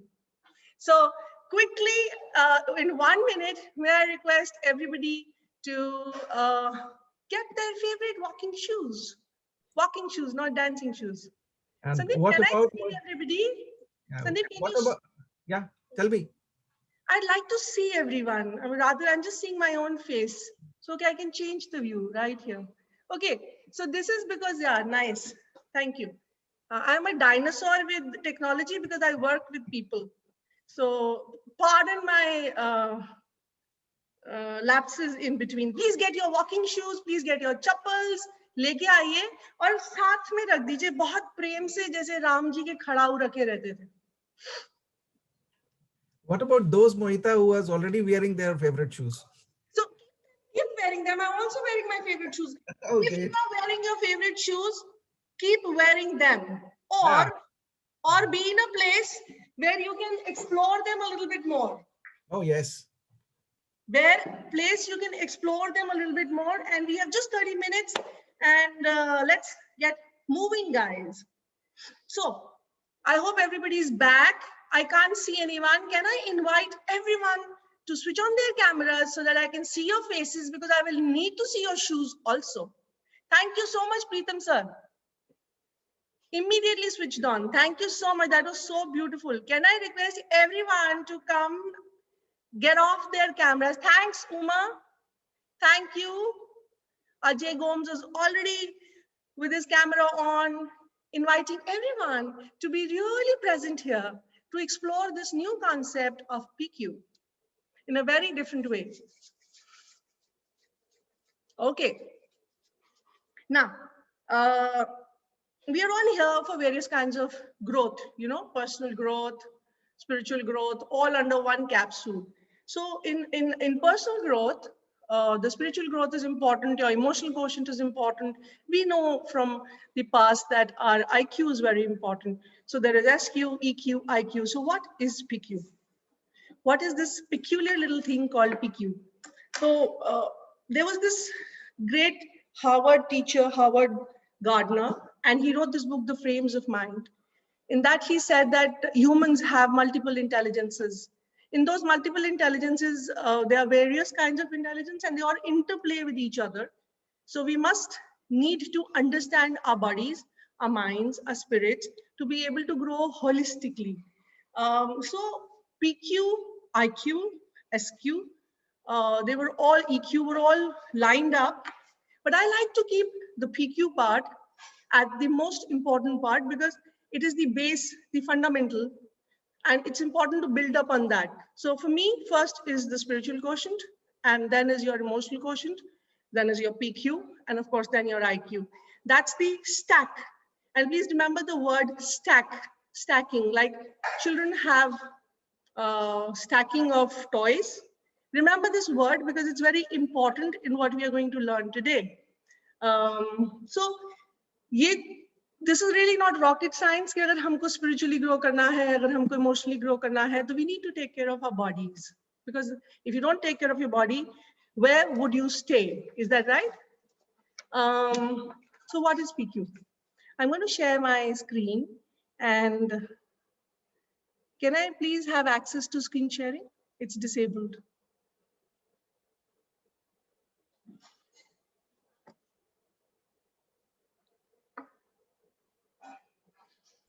Just a sec. Yeah, I got it. I got it. Thanks. Okay. So welcome to your session on learning PQ, especially after lunch. I have so much of gratitude you all have come in, especially after lunch.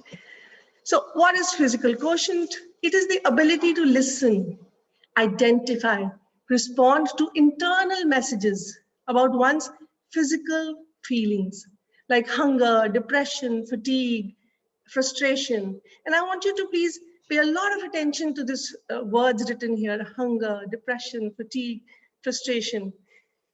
It's not just about the body. It's so much about the mind. It's so much about your feelings. So it's also known as the kinesthetic or the movement intelligence. And why is PQ important?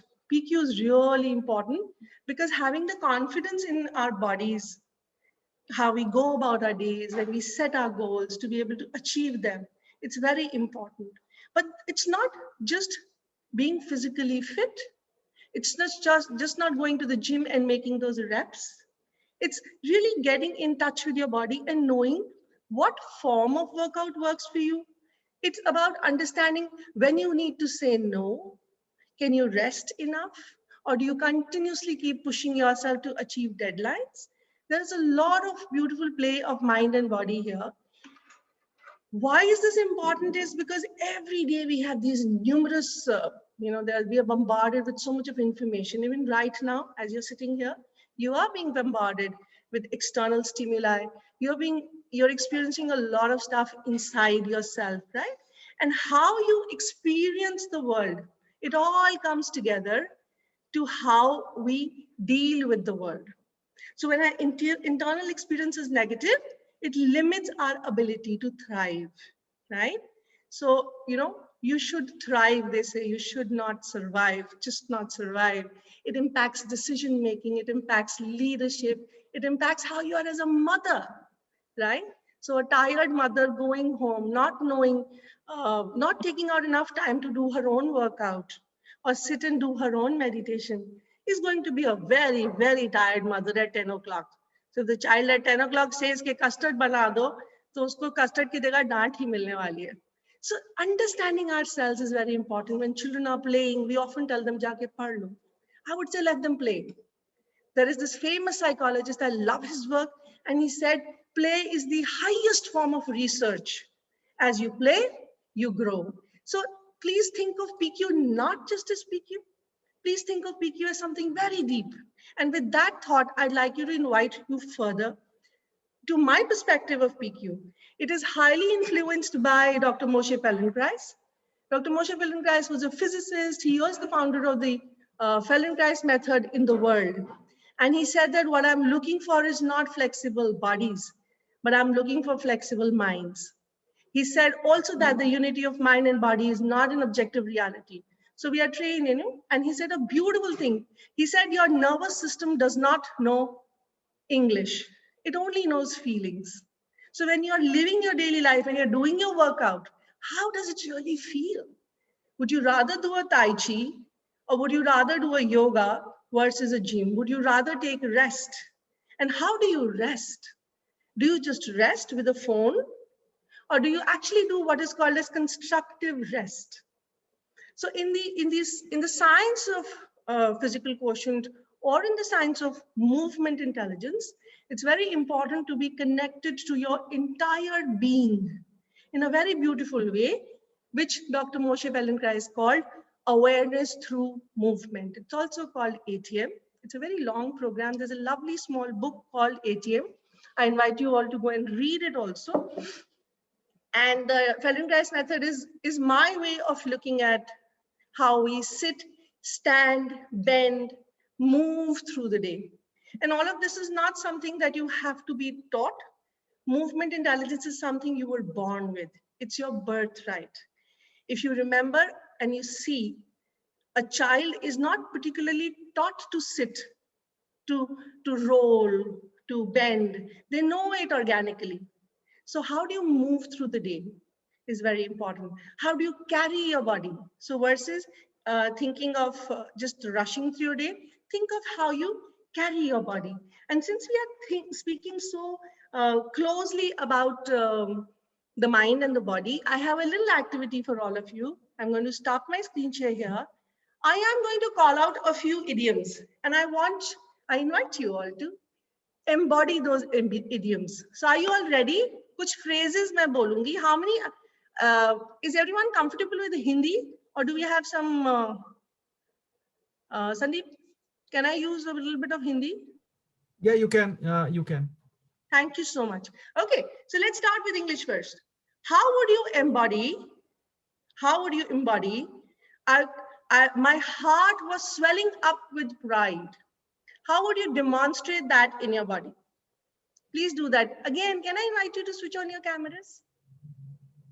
Come on, it's a movement session. How would you embody? My heart was swelling with pride. Can you, what is the, yes, that's Vinay doing it. So hold that posture, Vinay, hold that posture. And you need to sense it. Thank you, Santish. That's so nice of you. My heart was swelling up with pride. Thank you. The next idiom is, I wanted to curl up and die. I wanted to curl up and die. How would you embody that? Pritam sir, yes, Pritam sir, that he has his hands folded together. Nice. I wanted to curl up and die is one. And now another one, I was walking on the clouds. How would you embody that? Okay, thank you so much. Thank you so much. Now, a question to all of you. Did something change in the way you carried your bodies when you said, I was walking on the cloud, my heart was full, swelling with joy or pride? Was there something different? And please switch on your cameras. This is very interactive. And switch on your, please unmute yourself. Was there anything, I'm not going further.